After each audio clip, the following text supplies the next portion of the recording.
then the electoral outcome willy-nilly, because of history, will be sealed in his favor. So fundamentally, Absolutely. even in 1989, and this is a very important statistic, even in 1989, Zaka, the JD, the Janata Dal, which went on to form really the government with VP Singh, got 1 seat here. It tells you it's a bellwether, you see. So the Janata Dal in the larger sweepstakes ended up with 143 seats. The Indian National Congress with 197 and the BJP with 85. But the BJP that year won 4 and the Congress 2. So it told you that it was really indecisive here in Delhi, and it was nationally too. You can see pictures of Basuri Swaraj. She's the candidate from the New Delhi seat. She's, of course, up against Somnath Bharti of the Aam Aadmi Party. It's also a test of the alliance between the Aam Aadmi Party and the Congress. AAP contesting on 4, Congress on 3. But what is at stake nationally in this phase? My colleague Anand Narasimhan joins us bright and early this morning. 58 seats from Anantnag, Rajouri, all the way to Puri and Cuttack. What's at stake, Anand? Well, Anantnag, Rajouri, good morning to everyone. Anantnag, Rajouri was not supposed to be in this phase. It was supposed to be earlier, but it got pushed and there was a lot of crib about it. But 58 seats means there will be nearly about 11.3 crore voters who have the ability to go ahead, the power to go ahead and cast their franchise. They have seen how it's polled over the last 5 phases, what's been the conversation. Now it's the final 2 rounds. Today is phase 6 and then it's phase 7.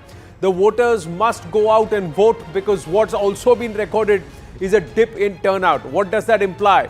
Phase 7, 7-phase polls, 6th phase, 58 seats. This is what is at stake, ladies and gentlemen, across the states like or the Union Territory of Jammu and Kashmir, to Uttar Pradesh, to Bihar, to Bengal, and of course Delhi.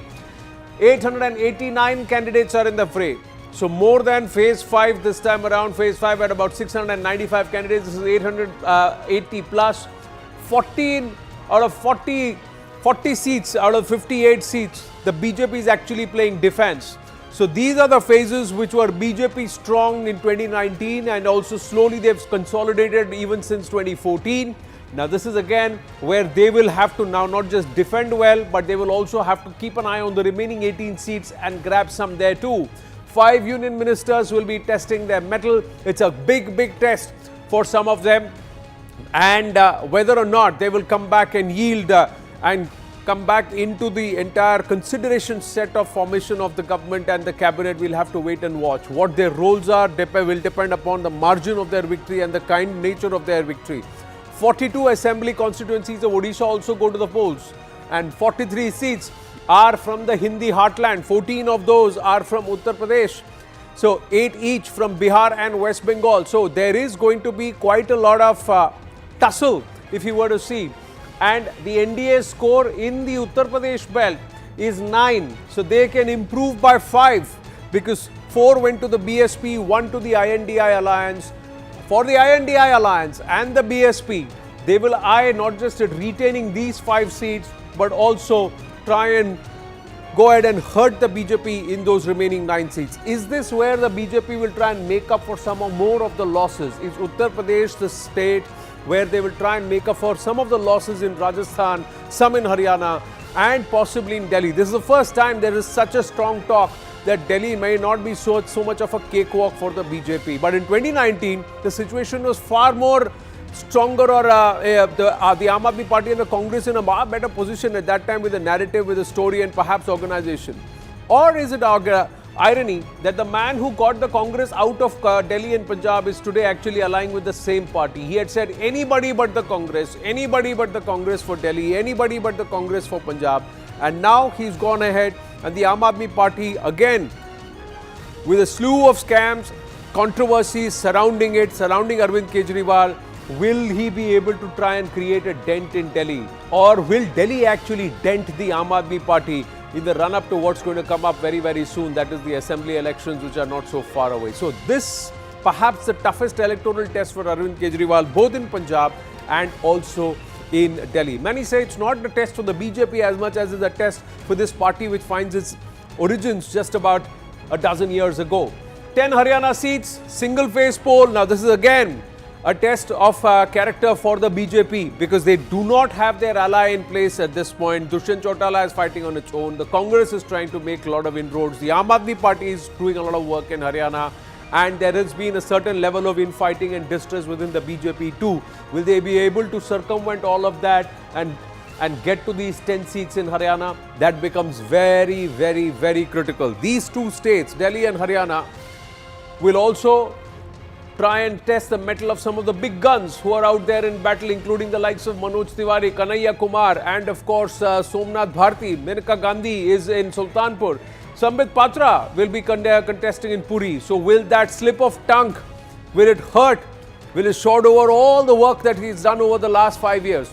These are big, big questions to be answered. 42 phases, seats of Odisha also. Let's look at Delhi now. Rahul Shivshankar, Zaka Jacob, Rahul was mentioning Delhi, but Zaka, here the last time around, what was the BJP's vote share? And if the INDI needs to creep up, what is the gap that they need to bridge? Oh, absolutely. And I think this is a fascinating one because there is a differential between Lok Sabha and Vidhan Sabha. Certainly in Delhi, the voter of Delhi is voting very differently in Lok Sabha compared to Vidhan Sabha. Anand was asking about the vote share of the BJP. Take a look at this difference. There's a 16-point differential between the BJP and the India Alliance. This is Aam Aadmi Party plus Congress. So basically they need to overcome a 16% difference with the BJP. Now what's interesting in this election in Delhi is since 2013, this figure of 56% for the BJP when it comes to a Lok Sabha election, when it's a Vidhan Sabha election, this figure has not crossed 30% or it's in the range of 30%. Now, what does that show you? That shows you that there's a quarter, and this is a phenomenal number, Rahul will weigh in on this, a quarter of the Delhi voter who votes one way in the assembly election is willing to shift, is willing to move towards the BJP in the Lok Sabha election. That's a massive figure. We've heard of, 10%, 15%, the Modi vote because Modi's on the ticket. This is a 25% shift. You know what that means? That means 1 out of every 4 voters in the national capital is making that switch from AAP to BJP because Mr. Modi is on the ticket. Well, first of all, let me just divest everyone of this impression that only Modi has made the difference for the BJP in Delhi. Since 1989, the BJP's average vote share, Zaka in Lok Sabha elections, has been 44%. So it is very much a force in Delhi. And I'm going back all these years, almost 34 years now, or 35. My math is bad and it's a Saturday morning. But nonetheless, the fact is that since 1989, even in the two worst years, 2004 and 2009, the BJP's vote share, only in 2009 did it go down to 35%. Otherwise, even in 2004, that election where the NDA was supposed to come back, and it didn't quite happen, surprising everyone. The BJP had 40% of the vote share, and this is when Modi was nowhere on the scene. No, there was one difference. In 04 and 9, it was a two-way fight. It was Congress versus through it's been a two-way fight. Yeah, but since 2014, since the AAP has been a party, it's a triangular fight. But now, I'm not denying 2012, 2013, and Delhi between 2010 and 2014 saw about 3 or 4 elections happen. Yeah, so all those elections, the BJP has had either 49% in 1996, 49.58%, in 98, 50%. It was a two-way fight. There have been parties that have come in. The JDU has come in, the JDS has come in, the JD has come in. You've had parties at different points coming in, trying to say, BSP has had a presence here. But the point is, fundamentally what I'm trying to get at is that the BJP has a presence. Yeah. At the grassroots level in Delhi. So Delhi has always had some sympathy. But why does that change from Lok Sabha to Vidhan Sabha? Yes. Clearly there is a differential. So why that changes is because the BJP and obviously the Delhi voter also is looking at the larger picture, right? It is a microcosm of the north where the BJP has always been a little stronger. If you look at it, the population of Delhi has significant number of people from Punjab, Bihar, Uttar Pradesh, Jharkhand, Bengal. So, and of course, there are many castes that make up this entire sort of the demographic geography of Delhi. So you have to understand that as far as the BJP is connected to the north, this particular we have to 7 also accept constituencies represent a large number of those that voters. the central leadership and the organizational leadership of the BJP, the RSS are stronger when that comes to Lok Sabha, and they are very weak because of the infractions. This was That's because right. of the So inter-party I was coming to dynamic, that intra-party point. dynamics. The BJP when it comes to the hasn't local really elections. had a dynamic leader since the late 1990s. Sushma Swaraj and Sahib Singh Verma. After that, Her daughter is now you casting haven't her really vote, had. yeah. Yes, there she is. So she is going to obviously try, and you know, this is a potential chief ministerial candidate if she wins. Of course, we shouldn't get ahead of ourselves. In the next 1 decade, No, let me tell you, Dr. from Jaishankar Delhi. is also going to cast it's his a critical, vote. yes, critical So election. all of Delhi will come out to cast their vote. Now, Delhi, how Mr. have they fared historically when it comes to voter turnout during Lok Sabha elections compared to the other metros? A lot of the metros have actually disappointed, ladies and gentlemen. The urban voter has not actually taken the effort to go out and vote. Yes, it's been very, very hot, but you have had the early mornings. The polling booths are open from 7 a.m. till at least 10 o'clock. There could have been a steady turnout. People could have voted. Today is even a weekend. So will the voters stay back? That's the big question. Many have questioned the Election Commission's intelligence or wisdom when they have shared polling dates on Fridays and on Mondays, giving a lot of voters long weekends. But the voters' responsibility too. Let's go across to our reporters at this point. Sharon joining us from Nirman Bhavan, Arun Danta from Janpat Road, Anvit is joining us from Yamuna Vihar, and Siddhant. So he's back from Lucknow, back into Delhi, and he's at the Tughlaq Crescent. Let's first go across to Anvit at Yamuna Vihar. Whereabouts are you, Anvit? And I do see there are a few voters behind you, queuing up. Yes, Anand, we are in Yamuna Vihar, and this is the polling booth in this area where the voters have started turning out, and we have some voters who have already cast their vote. Sir, voting हो गई आपकी, कैसा रहा और क्या local मुद्दे हैं जिन पे आप लोगों ने वोट किया है? लोकल मुद्दे इस समय तो कंट्री का मुद्दा है, क्योंकि ये प्राइम मिनिस्टर की सिलेक्शन का एक इलेक्शन है, और हम ये समझते हैं कि ये इतनी बड़ी कंट्री जिसमें इतनी वेरिएशंस होती हैं, उसमें एक लीडर का रोल बहुत बड़ा इम्पोर्टेंट हो जाता है. उस लीडर के बिल्कुल विजन क्लियर होना चाहिए, मुझे करना क्या है, मुझे बातें ही नहीं करनी है, मुझे करके दिखाना है. तो जहाँ लीडर क्लियर हो, हमारा भी उस तरफ ही गया है आइडिया. तो इस एरिया में जैसे मनोज तिवारी वर्सेस कन्हैया कुमार देखा जा रहा है, तो दोनों कैंडिडेट्स को लेके क्या लोगों में क्या वो है? देखो, ये अपनी अपनी पृष्ठभूमि से हैं. इन लोगों ने पहले भी इलेक्शन मनोज तिवारी जी ने लड़े हैं, यहीं से लड़े हैं, और जहाँ तक मैं समझता हूँ मुद्दा इस समय जो है वो प्राइम मिनिस्टर की सिलेक्शन का है. Absolute clarity there in the head of the voter, in the mind of the voter there. Anvit, thank you for that. News just coming through as Phase 6 polls are underway. Prime Minister and Home Minister are urging people to vote in large numbers. These 58 seats matter a lot for all those who are in contention, ladies and gentlemen. Many would be considering one of the people either very close to that halfway number of 272 or way par that 272 number. But now from the BJP's point of view, it is getting close to that 400 as NDA.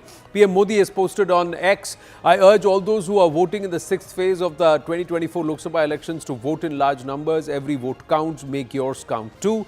Especially urge women voters and youth voters to vote in large numbers. Home Minister Amit Shah has said, I appeal to all voters of Haryana and especially the youth to vote in maximum numbers. Your vote will ensure the safety of borders, discrimination-free jobs for youth and protection of farmers' interests, along with maintaining the pace of development work in the country and the state.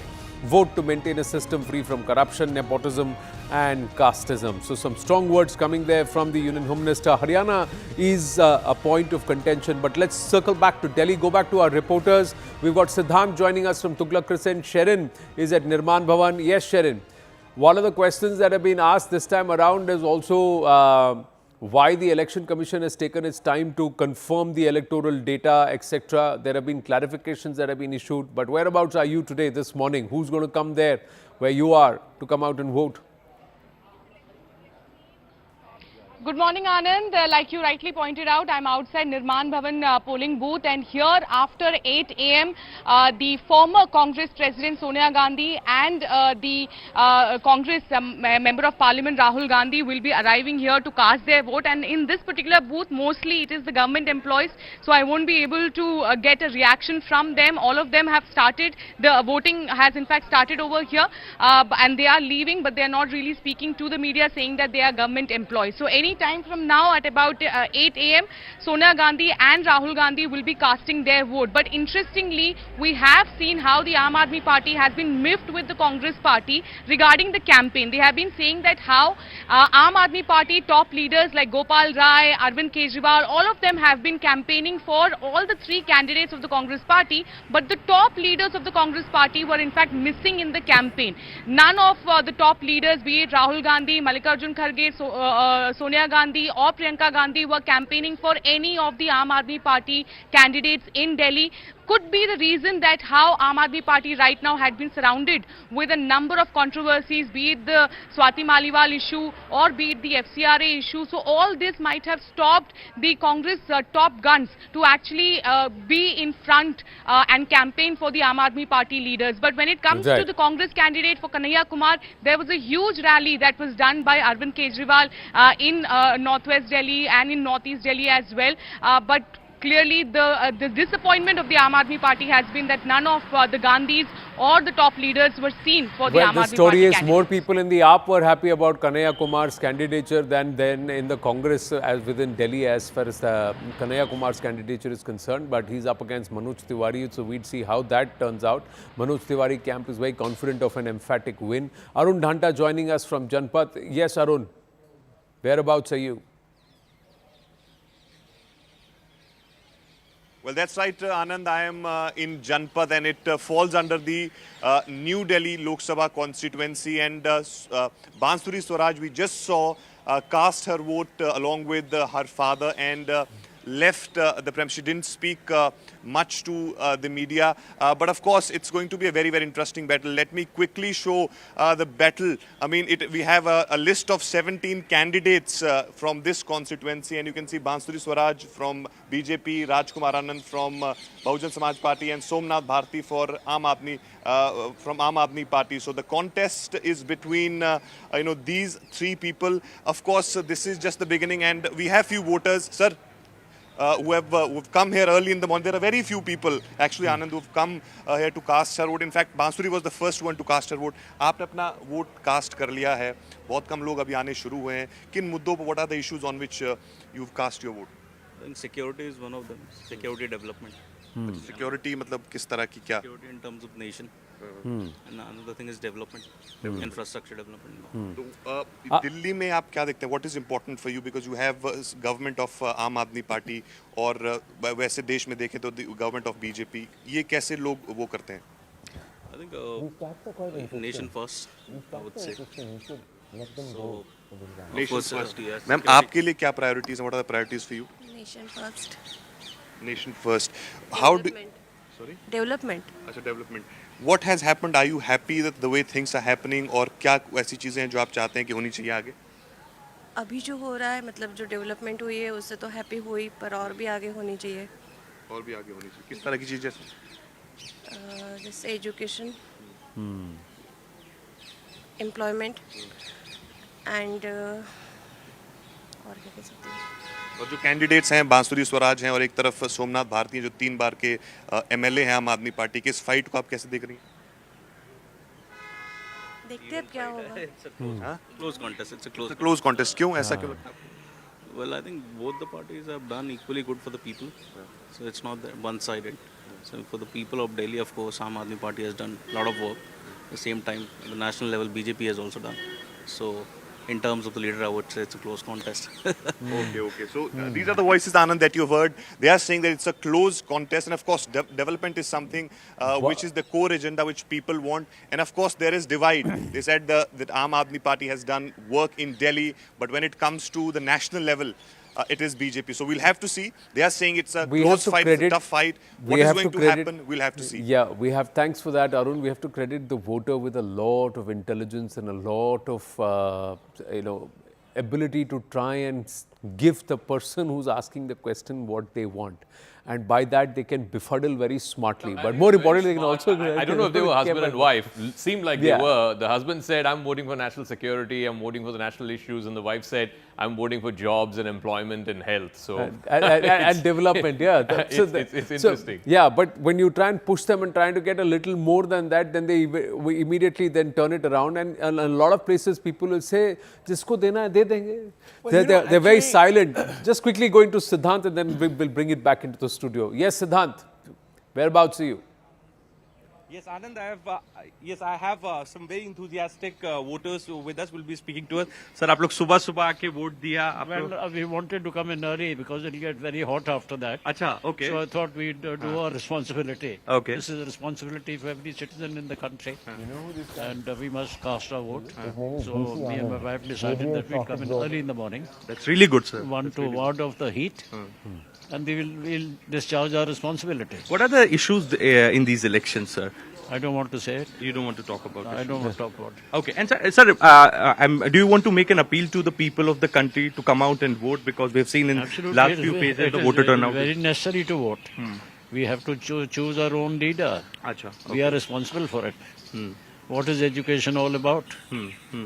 So that we can choose the person that we want. Okay. He or she. Okay. Okay. Okay. Ma'am, what are your issues? Do you want to talk about that? Well, I think this is a very nice, clean way of picking your leader. Okay. And I'm very grateful to the government. They gave me an opportunity to say so. Okay. Thank you. Okay. Thank you so much. Thank you so much. All the way best. So Anand, you know, I'm seeing that a lot of senior citizens are coming to vote early morning, Anand, and in fact they're really enthusiastic. And we were listening to Siddhant, a couple just a short while back, and they said that people I'm going should to ask come. Rahul Shivshankar to tell us who those two people were and why it is significant what they said. Well, they belong to the Anand family, which of course owns Gabriel shock absorbers, and they make a large number of ancillary parts. Dr. Jaishankar is speaking. Dr. Yes, Jaishankar that is, let's go. There's a very strong turnout in Delhi, like there is in rest of India. Okay? Thank you, sir. Sir, can we have a picture? Well, you see, the turnout in Delhi has always been a matter of a certain disappointment, because the Delhi voter is very connected, being in the power corridors of very touching distance of the power corridors. They're very, very alert to what is happening. They're extremely opinionated. But when it actually comes to pressing the button in certain constituencies, we see a certain degree of lassitude but there. This is there across the urban. This is a phenomenon. Is there a phenomenon across the major? Oh, absolutely. Mumbai voted last week. Again, some of those South Bombay constituencies were less than 50%. I mean, if less than half your voters are turning up, there's a problem. We saw that in Bengaluru South as well. Again, less than 50%. In Chennai. So this is across. So more other than well-to-do Kolkata areas in Delhi tend to see depressed voting. But then Delhi is also a city where the well-to-do areas are abutting, certain slum areas or slum colonies, as they are called here. Of course, I hate colonies. That word. Yeah, the JJ colony is much nicer word in some senses. But the problem here is that, of course, there is this inequity. And then, of course, the chattering classes complain the most. And Mr. Modi, of course, has a real problem. If you see Mumbai, they live in harmony. They live with each other. So you have a high-rise, and all around it, you have the JJ colonies or the slum area. So it's there in Mumbai too. It's there in Chennai. It's there everywhere. But the fact is that there is a certain group of voters who don't vote. And more importantly, they crib more. They are the ones who crib more, and they are the ones who don't go out to vote. And this is a trend which is seen. This Delhi election might be slightly different. I hope I'm not getting ahead of myself. Unfortunately, we had, a bit of a break midweek also. So you had a holiday on Thursday, and I've been, we all drive to work, and especially if you're coming across from Delhi, you see the fewer vehicles that have been. On Thursday, it was pretty deserted. On Friday, it looked as if, everyone had gone off for their whatever. And I don't know. So, look, on paper, this is a very interesting election because the AAP is really fighting with its back to the wall. I mean, you have had a chief minister who is their most charismatic face in jail. The Supreme Court let him out just to campaign.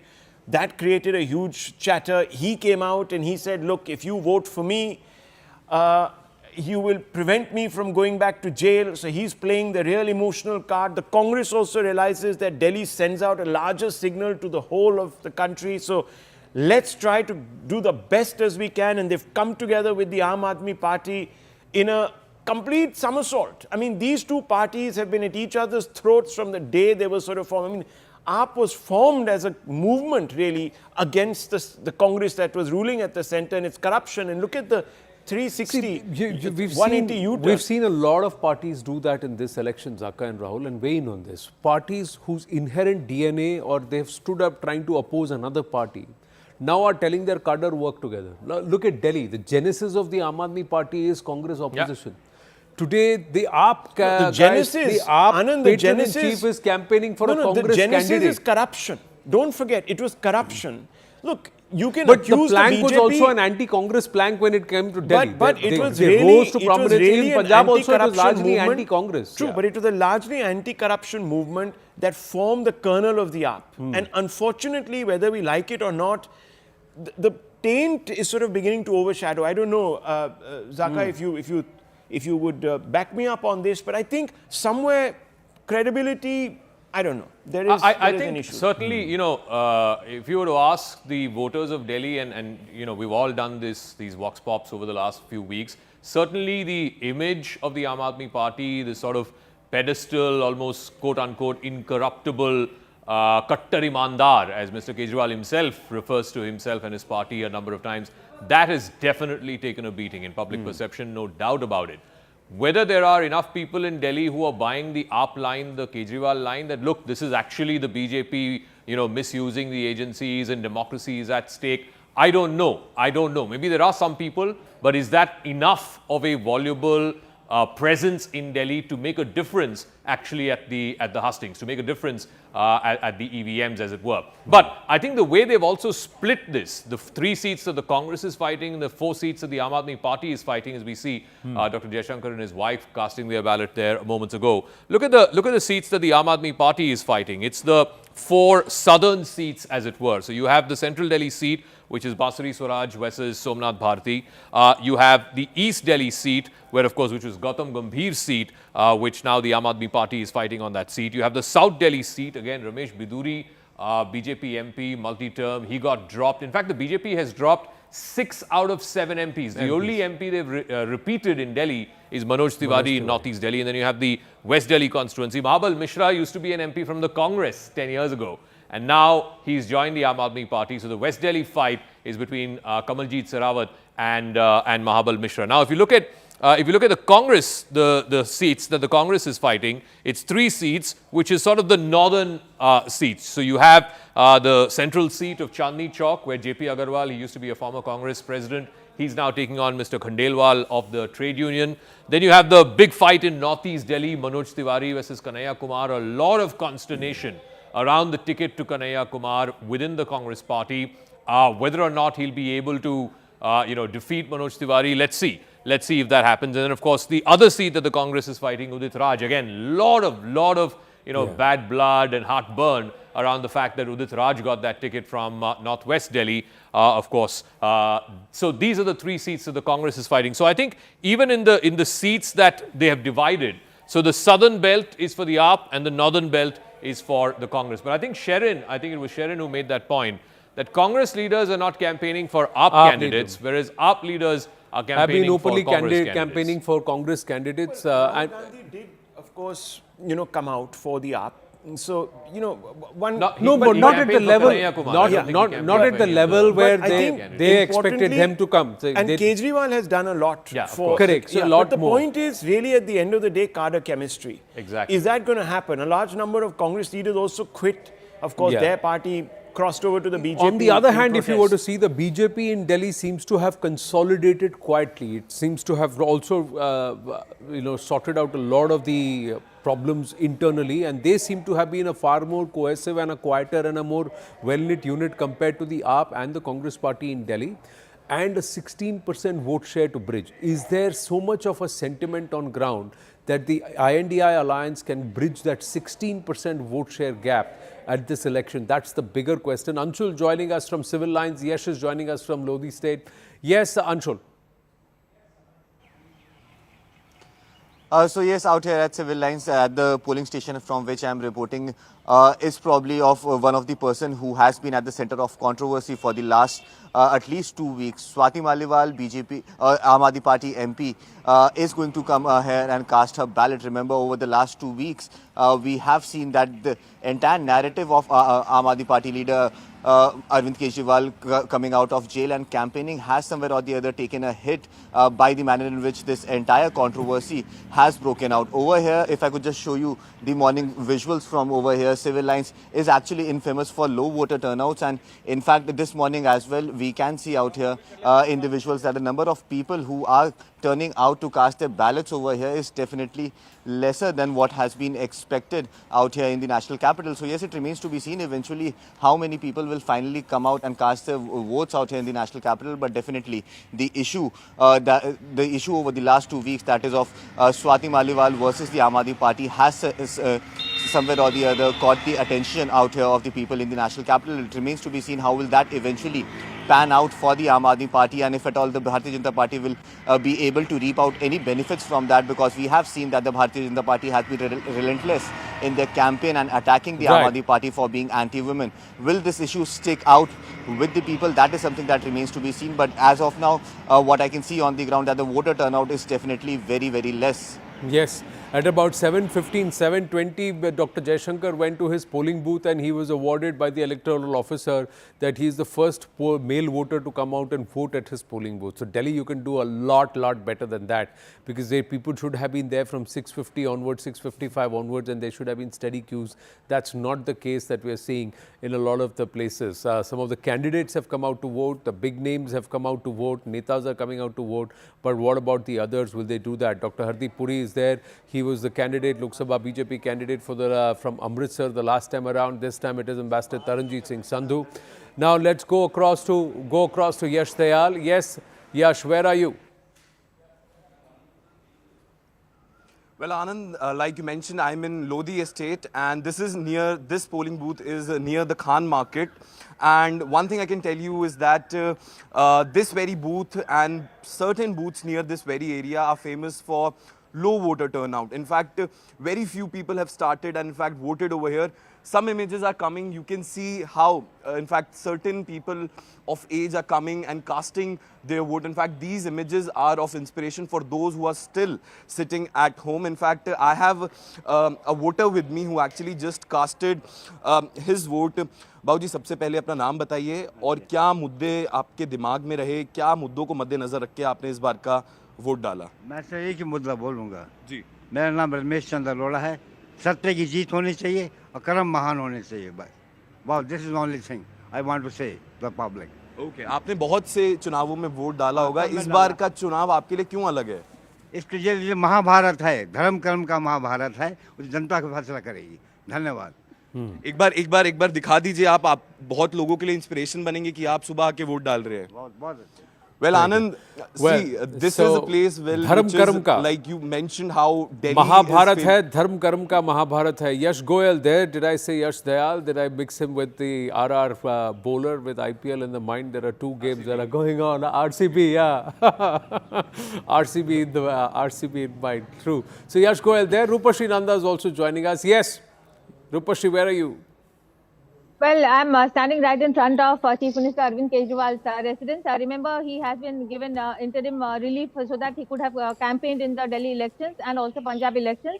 And he's all set to go back to jail on the 2nd of June. So he will not be here when the voting happens. But the release of the Chief Minister and the arrest of the Chief Minister, these are the two factors actually which are the X factors in the Delhi elections this time.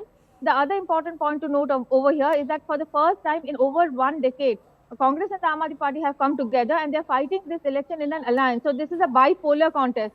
And even though last time in 2019 and 2014, BJP was far ahead of both the Congress Party and the Aam Aadmi Party by a margin, and even if you added up their vote share, then the BJP was over 50% of vote share. So the question in everybody's mind is, if Arvind Kejriwal's campaign has been able to mark a turnaround in the voting pattern in Delhi, and whether he has been successful in taking his message to the people that this is an election to save the constitution, This is an election to save democracy. Rupashri, does the AAP feel that the Congress has not stepped up to the plate? They have not done their bit with respect to campaigning. Is there a bit of this one there? I can mention one point that Arvind Kejriwal went to each of the 3 constituencies where Congress party has put up their candidates and campaigned for each of those candidates. But when it came to Rahul Gandhi, who is the top boss, or Mallikarjun Kharge of the Congress party, or even Sonia Gandhi or Priyanka Gandhi, when Rahul Gandhi held his speeches or public meetings in Delhi, Aam Aadmi Party candidates were not on the stage. So in that sense, you can say that yes, the top brass of the Congress party actually did not campaign for the Aam Aadmi Party's candidate, while Arvind Kejriwal actually went a step forward and he campaigned individually and held road shows individually for each of those candidates that Congress party has put up in Chandni Chowk, in Northeast and Northwest. Right. But it remains also, another point I would like to mention is that all the 3 candidates actually had come to Arvind Kejriwal's residence when he was in jail and had expressed solidarity with his wife Sunita Kejriwal. And when Arvind Kejriwal was released also, they met them and they actually reached out to him for support. Right. Now, when Somnath Bharti actually at the end of the campaign went to meet Mallikarjun Kharge, that assurance did not come actually. Right. The other point, Anand, I want to mention, as Rahul Gandhi has said that he is going to vote for the Aam Aadmi Party, Arvind Kejriwal has said that, he is going to vote for the Congress Party. And in those 3 constituencies especially, Arvind Kejriwal has actually told voters that yahan pe jhadu nahi hai.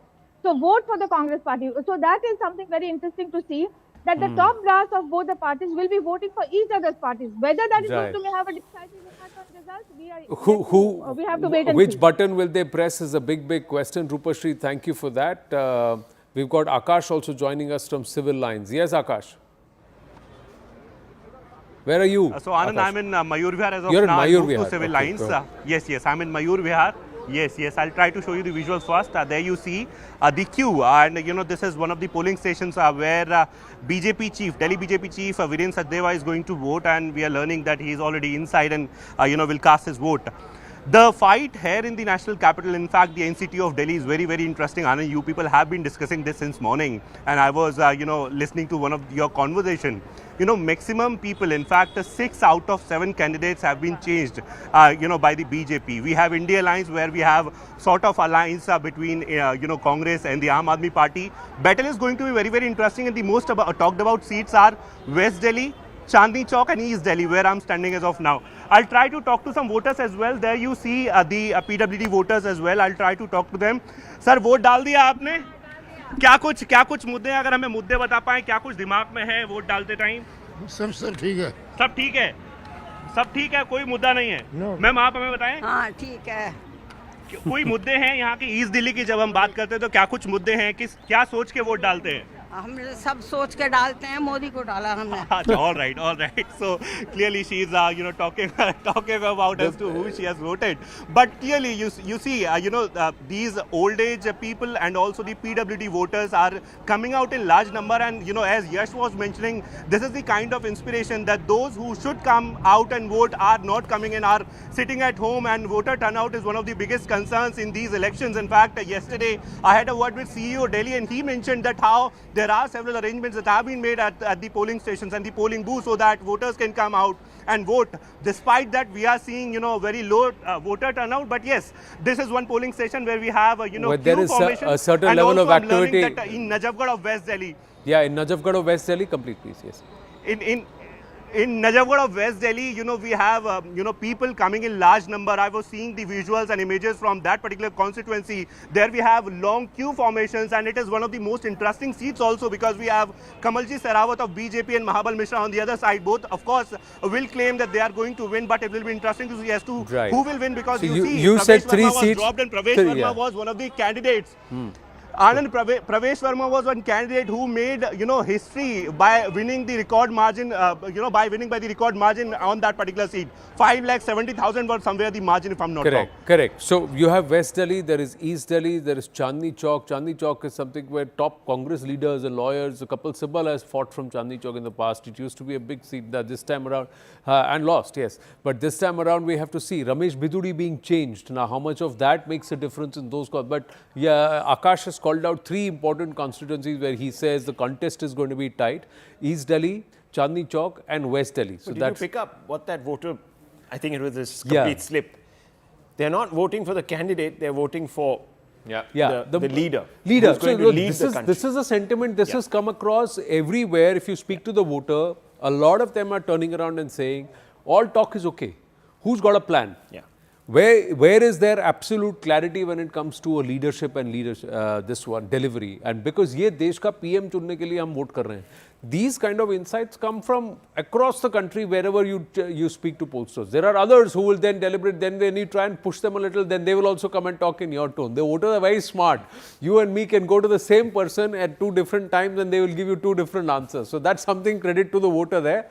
But they need to go out and vote. That's a big point. No, Yes, this Zakar. vote share thing, I think one of the reporters also pointed, I think Rupashri was talking about it. There is a 16% difference. Even if you combine Aam Aadmi Party, and we can show that on our Skype camera, even if you combine Aam Aadmi Party and Congress, there is still a 16% gap between the India Alliance and the BJP here in the national capital. What does that mean? That means that 1 out of every 6 voters is voting for the BJP. Is the India Alliance, and the case that they are making before the voters of Delhi, that democracy is at stake and the opposition is being disproportionately targeted and so on and so forth, are they able to convince 1 out of 6 voters who have voted for the BJP last 2 elections to flip back to the Congress and the Aam Aadmi Party? That 16% will be the absolute key. And mind you, BJP has clocked above 50% vote share, which means more than 1 out of 2 in the last 2 elections, both in 14 and 19, have voted for the BJP. 57% last time, I think it was 52 or 53% in 2014. Can the AAP and the Congress make that case to enough number of voters in Delhi to make that switch? Like I said, Zach, 1 out of 6 have to switch away from BJP to the AAP and The reason Congress. I went back into historic data was because essentially this time, if of course the chemistry works on the ground between the AAP and the Congress, this is now obviously it's a bipolar fight. It's a bipolar fight. So fundamentally, the BJP at its worst, as I said, in one election went down to 35, but its average vote share in Delhi has been 44%.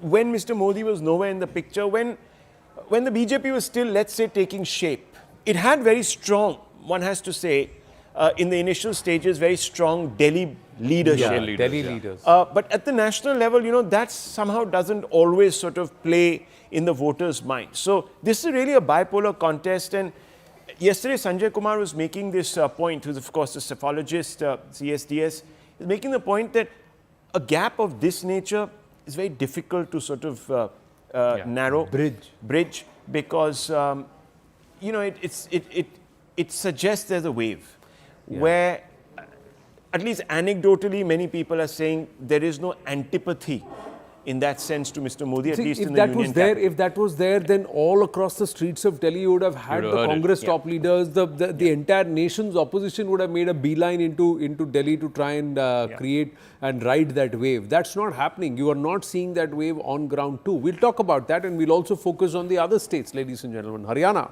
Uttar Pradesh, Bengal and Bihar, very, very critical. And of course, what's going to happen in Jammu and Kashmir, we'll try and go across to Ishan Wani from that Anantnag, Rajouri seat. That's a very interesting one. Stay with us. Stay with us.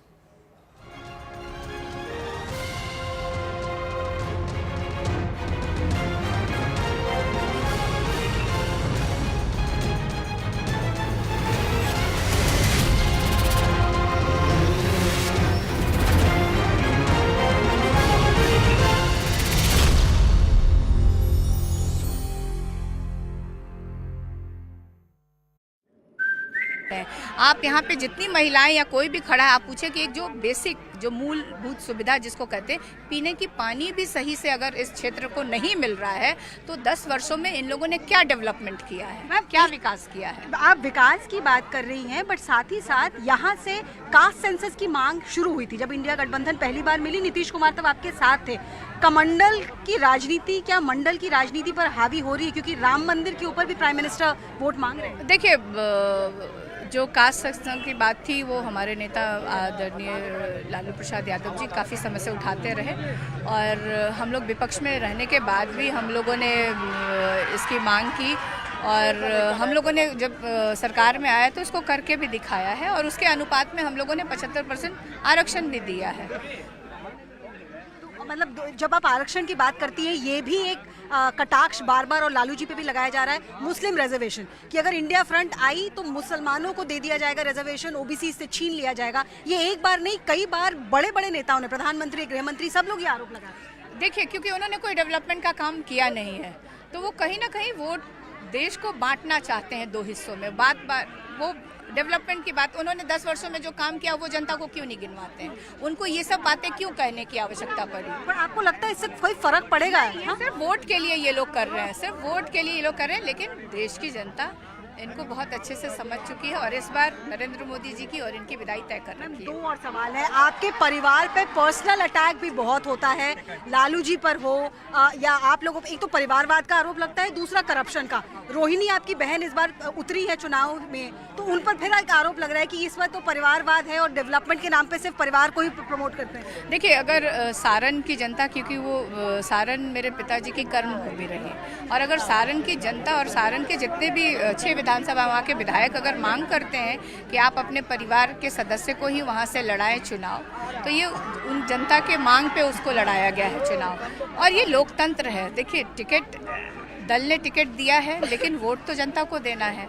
और कौन लोग आरोप लगा रहे हैं? जिन्होंने खुद परिवार के सदस्यों को टिकट दिया है।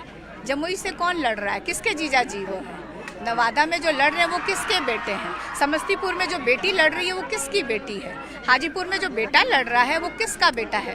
तो ये कौन लोग हैं जो ये लोग आरोप लगा रहे हैं कि परिवारवाद की आरोप? तो परिवारवाद ये लोकतंत्र है, लोकतंत्र में जनता वोट देती है और जनता उनको जिताती है। करप्शन का जो आरोप लग रहा है आपके परिवार पे, आपको लगता है वोटर्स को कोई फर्क पड़ेगा? वो तो कह रहे हैं कि इन लोगों ने लूट लिया, आपका पैसा लूट लिया जो सरकार ने भिजवाया था। देखिए, छोटी सी बात मैं कहूँगी कि प्रधानमंत्री जी इलेक्टोरल बॉन्ड पे क्यों नहीं बोलते हैं? मैं नहीं, सुप्रीम कोर्ट ने टिप्पणी की है कि ये असंवैधानिक है, तो आखिर प्रधानमंत्री जी कब देश को जवाब देंगे इलेक्टोरल बॉन्ड पे? और मेरे परिवार पे हम लोग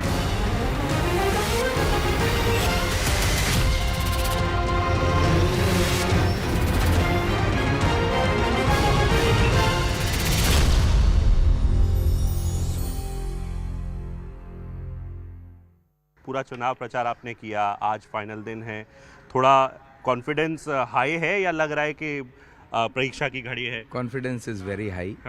जो स्टूडेंट्स 5 साल पढ़ाई करते हैं, जनता की सेवा करते हैं, उनको एग्ज़ाम वाले दिन घबराहट नहीं होती।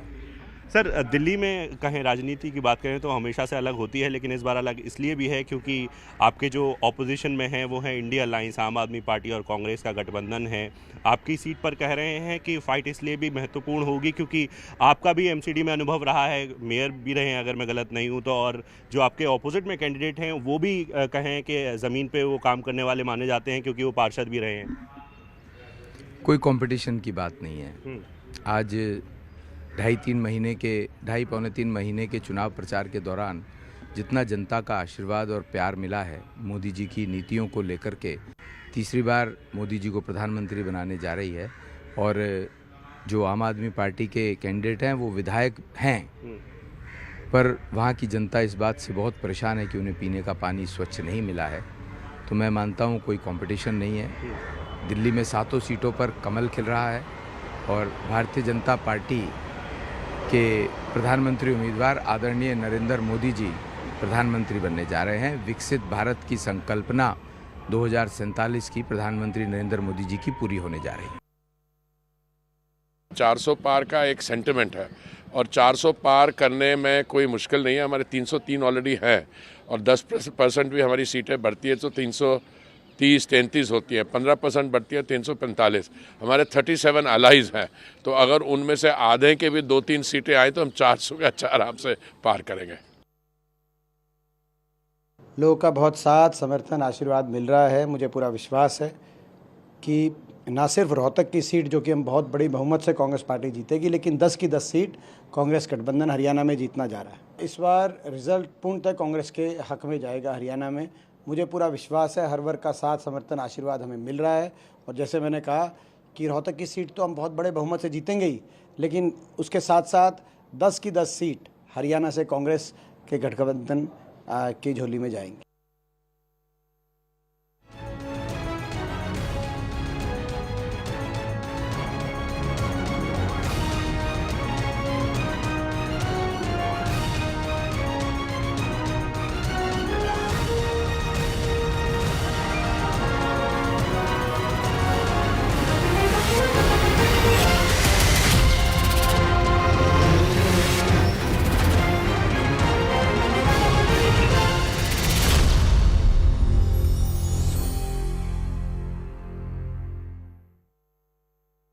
India's #1 English. में है और कौन लोग बोल रहे हैं? ये प्रधानमंत्री जी बोल रहे हैं अजित पवार जी के ऊपर आरोप लगा करके, और मतलब दूसरे दिन माला पहना के उनको शामिल कर लिया जाता है तो वो स्वच्छ सभी क्यों जाते हैं? बहुत सारे ऐसे नेता हैं। अब ये कोई मुद्दा नहीं है, मुद्दा बेरोजगारी है, मुद्दा डेवलपमेंट है कि आपने जो वादा किया 10 वर्षों में उसको कब पूरा करेंगे। क्या मुद्दा नीतीश कुमार भी है? क्योंकि कभी आपके साथ कभी उनके साथ मैंने देखा क्राउड ने भी। मुझे नहीं लगता है, क्योंकि तभी तो प्रधानमंत्री जी ने भी उनका साथ छोड़ दिया है, अपनी सभाओं में उनको लेके नहीं जा रहे हैं। अगर मतलब नीतीश कुमार जी अब मुद्दा नहीं रहे तभी तो प्रधानमंत्री जी ने भी उनका साथ छोड़ दिया है, अपनी सभाओं में वो उनको लेके नहीं जा रहे हैं। आखिरी सवाल मैम, आपको जाना है, रामकृपाल यादव आप ही के परिवार की तरह थे, सबसे ज़्यादा क्लोज कॉन्फिडेंट माने जा रहे थे, बट उन्होंने आपको हराया, फिर एक बार आप उनके सामने हैं। आपके कॉन्स्टिट्यूंसी की जनता आपको उनके ऊपर क्यों चुने, आप क्या कहेंगे? देखिए, इस बार का जो चुनाव है, मैंने कहा कि वो देश बचाने का चुनाव है और 10 वर्षों से वो इस क्षेत्र के सांसद महोदय हैं। और मैंने जैसे अपने भाषण में भी कहा, लोग भी कहते हैं कि जब एक पानी पीने की जो व्यवस्था नहीं करा पाए 10 वर्षों से, और वो हमारे परिवार के सदस्य थे और आज भी हैं, मेरे बड़े हैं, अभिभावक हैं, मेरे चाचा हैं। और लेकिन एक चीज़ आप जानिए कि मेरे दल से लोक दल था, फिर जनता दल बना, फिर राष्ट्रीय जनता दल पड़ा, लेकिन रामकृपाल जी ने किसी भी एक कार्यकर्ता को अपनी जगह उन्होंने टिकट दिलाने का काम नहीं किया, चाहे वो एमएलए बने हमारे दल से, चाहे वो एमएलसी बने, चाहे वो बोर्ड के निगमों के वो मेंबर रहे हों, चाहे वो राज्यसभा गए, चाहे वो सांसद बने। एक बार भी पटना के किसी भी राष्ट्रीय जनता दल और जनता दल के कार्यकर्ता को राष्ट्रीय अध्यक्ष के सामने ला करके नहीं खड़ा किया कि मेरी जगह इनको लगाएं, तो उनके आरोप तो बेबुनियाद है। और क्या वो जनता के सामने आके बताएंगे कि वो अपने बेटों को राजनीति में नहीं आने देंगे? बहुत बहुत शुक्रिया Misa Bharti that this election is a देश बचाओ संविधान बचाओ election, and therefore she is asking the people in Patliputra to vote for her, to vote for RJD.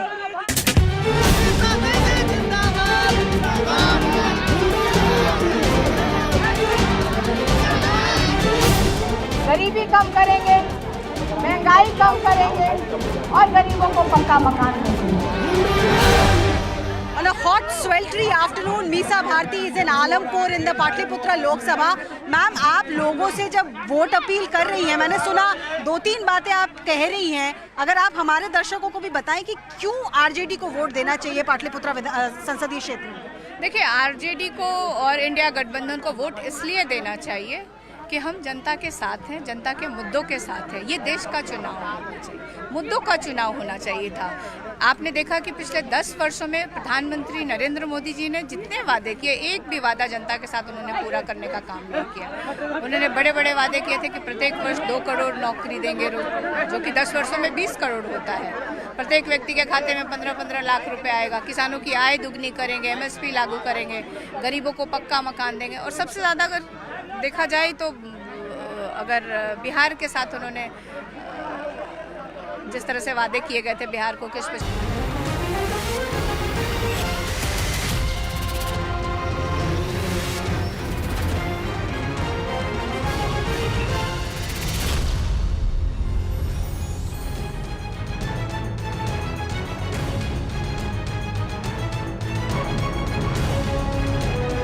We can only urge you to go vote, ladies and gentlemen. Delhi, Haryana, Uttar Pradesh, Bihar, Bengal, and of course Anantnag, Rajouri, Jammu and Kashmir. All of these places, the 58 constituencies which are going to the ballot, 11.3 crore voters, go out and cast, exercise your franchise, do your fundamental duty along with exercising your fundamental right, ladies and gentlemen. Because this is the festival of democracy. This is the example, the template that we can set to the world. Right now, we got big news coming through. Prime Minister Narendra Modi speaking to Network 18, the News 18 network, and this interview, this election season, yet another interview with us and our top reporters who've been covering the political beat across various platforms here at News 18 network. Prime Minister Narendra Modi speaking with them and laying into Arvind Kejriwal. It was a stinging attack in that exclusive interview where he said, this is a man who's out on bail. Don't try and bat for him so much.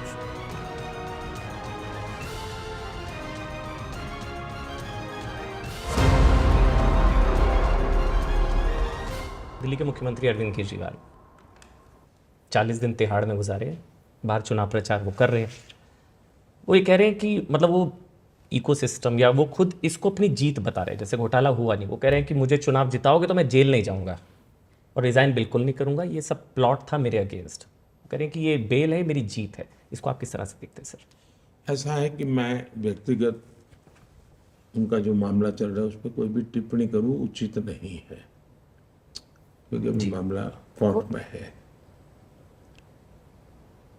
मेरी चिंता कोई व्यक्ति नहीं है, मैं तो अदालत ने क्या कहा उसके पर अगर ध्यान केंद्रित करूं तो शराब घोटाले में हाईकोर्ट की टिप्पणी क्या है, हाईकोर्ट ने क्या कहा है, मैं उसको तो मानूंगा। एजेंसी ने क्या किया है छोड़ो, किसी बीजेपी स्पोक्स पर्सन ने क्या कहा है वो छोड़ो, वो स्वयं क्या कहते हैं वो छोड़ो। कम से कम हाई कोर्ट ने शराब घोटाले के बारे में जो कहा है और बहुत ही कड़ी टिप्पणी की है। अब चिंता का विषय ये है देश में और जो गंभीर है कि सार्वजनिक जीवन में कोई जिम्मेवारी नहीं रहेगी, अपनी खुद की बातों पर भी कोई कमिटमेंट नहीं रहेगा। सार्वजनिक जीवन में एक जमाना था, स्कूल में कोई बच्चा अगर कॉपी करता है और पकड़ा जाए तो महीने भर स्कूल नहीं आता था। उसके माँ बाप भी शर्माते थे, यार मेरा बेटा एग्जाम में कॉपी करने में पकड़ा गया था। ये स्थिति थी, यानी इन चीजों को बुरा माना जाता था हमारे समाज में। आज बेशर्मी के साथ सजा जिनको हो चुकी है, जिन पर गंभीर आरोप लगे हैं, उनको कंधे पे लेकर के आप सार्वजनिक रूप से नाच रहे हो। ये जो पतन हुआ है वो चिंता का विषय है। मुझे कोई पर्सन से लेना देना नहीं है। अगर ये हुआ तो भ्रष्टाचार की होता क्या, पहले जमाने में डाकू होते थे, महिमा मंडन होता था उनका, वो डकैती करते थे, महिमा मंडन होता था। समाज में अखबारों में भी मैं जो पहले के जमाने में 2-2 पेज स्टोरी, कवर स्टोरी मिलती थी उनको कि ऐसा ऐसा उसका तो जीवन ऐसा, वो तो ऐसा कर सकता है, और वो बड़े बन जाते थे। दुर्भाग्य से अब राजनेताओं को ये बेनिफिट मिलने लगा है कि इतना भ्रष्ट लोगों का। मैं तो हैरान हूं कि कोई अखबार वाला किसी भ्रष्ट व्यक्ति का इंटरव्यू लेने जाए। एक चांद शोभराज मैंने अपना देखा था कि लोग इसका इंटरव्यू करने जाते थे, और आज मैं देख रहा हूं। वरना कोई भाई अब इनके विषय में एक बार क्लियर हो जाए तब तक रहने दो। ये पतन है समाज जीवन का, मेरी चिंता वो है। Strong statement there from the Prime Minister saying ये पतन है समाज का, that you are going and chasing those who have got the charge or the allegation of taint and corruption on them, of cheating the people on them. That's the allegation, and I'm going by the observations of the Delhi High Court. What has the High Court said? Shouldn't that actually matter? Let's go across to Aman and Payal joining us at this time. Morning. Congratulations on that interview. But the Prime Minister, Payal, very, very candid when Aman Chopra asked that question around Arvind Kejriwal.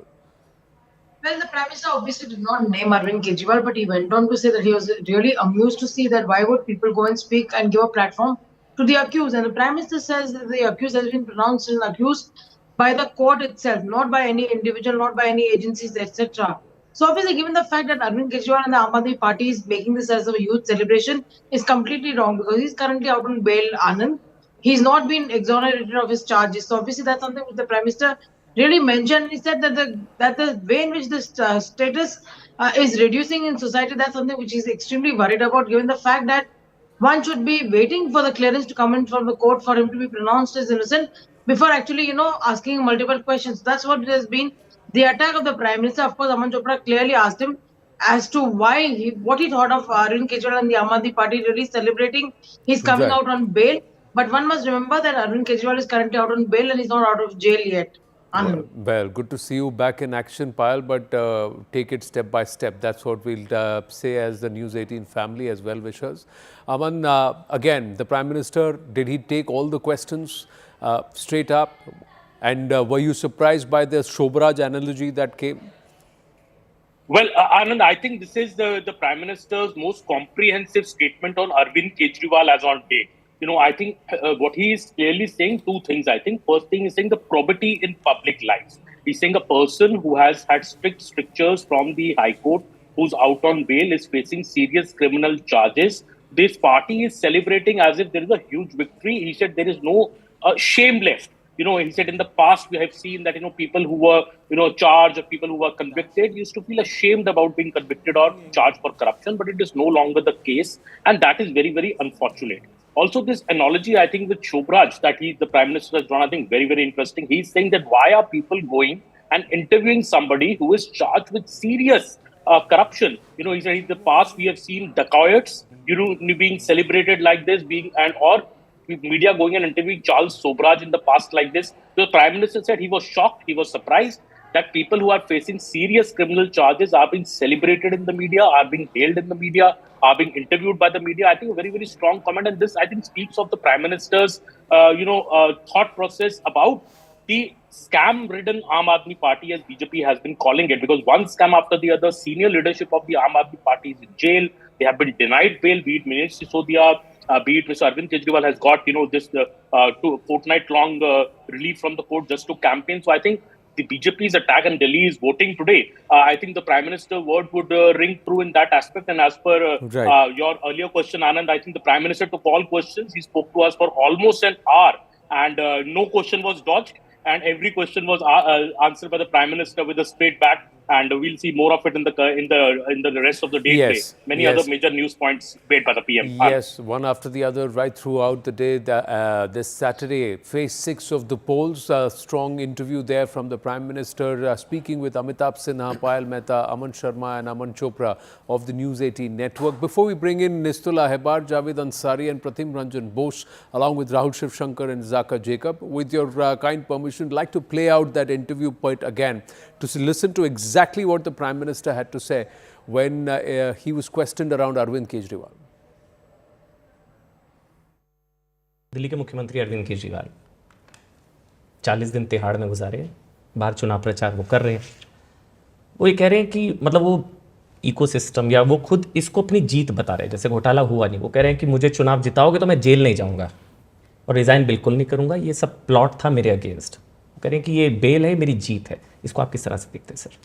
ऐसा है कि मैं व्यक्तिगत उनका जो मामला चल रहा है उस पर कोई भी टिप्पणी करूं उचित नहीं है, क्योंकि अभी मामला कोर्ट में है। मेरी चिंता कोई व्यक्ति नहीं है, मैं तो अदालत ने क्या कहा उसके पर अगर ध्यान केंद्रित करूं तो शराब घोटाले में हाईकोर्ट की टिप्पणी क्या है, हाईकोर्ट ने क्या कहा है, मैं उसको तो मानूंगा। एजेंसी ने क्या किया है छोड़ो, किसी बीजेपी स्पोक्स पर्सन ने क्या कहा है वो छोड़ो, वो स्वयं क्या कहते हैं वो छोड़ो। कम से कम हाईकोर्ट ने शराब घोटाले के लेके बारे में जो कहा है और बहुत ही कड़ी टिप्पणी की है। अब चिंता का विषय ये है देश में और जो गंभीर है कि सार्वजनिक जीवन में कोई जिम्मेवारी नहीं रहेगी, अपनी खुद की बातों पर भी कोई कमिटमेंट नहीं रहेगा। सार्वजनिक जीवन में एक जमाना था स्कूल में कोई बच्चा अगर कॉपी करता है और पकड़ा जाए तो महीने भर स्कूल नहीं आता था, उसके माँ बाप भी शर्माते थे, यार मेरा बेटा एग्जाम में कॉपी करने में पकड़ा गया था। ये स्थिति थी। यानी इन चीजों को बुरा माना जाता था हमारे समाज में। आज बेशर्मी के साथ सजा जिनको हो चुकी है, जिन पर गंभीर आरोप लगे हैं, उनको कंधे पे लेकर के आप सार्वजनिक रूप से नाच रहे हो। ये जो पतन हुआ है वो चिंता का विषय है। मुझे कोई पर्सन से लेना देना नहीं है। अगर ये हुआ तो भ्रष्टाचार की होता क्या, पहले जमाने में डाकू होते थे, महिमा मंडन होता था उनका, वो डकैती करते थे, महिमा मंडन होता था। समाज में अखबारों में भी मैं जो पहले के जमाने में 2-2 पेज स्टोरी, कवर स्टोरी मिलती थी उनको कि ऐसा ऐसा उसका तो जीवन ऐसा, वो तो ऐसा कर सकता है, और वो बड़े बन जाते थे। दुर्भाग्य से अब राजनेताओं को ये बेनिफिट मिलने लगा है कि इतना भ्रष्ट लोगों का। मैं तो हैरान हूं कि कोई अखबार वाला किसी भ्रष्ट व्यक्ति का इंटरव्यू लेने जाए। एक चार्ल्स शोभराज मैंने अपना देखा था कि लोग इसका इंटरव्यू करने जाते थे, और आज मैं देख रहा हूं। वरना कोई भाई अब इनके विषय में एक बार क्लियर हो जाए तब तक रहने दो। ये पतन है समाज जीवन का, मेरी चिंता वो है। Let's take it to our guests before we outside, joining us from outside before we bring it into the studio. Javed Ansari, namaste, good morning. Your thoughts, sir, on the Prime Minister's comment? Well, it's a very telling observation, and we know who it's aimed at. But I wish the Prime Minister had made this statement or these observations when an MP or when a former minister of his government had garlanded people who had just been released after being jailed, who had been released from jail after on charges of lynching. I hope the Prime Minister would have, and his party bosses would have thought twice before giving a ticket to a terror accused. This ought to have also been applied there. The problem in public life is that one only sees, our Rajnetas see only one side of the story. It's not a 360-degree valuation, but yes, because today Delhi is going to polls and Mr. Kejriwal is a central figure here. So therefore these observations, there's nothing wrong in what the Prime Minister said, but I wish this had been applied, the yardstick had also been applied in previous cases. Pratim Ranjan Bose? Yeah, I was just relating this to the West Bengal scenario where there are cases after cases, allegations after allegations, and still, I think I fully agree with the other panelists that there has to be, no one is a saint here. I do agree.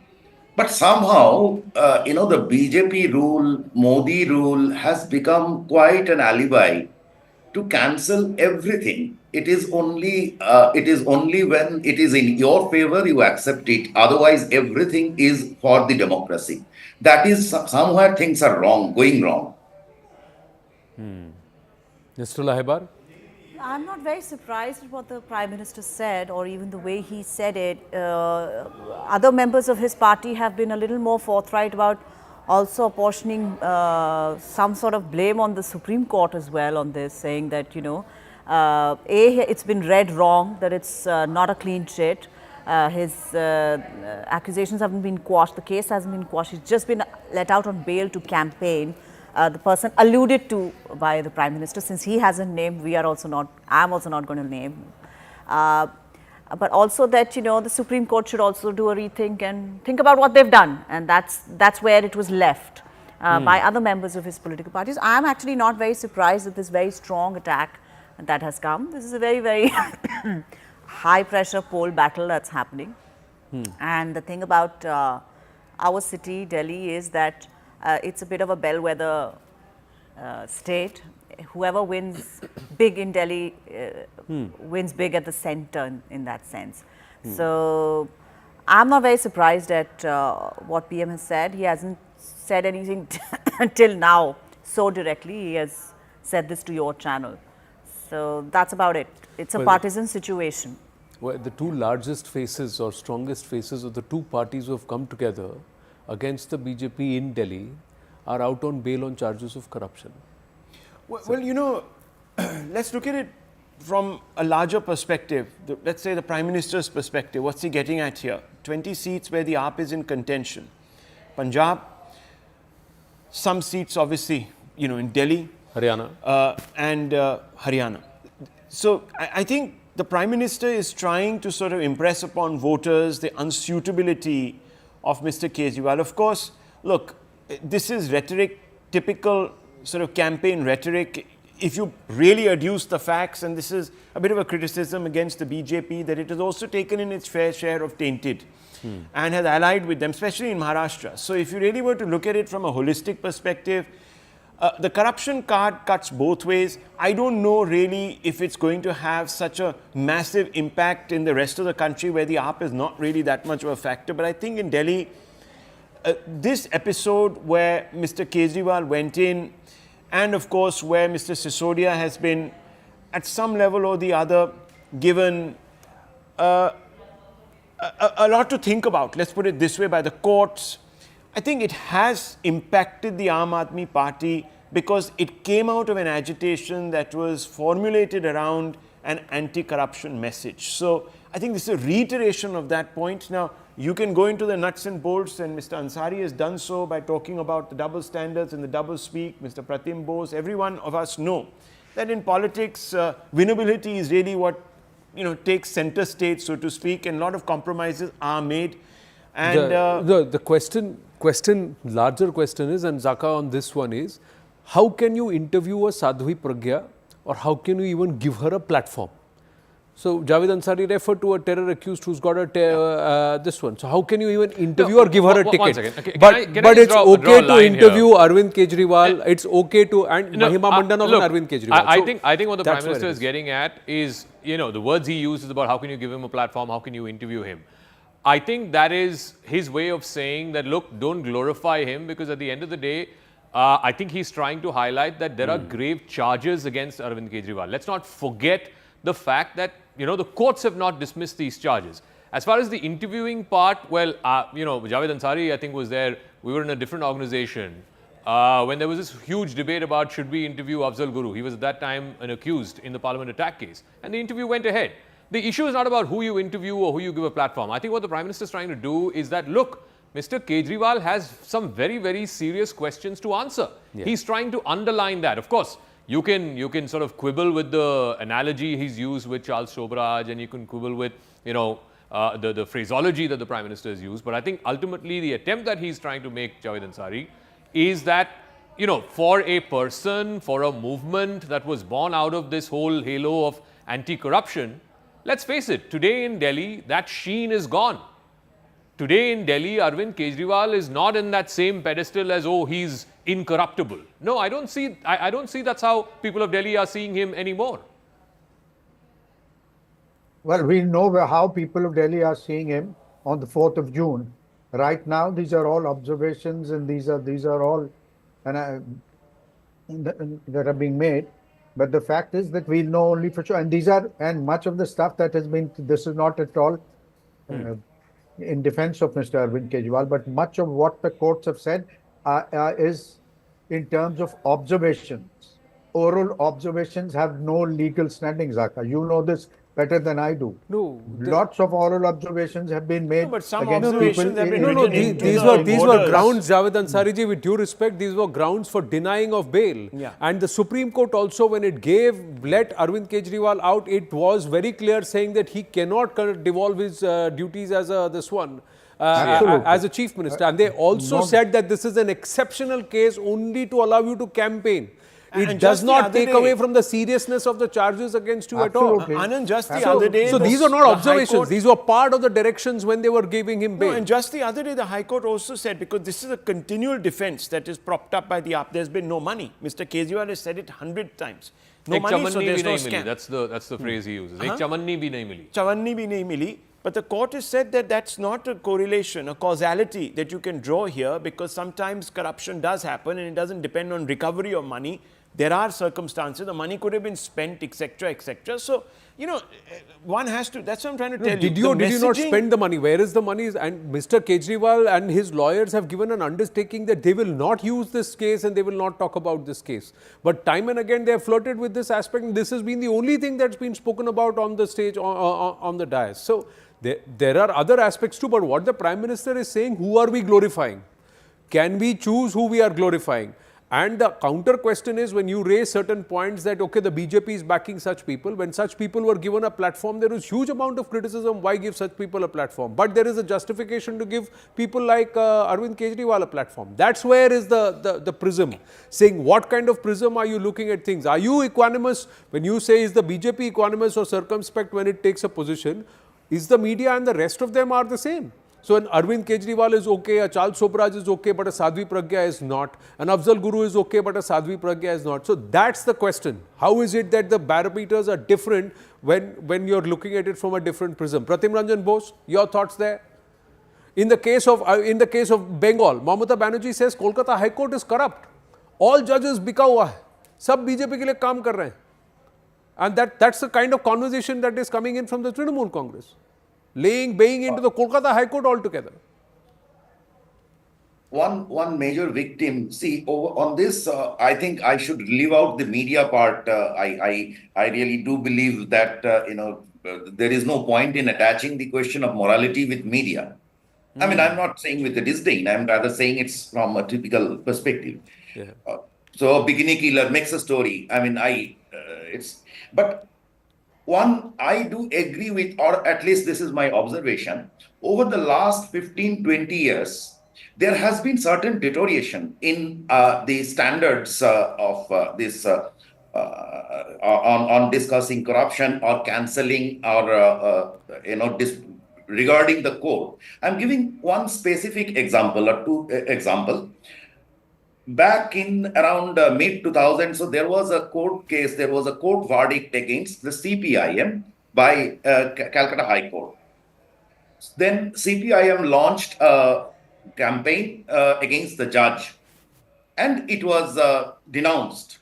Then CPIM retracted and kind of tried to wash off their sins. Today, it has become a free-for-all. It is every just judge is being threatened, is being painted, is labeled as an RSS agent, and as if RSS is a criminal organization. It is very unfortunate that way that you are not leaving any institution of the democracy untouched. While the opposition claims that the democracy is in danger because of the government, it is basically the opposition who is the first one to question EVM, to question EC, to question anything that is not going in their favor. I think it is doing some long-term harm to the democracy. Nistula Hebar, cancelling out those who have a different opinion and propping up those who are supposed to be part of a favorable ecosystem. I would actually like to address myself to what the PM has said. He said Mahima Mandan karte hue kiya tha. So there is of course a valid point there. You can take interviews of anybody who's newsworthy if it's serving a public purpose, public service and public purpose, because there are a lot of things which happen in the interstices of government that do come out, and the investigative journalism and everything. Always the yardstick for that is, does it serve the public in any way? So when it comes to the media, I would always say that there is a line which is always there, which is that in an interview or in any article or whatever, the most important thing to do is nothing comes off as a hagiography. It's an objective look at something. An interview is all about questions, as we're always told in our newsrooms. You can't force somebody to say something that they don't want to say, but you can control your questions. You do need to ask all the questions that are required. So if these interviews are happening on conditionalities and everything, certainly one needs to refrain from them. But if somebody is opening themselves up for questioning, I think media should take advantage of that opportunity and ask all the right questions. Right. Rahul Shivshankar? Look, fundamentally, I think we're looking at this from the wrong end. We're getting too involved in the exact words of what the Prime... I think what he's trying to say is that a person that is projecting himself upon the public is unsuitable for a variety of reasons. I think let's not chase that media sort of... because I have different views. Right. There are lines that I would personally draw, but that's a different matter altogether. We're not the news here. I think fundamentally, Anand, one has to understand the strategy behind taking on Mr. Kejriwal and going after that one very important attribute that Mr. Kejriwal projects to the people, that we are honest, that we are kattar imandar. So I think Zaka used that word. Yeah, the attempt to dent that kattar imandar claim. It's just a very strategic, constant reiteration to the electorate that, look, hang on, question him on this. Ask yourself, is the AAP really a kattar imandar party before you go out there and press the button? Now, whether it is pressing the button in Punjab or Delhi or, you know, in Haryana, what have you, the point is that the message is this: let's deconstruct this image that Mr. Kejriwal is incorruptible. Let me put that doubt there. And you know, this works both ways. What is said constantly about Mr. Modi? He's constantly answering questions as to whether he's an inclusive leader. He came out with a slogan. And when you come out with a slogan, then you have to be prepared to sort of defend that slogan. He came out by saying that, I am Sabka Saath, Sabka Vikas. So people have said, okay, let's look at your record on Sabka Saath, and they constantly badger him on that point, despite the fact that there is now evidence to suggest that his government has never discriminated against people. There have been people in the party that have said things. Some of them have got pulled up for it and so on and so forth. But if you project yourself in a particular box, in a particular way, then you've got to you'll be weight based that, and you've got to deliver on on that claim, and the Exactly. numbers have to back you. So if you claim to be a kattar imandar, are you delivering on that? Yes. That's the question. Let's get a move on. Let's now expand the horizons and get back into the battle of Bharat, ladies and gentlemen, as we continue this conversation. Delhi and neighboring Haryana. So let's move into Haryana. 7 seats of Delhi we've spoken about a bit, but Haryana, how important, critical is it? All 10 seats going to the ballot. And there has been a little bit of a flux across parties there in Haryana. Zaka. Oh, absolutely. And this is because of the JJP and the BJP alliance sort of ending, what was it, about 3-4 months ago. All 10 seats last time and the time before that, the BJP sweeping. But I think what is going to be interesting this time, and we talk about this every time we talk about Haryana, is again going to be the Jat factor. And out of, I think, 6 or 7, or 5 out of the 10 seats, half the state, which is seats like Rohtak and Hisar. Of course, you have the seat of Hisar, which is really, going to be the heart of this battle, because this is where you will get to know whether the Jats are upset with the BJP in a way that they are voting out the incumbent MP. So places like, Hisar, Sirsa, and then you have Sonipat, Rohtak, you have Arvind Kumar Sharma had won this seat last time for the BJP. Now Dipinder Hooda, he feels like he's getting a leg up this time around. Mahendragarh, again a seat in southern Haryana where the Prime Minister campaigned not so long ago. These are seats where you are going to see that impact, or at least you will get an indication. Are the Jats angry enough? Has the JJP managed to sort of make a certain message go across to the Jat community that, look, we aligned with the BJP last time around, we ran a government for 4 years or whatever, but now we are upset with them and our alliance has split? Or will the Jats move en masse to the Congress? Because last time the Jat vote got split, particularly in the assembly elections. Even though Dushyant Chautala fought separately, he got 10 MLAs, I think. He then joined hands with the BJP post facto, post the election. How has that gone down in the community? Are they angry against him? Are they angry enough to vote against the BJP and vote against the JJP and go back to the Congress like they did prior to 2014? Or are they still reposing faith in Mr. Modi and in the BJP? Because again, I keep going back to this. Haryana has also voted very differently in assembly election as opposed to Lok Sabha election. In the Lok Sabha election, again, in 2019, and we tend to sort of underplay this factor, in a state like Haryana, where there's a large proportion of young folks who go to the army, 2019 Balakot played a role.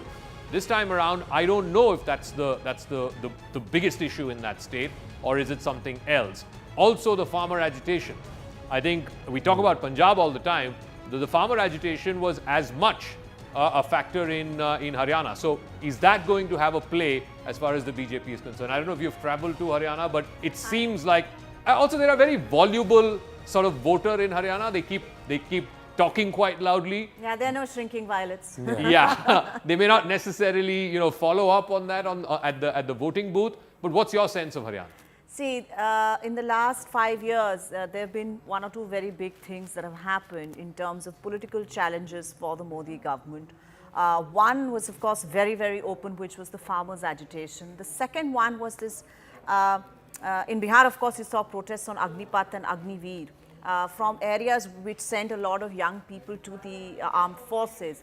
But there has also been a lot of subterranean resistance and sullenness with regard to that particular program amongst youngsters who feel that their opportunities are shrinking in terms of the army, where they once had opportunities. So one needs to see how much of that is reflected in what has happened in what is going to happen in Haryana. Right. Haryana, the BJP has played a Jat versus non-Jat sort of a strategy there. One needs to see how much Jat consolidation happens behind Congress. As Zaka said, the JJP last time got 10 seats and therefore made it possible for the BJP to come back. This time around, excuse me, the BJP went into polls after breaking an alliance with the JJP, signaling very, very clearly that they are sticking with their old non-Jat, Battis Biradri sort of caste equations. Yeah. So it will be a kind of the results in Haryana will be a reflection of all of these things that have happened in the last 5 years. The replacement of Khattar with whoever replaced ML Khattar. Yeah, I was just coming to that. Mr. Saini has been injected into office. It was a very clever move because they have sensed that the Jat vote might not be consolidating in the fashion that they expected behind the BJP. So they brought in Mr. Saini to consolidate at least the OBC vote. Right. And that OBC vote is about a 30-35% vote in Haryana. So I think that change at the chief ministerial level is to send a sort of, at least let's get that. We start with the base. And I also do think that this decoupling that has happened at the state level, there is something tactical behind that. That's an attempt, perhaps, I don't know, to split the Jat vote once again. And between that the Congress and the JJP. That's right. There might be a factor like that. And actually, Zach, if you could just, perhaps, I don't know if we have that data, where the Jat is really dominant and how much of that vote kicks in different constituencies. I don't know if we have that sort of granular data. I just showed the Jat dominant seats, Rohtak, Hisar, Sonipat, etc. But I think the two prestige battles in Haryana will be these two seats. Kurukshetra, because remember, Naib Singh Saini was the MP from Kurukshetra, and now they have Naveen Jindal, who for the longest time, him and his family were associated with the Congress party. He switched to the BJP just weeks before this election. He's got the ticket. The Congress is not fighting this seat. They've supported Sushil Gupta of the Aam Aadmi Party in this seat, Kurukshetra. It's a prestige battle because the CM used to be the MP from this seat just up until 4-5 months ago. That's one seat, and then the neighbouring seat of Karnal, where the long-time CM, the 10-year Chief Minister Manohar Lal, he's now fighting from Karnal against Divyanshu of the Congress party. Again, Karnal becomes important because this was a VVIP constituency, the Chief Minister of the last 10 years. He's fighting as an MP this time around. And again, both Karnal and Kurukshetra, you will definitely see the impact of A, the farmer thing because they're close to the Punjab border, and two, the wrestler protests. Again, the subliminal thing around it is about, all of these wrestlers also happen to be Jats. But the wrestler protests will also have an impact in these seats. Now, whether or not that's enough, because at the end of the day, and I think this is where we need to make that distinction. We heard this from voters in Delhi. This is about the national election. Who are you choosing as Prime Minister? Are voters willing to overlook some of this local discontent? Because this is at the end of the day an election, Desh ke chunav hai.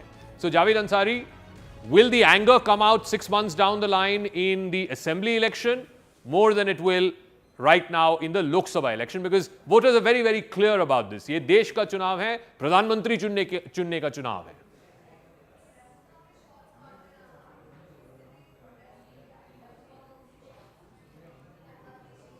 Zaka, I can hardly hear anything that you're saying. My audio has been connected to the PCR. I can listen to all the chit chat. We'll chitter chatter that is going on in the PCR, and hardly anything from the studio. We'll try and fix that. Couple of facts. We'll try and the fix that. OPS scheme and also the Agniveer factor. Now, I was looking at some breaking news that we put out that apparently in government circles there might be a rethink on this. Subliminally, I think a large number of force commanders have been asked to send their feedback. So I think the signaling is already on. In 2 or 3 states, this is becoming a factor. Bihar, Punjab, Haryana, the Agniveer scheme has become a bit of a factor. How this sort of plays out in this particular election, I don't know. But fundamentally, there seems to be misgivings. And I think the BJP very quick to sort of read the tea leaves as they form at the bottom of the poll cup.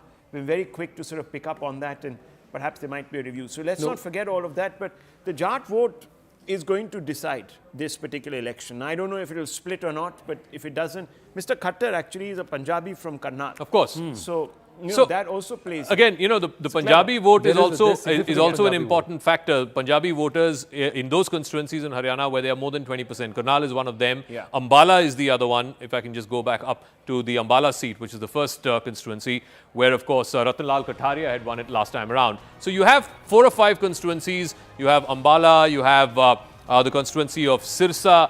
The other factor, we have not talked about this enough. At one point of time in Haryana and in Punjab to a great extent, the Dera vote, the Dera influence used to be a huge factor. Sirsa is going to be a seat where you will see some amount of the Dera vote, as it were. And then, of course, the 2 southern constituencies of Faridabad and Gurgaon, again, where you have Punjabi voters who are more than 1 in 5 in both of these constituencies. That's Gurgaon, and you have the neighbouring constituency, Kishanpal Gujjar seat. The Jat seats, the Jat vote, Jat heavy dominant seats, and the Punjabi dominant seats. Look at the gap in the vote share. It only expands. Yeah. The INDI opposition alliance is slipping to 27%, whereas the NDA has gone up to 61%.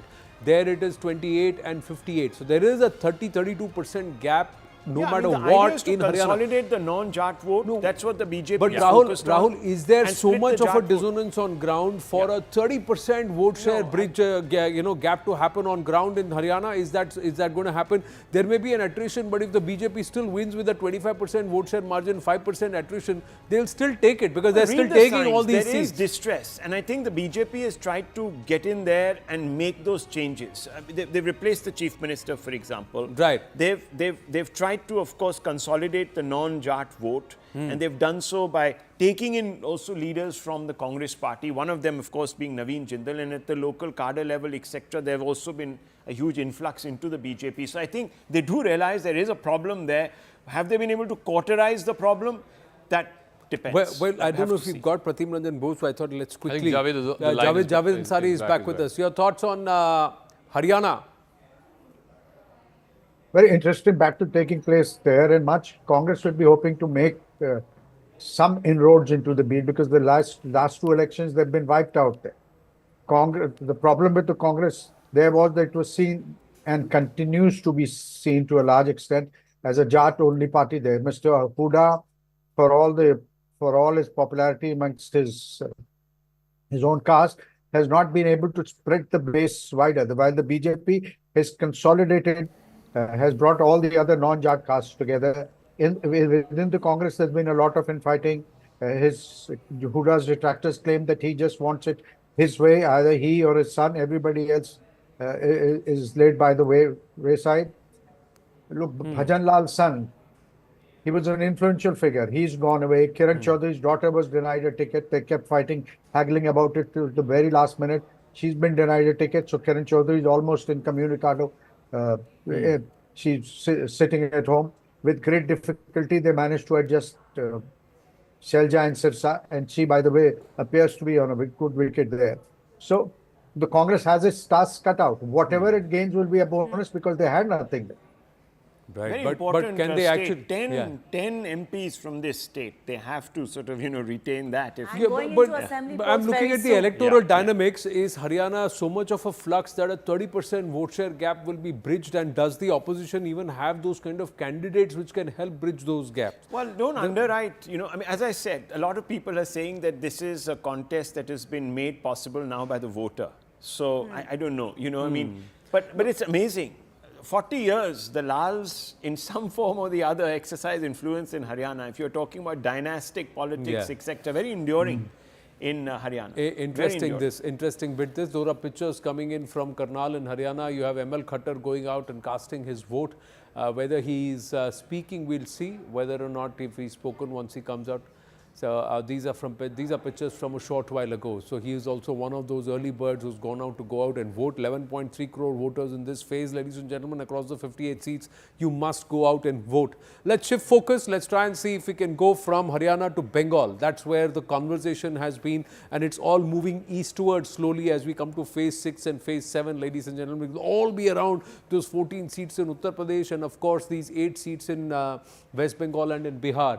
How interesting this is. Which belt are we? Are we getting into the BJP versus Trinamool straight fight belts here? So these are this is the sort of the tribal belt, the western part of West Bengal, which the BJP did very well last time around. So you're looking at Bankura, Purulia, Jungle Mahal, that belt. The BJP had 5 and the TMC had 3. Remember, overall in the state, the BJP had 18. It was a breakout election for the BJP last time around, and the TMC had 24. But in this phase, in the 6th phase, the BJP had greater number of seats, 5 to the TMC's 3. They also had a greater vote share, 44.6 to the BJP and 43.36 to the Trinamool Congress. So let's look at some of these constituencies. So you have Purulia, Bankura, I mentioned this. Then you have Bankura again. This time around, it's a prestige battle. Subhash Sarkar of the BJP is taking on Arup Chakravarti of the TMC. Then you have the neighboring constituency of Jharkhand. A lot of these constituencies, as you get into Mednipur, and of course the Adhikaris are from Mednipur, so again a prestige battle for them. The Mednipur seat is Angimitra Paul of the BJP, again a very telegenic face of the BJP, taking on June Malia of the TMC. But here's the thing, these are seats, tribal seats, again, more backward seats compared to, let's say, the Calcutta and Greater Calcutta seats. And then as you come closer to Calcutta, these are the Calcutta seats, which of course will be polling in the next phase, in the final phase. As you come closer to Calcutta, you will see the TMC winning more seats. So you have Ghatal, where Deepak Adhikari had won last time around. This time, he's again got the ticket once again. Tamluk is again a prestige battle because Abhijit Gangopadhyay, who used to be a judge, quit judgeship and then joined the BJP. He's got a ticket. He's now taking on Debangshu Bhattacharya of the TMC. And then you have Kanti, which Shishir Adhikari had won. That seat again is up for grabs. So prestige because, like I said, in Mednipur, that belt, the Adhikaris have a point to prove. The BJP has to run up the numbers in this tribal belt, the Bankura, Purulia, Jharkhand, that belt. And yet at the same time, as you now close out into the last phase, where the Calcutta seats will be voting, the TMC will also want to ensure that they have some of the momentum going into the final phase. Pratim Ranjan Bose, I think we can ask him a question about. I'm going to check if he's there with us. I think we've just he's just moved out of the conversation right now. Bengal, just coming back from Kolkata, there seems to be a certain sentiment. Now, whoever takes it, and there is a resurgence of the left. Now, if you see a lot of the seats, it's Trinamool, BJP and the left. Trinamool, BJP and the left. The Congress is nowhere there in this entire system, but this entire India alliance, there's no alliance on ground. No, this is Mamata versus BJP largely, and the left is basically around because Mamata finally had to realize that it can't be just her in a bipolar fight. There are going to be like bodies in the streets. So, so there was a bit of a rapprochement there, some sort of a subterranean sort of a rapprochement there, but the two big things that have happened during the course of this very long election cycle are the two court judgments, one on the teachers' recruitment, and for which the Mamata government had been in the courts. Those were challenged, and the cancellation of the OBC certificates that her government had issued after 2010.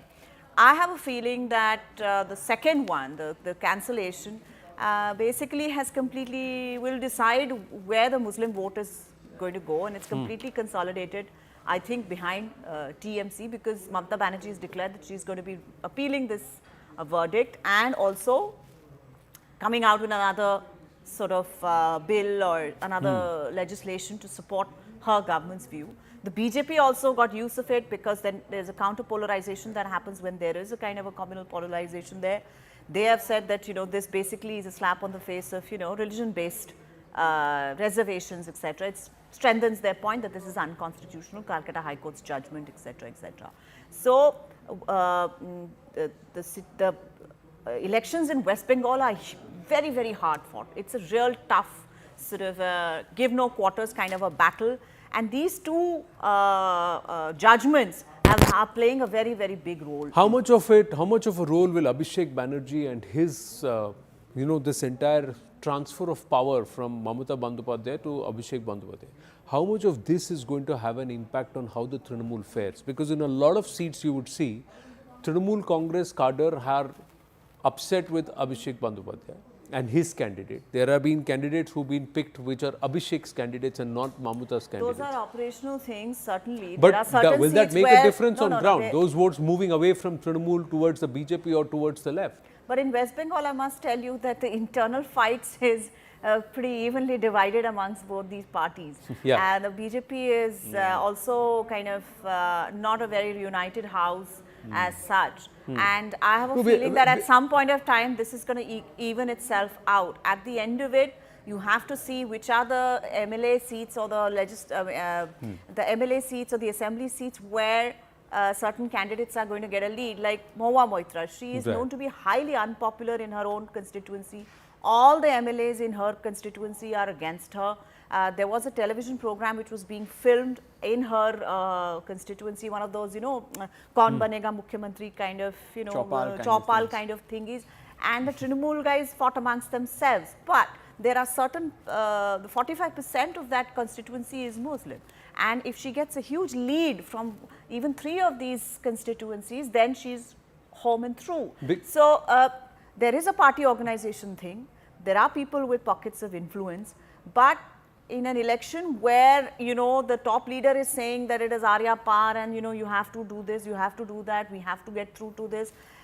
You don't know what the voter is feeling. Is the cadre and the voter thinking assembly mein dekh lenge?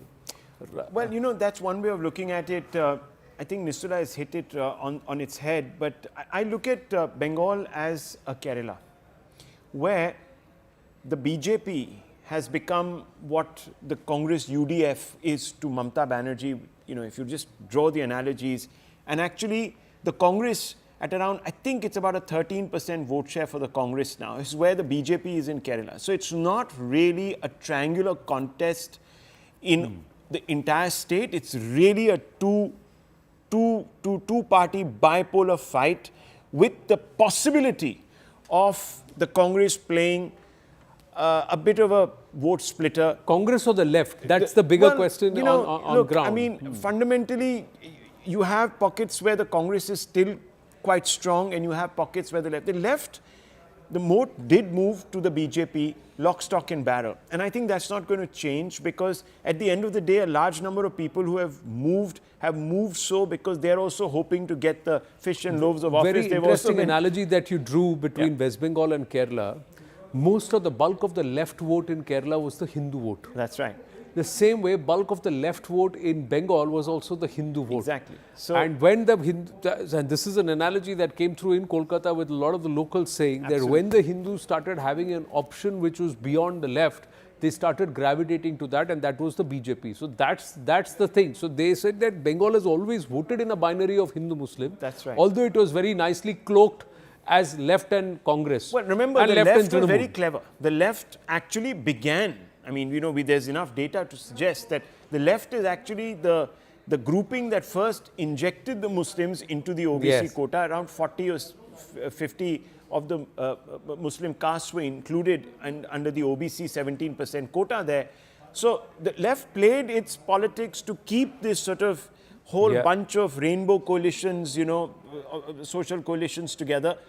The Trinamool somehow has been able to A, better that, B, unfortunately right now for the Trinamool Congress, as Nistula was saying, they've got their eye really on the Muslim vote. The Prime Minister is going very hard at trying to deepen that wedge between Hindus and Muslims. It's very polarized. Every message there, A is about the CAA, B it's about this whole business of giving the OBCs, quota, tribals. exactly, the tribal quota to the Muslim community. It's a very communalized election there. Now, as you were saying, the Muslim vote, if it sticks with Mamata Banerjee, the left will not And come compared in. to other The states. Muslim vote in Yes. West Bengal is different from other parts of the country. It's not just, restricted to one enclave. There is a very even spread of the Muslim vote across the state, and BJP guys have always told me. I think one other BJP people also have told me that is their basic problem in terms of this counter polarization. One factor, and I think you'll have to go back to both 2019 Lok Sabha as well as 2021 Vidhan Sabha. 2019 Lok Sabha, the left and Congress fought separately.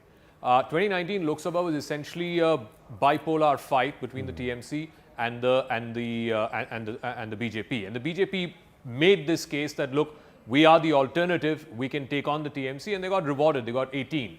In the 2021 Vidhan Sabha, and I think this is where the comparisons need to be drawn, the left and Congress came together, but they got 0 seats. Yeah. What they did manage to do with the left and Congress coming together is the Muslim vote entirely consolidated in favor of the TMC. So it was the TMC completely got the entire section of the Muslim vote, and some of the Hindu vote, some of the anti-incumbent vote got split between the left and the Congress and the BJP. Will that same thing happen now in 2024 Lok Sabha? Because again, you have left and Congress, and there are about half a dozen seats where left more than Congress actually. I think Congress, other than Adhir's seat and maybe one other seat, is really not in the contest in Bengal. But the left, with some of their younger candidates in the urban pockets of Kolkata, the greater Kolkata seats, they seem to be making a lot of noise in the media that, look, we have candidates who can take on both the BJP and the Trinamool. What it might willy-nilly do is, by splitting the anti-incumbent vote, it could potentially help the TMC. We'll have to wait and see. Like I said, I'm going by evidence of what we saw in the 2021 Vidhan Sabha election. Whether or not that will be replicated in the 24 Lok Sabha, like I said, we'll know on June 4th. And the fact is that there is not much that separates the two in terms of vote share. So if there is a 3% swing here or there, will that also translate into a runaway number of seats for one of the parties out of these 42? See, that look, this alliance still has 13-14% vote share. That's about 1 in 6 voters. Whether they'll be able to retain this 13%, or whether this 13% splits, and which way does it split? Does more of it go to the TMC, i.e. the Muslim vote, or does more of it go to the BJP, i.e. the Hindu vote? So that is really the critical question here, because this is not a small amount. 13% vote share is a significant amount of votes. Right. Whose votes are they taking away? And if this vote is splitting, let's say the conventional wisdom is the voter does not want to waste his or her vote, right? The Congress and left are in no contention here. This is essentially a fight between the TMC and the BJP. Who am I voting for? If I am a left Congress voter, do I give it to the BJP or do I give it to the TMC? I think that 13% in a way has or punches above its weight, because it really will determine which of these two parties actually runs away with the larger share of seats. Plus 1 or 2% of the anti-Mamata vote, if that moves away from the Trinamool. And I think we were talking about that yesterday, Zaka, about the woman vote there in the state. So huge. The woman voter in about, 18 or some constituencies out of 24 or something like that have... is higher than the male voter. We'll park your numbers right now. We've got to take a short break. When we come back, ladies and gentlemen, in the battle for Bharat, yet another excerpt in that interview that Prime Minister gave to the News 18 network. Payal Mehta, Aman Sharma, Aman Chopra and Amitabh Sinha. Stay with us.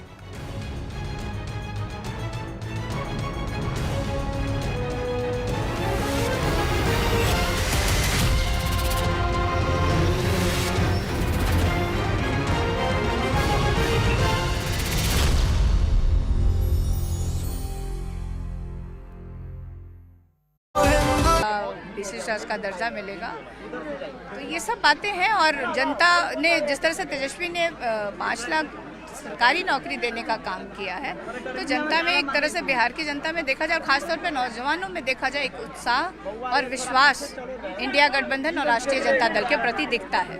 पिछले चुनाव में 40 में से 39 सीटें भाजपा और NDA को मिली, तो 5 सालों में ऐसा क्या बदल गया है कि आपको लगता है कि बिहार ने जो कॉन्फिडेंस उन पे दिखाया था वो अब नहीं रहेगा? देखिए, एक बार आप उनको जनता को आप धोखा दे सकते हैं, 2 बार आपने देखा, लोगों को लगा कि चलो 5 साल का समय कम होता है काम करने के लिए, एक मौका और देते हैं प्रधानमंत्री जी को। लेकिन 10 वर्षों से जो इंतजार कर, जो युवा जिसकी उम्र वो रुकी तो नहीं है ना 10 वर्षों में, जिनको नौकरी चाहिए तो उनकी उम्र तो रुकी तो नहीं है, तो वो इंतजार कर करके अब थक गए हैं। और आप देखिए कि प्रधानमंत्री जी सिर्फ वादे पे वादे करते हैं, एक भी वादा वो पूरा नहीं करते हैं। तो अब मुझे लगता है कि जनता में उनके प्रति काफ़ी आक्रोश दिख रहा है। और वो क्योंकि हम लोग क्षेत्र में जाते हैं तो जैसे जनता आती है सामने तो वो बताते भी हैं। और एक तरह से अगर देखा जाए, मैं स्थानीय अपने क्षेत्र की अगर बात करूं सिर्फ पाटलिपुत्रा की, तो यहाँ पे 2 बार से सांसद महोदय हैं और वो भी भाजपा के हैं, लेकिन एक बार भी उन्होंने अपने काम के बल पे और चेहरे पे चुनाव नहीं लड़े हैं। आप यहाँ पे जितनी महिलाएं या कोई भी खड़ा है, आप पूछे कि एक जो बेसिक जो मूलभूत सुविधा जिसको कहते हैं पीने की पानी भी सही से अगर इस क्षेत्र को नहीं मिल रहा है, तो 10 वर्षों में इन लोगों ने क्या डेवलपमेंट किया है, मैम क्या विकास किया है? आप विकास की बात कर रही हैं, बट साथ ही साथ यहाँ से कास्ट सेंसस की मांग शुरू हुई थी। जब इंडिया गठबंधन पहली बार मिली, नीतीश कुमार तब आपके साथ थे। कमंडल की राजनीति क्या मंडल की राजनीति पर हावी हो रही है, क्योंकि राम मंदिर के ऊपर भी प्राइम मिनिस्टर वोट मांग रहे हैं? देखिए, जो कास्ट सेक्शन की बात थी वो हमारे नेता आदरणीय लालू प्रसाद यादव जी काफ़ी समय से उठाते रहे, और हम लोग विपक्ष में रहने के बाद भी हम लोगों ने इसकी मांग की, और हम लोगों ने जब सरकार में आया तो इसको करके भी दिखाया है, और उसके अनुपात में हम लोगों ने 75% आरक्षण भी दिया है। मतलब जब आप आरक्षण की बात करती हैं, ये भी एक कटाक्ष बार बार और लालू जी पे भी लगाया जा रहा है, मुस्लिम रिजर्वेशन, कि अगर इंडिया फ्रंट आई तो मुसलमानों को दे दिया जाएगा रिजर्वेशन, ओबीसी से छीन लिया जाएगा। ये एक बार नहीं, कई बार बड़े बड़े नेताओं ने, प्रधानमंत्री, गृह मंत्री, सब लोग ये आरोप लगा रहे हैं। देखिए, क्योंकि उन्होंने कोई डेवलपमेंट का काम किया नहीं है, तो वो कहीं ना कहीं वोट देश को बांटना चाहते हैं 2 हिस्सों में। बात वो डेवलपमेंट की बात, उन्होंने 10 वर्षों में जो काम किया वो जनता को क्यों नहीं गिनवाते हैं? उनको ये सब बातें क्यों कहने की आवश्यकता पड़ी? पर आपको लगता है इससे कोई फर्क पड़ेगा? सिर्फ वोट के लिए।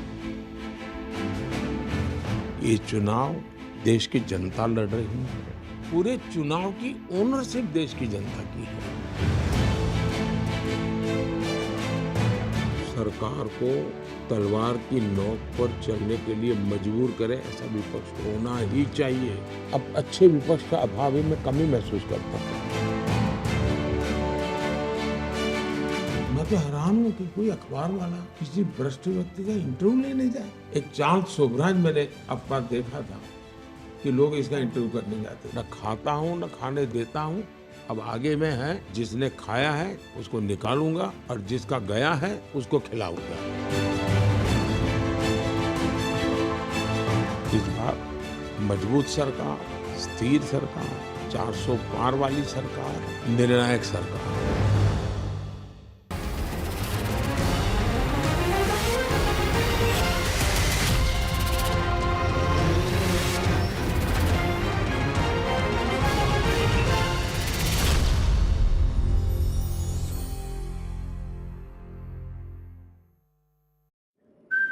वोट के लिए ये लोग करें, लेकिन देश की जनता इनको बहुत अच्छे से समझ चुकी है, और इस बार नरेंद्र मोदी जी की और इनकी विदाई तय कर रखी है। 2 और सवाल है, आपके परिवार पे पर्सनल अटैक भी बहुत होता है, लालू जी पर हो या आप लोगों, एक तो परिवारवाद का आरोप लगता है, दूसरा करप्शन का। रोहिणी आपकी बहन इस बार उतरी है चुनाव में, तो उन पर फिर एक आरोप लग रहा है कि इस बार तो परिवारवाद है और डेवलपमेंट के नाम पे सिर्फ परिवार को ही प्रमोट करते हैं। देखिए, अगर सारण की जनता, क्योंकि वो सारण मेरे पिताजी की कर्मभूमि रही, और अगर सारण की जनता और सारण के जितने भी 6 विधानसभा वहाँ के विधायक अगर मांग करते हैं कि आप अपने परिवार के सदस्य को ही वहाँ से लड़ाएं चुनाव, तो ये उन जनता के मांग पे उसको लड़ाया गया है चुनाव, और ये लोकतंत्र है। देखिए, टिकट दल ने टिकट दिया है, लेकिन वोट तो जनता को देना है। और कौन लोग आरोप लगा रहे हैं? जिन्होंने खुद परिवार के सदस्यों को टिकट दिया है। जमुई से कौन लड़ रहा है? किसके जीजा जी वो है? नवादा में जो लड़ रहे हैं वो किसके बेटे हैं? समस्तीपुर में जो बेटी लड़ रही है वो किसकी बेटी है? हाजीपुर में जो बेटा लड़ रहा है वो किसका बेटा है? तो ये कौन लोग हैं जो ये लोग आरोप लगा रहे हैं कि परिवारवाद की आरोप? तो परिवारवाद ये लोकतंत्र है, लोकतंत्र में जनता वोट देती है और जनता उनको जिताती है। और करप्शन का जो आरोप लग रहा है आपके परिवार पे, आपको लगता है वोटर्स को कोई फर्क पड़ेगा? वो तो कह रहे हैं कि इन लोगों ने लूट लिया, आपका पैसा लूट लिया जो सरकार ने भिजवाया था। देखिए, छोटी सी बात मैं कहूँगी कि प्रधानमंत्री जी इलेक्टोरल बॉन्ड पे क्यों नहीं बोलते हैं? मैं नहीं, सुप्रीम कोर्ट ने टिप्पणी की है कि ये असंवैधानिक है, तो आखिर प्रधानमंत्री जी कब देश को जवाब देंगे इलेक्टोरल बॉन्ड पे? और मेरे परिवार पे हम लोग का मामला न्यायालय में है। और कौन लोग बोल रहे हैं? ये प्रधानमंत्री जी बोल रहे हैं। अजित पवार जी के ऊपर आरोप लगा करके और मतलब दूसरे दिन माला पहना के उनको शामिल कर लिया जाता है, तो वो स्वच्छ सभी के हो जाते हैं। बहुत सारे ऐसे नेता हैं। अब ये कोई मुद्दा नहीं है, मुद्दा बेरोजगारी है, मुद्दा डेवलपमेंट है कि आपने जो वादा किया 10 वर्षों में उसको कब पूरा करेंगे। क्या मुद्दा नीतीश कुमार भी है? क्योंकि कभी आपके साथ कभी उनके साथ मैंने देखा क्राउड ने भी। मुझे नहीं लगता है, क्योंकि तभी तो प्रधानमंत्री जी ने भी उनका साथ छोड़ दिया है, अपनी सभाओं में उनको लेके नहीं जा रहे हैं। अगर मतलब नीतीश कुमार जी अब मुद्दा नहीं रहे, तभी तो प्रधानमंत्री जी ने भी उनका साथ छोड़ दिया है, अपनी सभाओं में वो उनको लेके नहीं जा रहे हैं। आखिरी सवाल मैम, आपको जाना है, रामकृपाल यादव आप ही के परिवार की तरह थे, सबसे ज्यादा क्लोज कॉन्फिडेंट माने जा रहे थे, बट उन्होंने आपको हराया, फिर एक बार आप उनके सामने हैं। आपके कॉन्स्टिट्यूएंसी की जनता आपको उनके ऊपर क्यों चुने, आप क्या कहेंगे? देखिए, इस बार का जो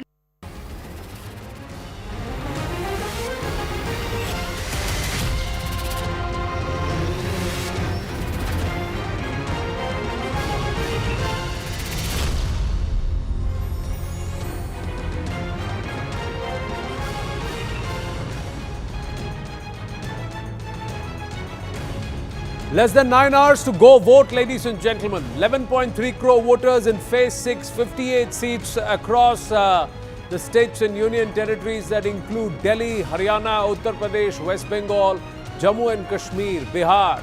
These are critical areas, critical states which need to return the ballot and of course will decide the fate of the parties which are wanting to try and stake claim to form government, and you, the voter, must go out and cast their franchise, ladies and gentlemen. There are some very interesting stories coming through from Bihar, from Uttar Pradesh, especially UP, in those 14 seats which throw a very interesting dynamic. But first, news coming through, this exclusive conversation with the News 18 network that Prime Minister Narendra Modi had late on Friday evening. And we're playing out yet another excerpt, the big interview this election season, just on the cusp of phase 6 of the Lok Sabha elections. In an agenda-setting telecast, the Prime Minister is sending a message across to Mamata Banerjee. Mamata Bandyopadhyay being told by the Prime Minister, misgovernance in Bengal cannot be ignored. Prime Minister Narendra Modi saying Bengal will teach the Trinamool Congress and Mamata Bandyopadhyay a lesson. He's predicting a surge in West Bengal. Will the BJP break into the 20s or even inch closer to the 30s out of these 42 seats in Bengal? Very critical, because after Uttar Pradesh and Maharashtra, Bengal returns the highest seats to the Lok Sabha along with Bihar, ladies and gentlemen. Critical. And will this be the agenda setting or the state that helps the BJP go past their 2019 tally? That's the big question. And will it make up for some of the attrition that they may face in some of the other states where they have already maxed out in 2019? Big interview this. Let's listen into this excerpt around Mamata Bandyopadhyay.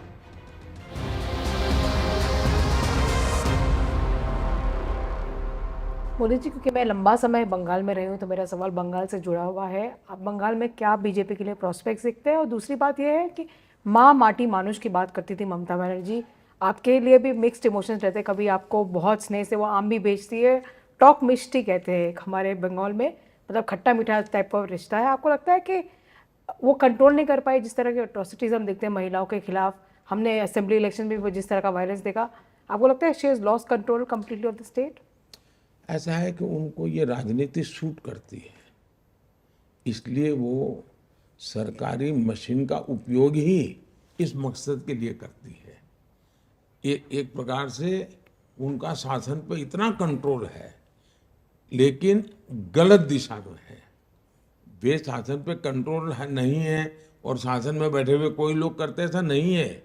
वो खुद ही करवाती हैं, खुद ऐसे करने वालों को protection देती है। उनका खुद का कन्विक्शन है कि ये जो कुछ भी हो रहा है यही रास्ता है सत्ता में रहने के लिए। और मैं मानता हूँ मुख्यमंत्री जी मुझे आम भेज दें या मिष्टी दही भेज दें, वो तो शायद एक प्रोटोकॉल के हिसाब से वो करते रहते हैं। मैं उनका धन्यवाद भी करूंगा, लेकिन इसका मतलब ये नहीं है कि जो गलत हो रहा है उसके विषय में हम आंख बंद रख सकते हैं। ये तो नहीं हो सकता है। आप बंगाल में क्या प्रोस्पेक्ट्स देखते हैं भाजपा के लिए, खास करके इस इलेक्शन? भारतीय जनता पार्टी एक बहुत ही सफलता, इतनी तेजी से बीजेपी का ग्रोथ किसी राज्य में नहीं हुआ जितना बंगाल में हुआ। 3 में से हम 80 क्रॉस कर गए, 3 एमएलए थे। लेकिन मेरे देश का दुर्भाग्य देखिए और एक खान मार्केट गैंग देखिए कि जिसने सत्ता नहीं बनी इसलिए पराजय। अरे 3 से 80 क्रॉस कर गए भाई, बड़ा विजय था हमारा। लेकिन खान मार्केट गैंग ने देख लिया कि भाजपा के तो सपने खत्म हो गए। आज हमारे एमपी बंगाल में और बड़े शान से काम कर रहे हैं जी। और इसलिए भारतीय जनता पार्टी के लिए बहुत तेजी से विकास है, अद्भुत स्वीकृति है, समाज के सभी वर्गों में है। और अब बंगाल के लोग दूसरा विभाजन नहीं देखना चाहते। अब बंगाल को टूटता हुआ देखने की तैयारी बंगाल के लोगों की नहीं है। Prime Minister Narendra Modi is saying this kind of politics works for her. Mamata Bandyopadhyay believes this is the brand of politics and this is how I can continue to stay on in power. But the last line very important. Bengal दूसरा विभाजन नहीं देखना चाहता और देखना नहीं अब नहीं सह सकता.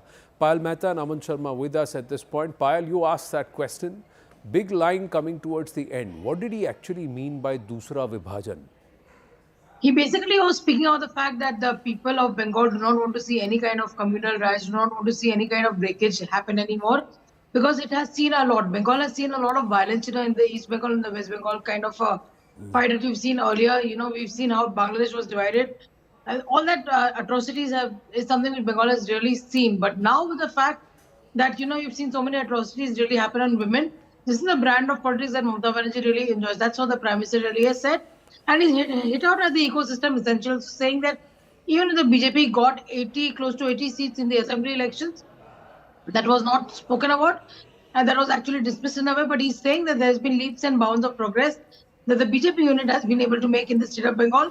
But remember, Mamata Banerjee at one point in time called Prime Minister Narendra Modi and the BJP leaders as Bohiragato, which is of course outsiders. Aman Sharma, Bengal एक और विभाजन नहीं देख सकता. And just before that, he was talking about this Khan market gang. It's not the first time the Prime Minister is making the reference to an ecosystem, to a Khan market gang, and also how Bengal is being projected by them. Yes, Anand, I think 3 major points for the Prime Minister. Number 1, he says the misuse of the state machinery by the Mamata Banerjee government in West Bengal is something that should be taken serious note of, because this is happening rampantly, the Prime Minister is saying. And this is something he said that the Mamata Banerjee may be, having this, you may using the protocol to send me mangoes or send me, other as per the official protocol. But I can't turn a blind eye to the ills which are happening with the West Bengal government. I think a very, very important statement. Also, the Prime Minister saying that the way the state is being, the divisive politics being done by the Trinamool Congress in West Bengal, that does not augur well for the state, and that is why the Prime Minister is saying that nobody in Bengal wants to see a division in the state again, and that is something that the BJP is fighting against. He also saying that BJP getting a lot of support in West Bengal. In fact, BJP is very, very hopeful of a good number of seats from West Bengal this time. Last time they had got 18 Lok Sabha seats, up from 2. This time they are expecting close to between 25 and 30 Lok Sabha seats in Bengal. In fact, the biggest surprise the BJP feels will come from West Bengal. And the Prime Minister using the analogy of the last assembly election to say that last assembly elections, we rose from 3 seats to 80 seats. It was a huge, huge jump in West Bengal. We lost the polls, yes, but the direction of West Bengal is now very clear. People did not give us the due for rising from 3 to 80 seats. This Khan market gang said we lost, but they did not show this aspect of how big we had risen. And PM saying that in these Lok Sabha elections, you will see how BJP will rise further in West Bengal. Well, but the BJP itself set a benchmark of 200 par. So did it measure up to that 200 par when they came up to 80 is the question that that was asked by many, because the BJP set that benchmark so high. It was set up by none other than Amit Shah himself, when they said this is what the number will cross, because that's the movement, that's the sentiment on ground. Kamalika is also joining us. Kamalika, the state machinery is being used by Mamata Banerjee to create a law and order situation. It's not that some people are doing it, she she is only executing this because she believes this is the best way to stay in power. The Prime Minister saying that Mamata Banerjee has misused the state machinery and she's brought out the ills and that cannot be ignored. The last line most important, people of Bengal don't want another Vibhajan. Well, definitely this is an allegation which is on Mamata Banerjee by the BJP leaders here also, and also the left and Congress leaders here, that police and administration bureaucracy has been badly used by Mamata Banerjee government. Even today when the vote starts and the very crucial East Midnapur, which is called the Shubhendu Adhikari's bastion, here we know that former judge Abhijit Ganguly, he is contesting from Tamluk seat.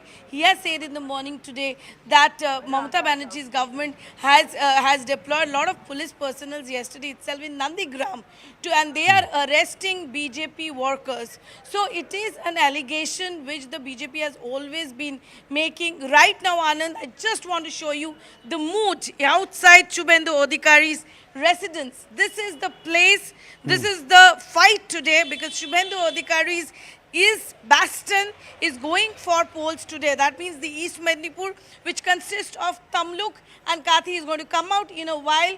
Tamluk is a place from where Shubhendu Adhikari himself won from 2009 to 2014, and Kathi, where right now we are standing, that is this time contested by none other than Shubhendu Adhikari's brother, Shomendu Adhikari.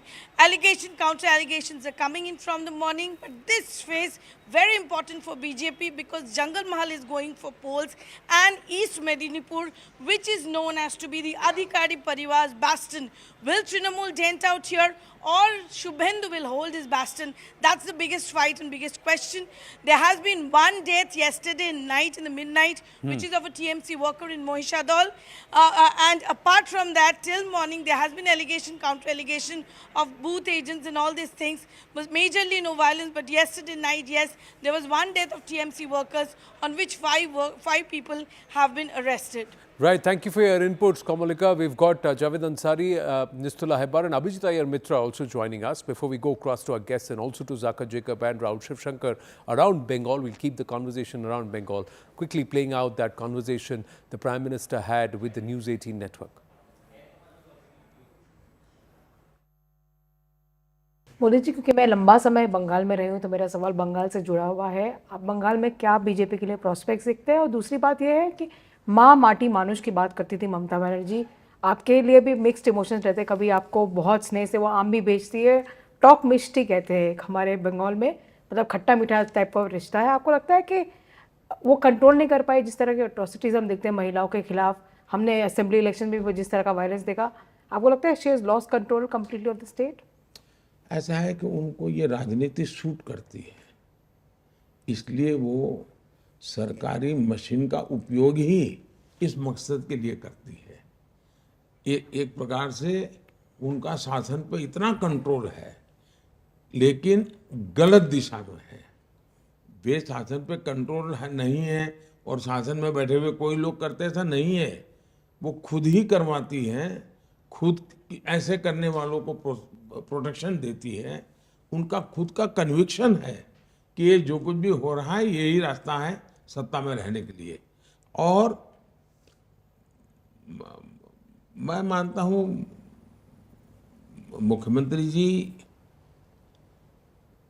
मुझे आम भेज दें या मिष्टी दही भेज दें, वो तो शायद एक प्रोटोकॉल के हिसाब से वो करते रहते हैं।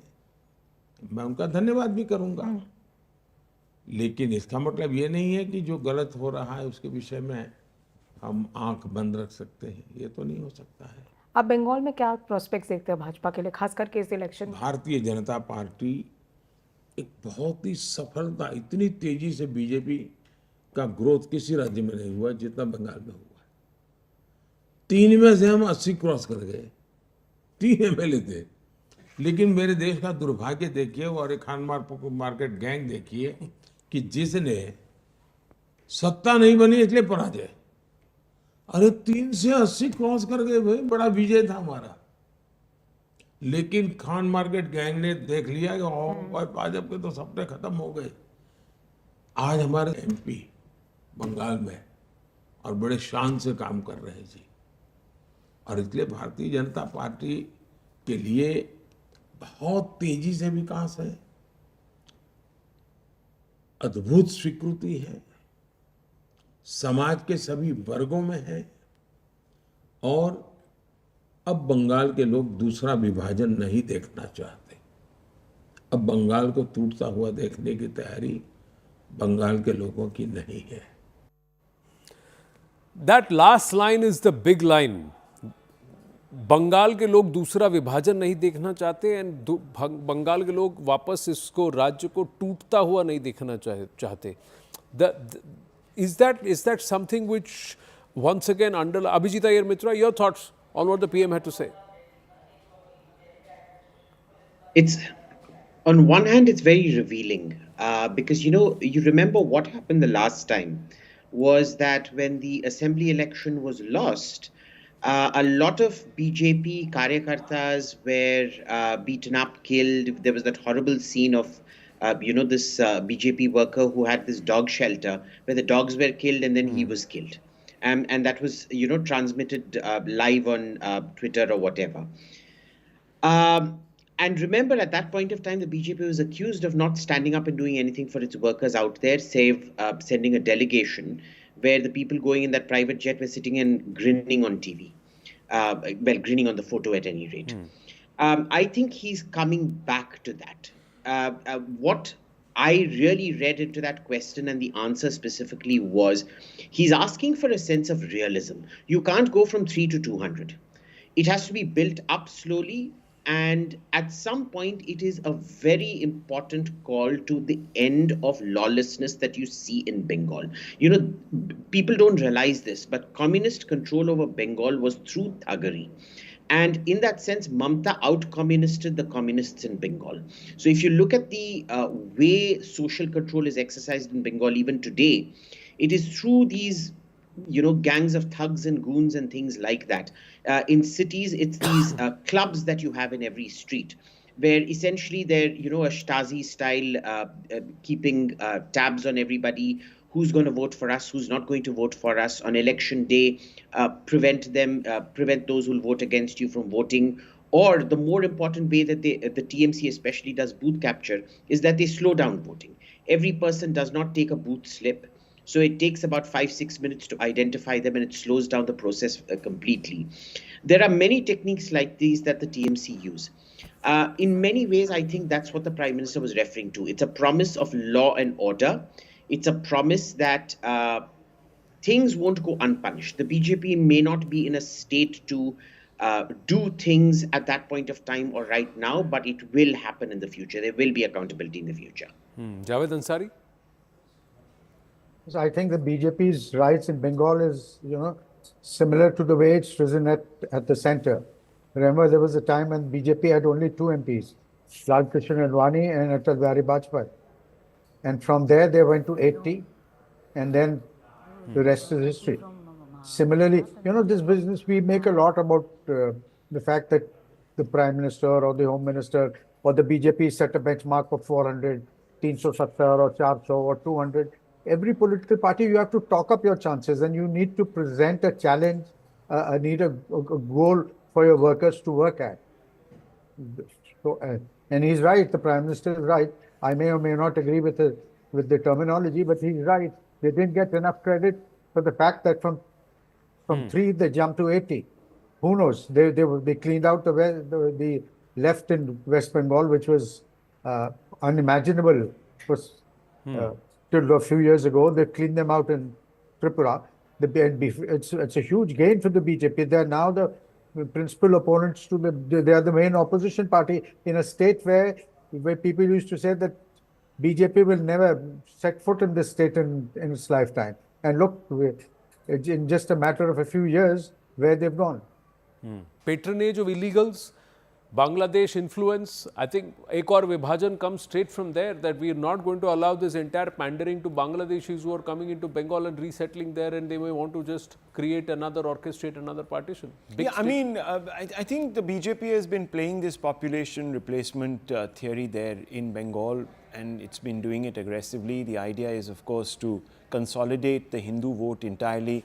Zaka was talking about how it frayed in For example, the last assembly election, you saw a little bit of the anti-incumbency Hindu vote sort of split. I think the BJP is very conscious of that, and they want to sort of coalesce that around themselves, and therefore they constantly sort of raise the spectre of the infiltrator, and words have been used, of course, even in national campaigns such as this. Ghuspetiya, etc. So there is this constant reference to this binary, this social binary there. And I think the BJP is hoping that what the High Court has done in its order will roam around Bengal and you will see. That you roam around Bengal, you'll see. There is a difference between the refugee and there is a difference between those who are Bangladeshi who have come there. This is a problem even in Assam. Let's not forget. This cuts across geographies. The infiltration of the so-called Bangladeshi Muslim, right? This is an issue. So I think it plays out contiguously. And the conversation on ground, Nistula and Zaka, is that because Bangladesh economy is in doldrums, there is a huge increase in the attempts to try and infiltrate and come here purely on economic prospects. But on that ground, what's happening is the pressure is on Bengal itself. The Bengal economy, Bengal state economy and Bangladesh at this point, they tend to mirror themselves in terms of the debt, the state debt and where they are correct. Somebody was pointing those numbers when I was in Kolkata, and they said that this is going to only add pressure and put pressure to our borders. And if our borders are porous, then this has been there from 1971 and before. And if you look at old interviews with late Prime Minister Indira Gandhi, she also says when she went to Europe, went on a tour of Western Europe and the States, to drum up support for India, because we were getting millions and millions of refugees of the war and of the crackdown by the Pakistani army. And that time also she said everybody has to go back. So this is a very touchy sort of topic for everybody.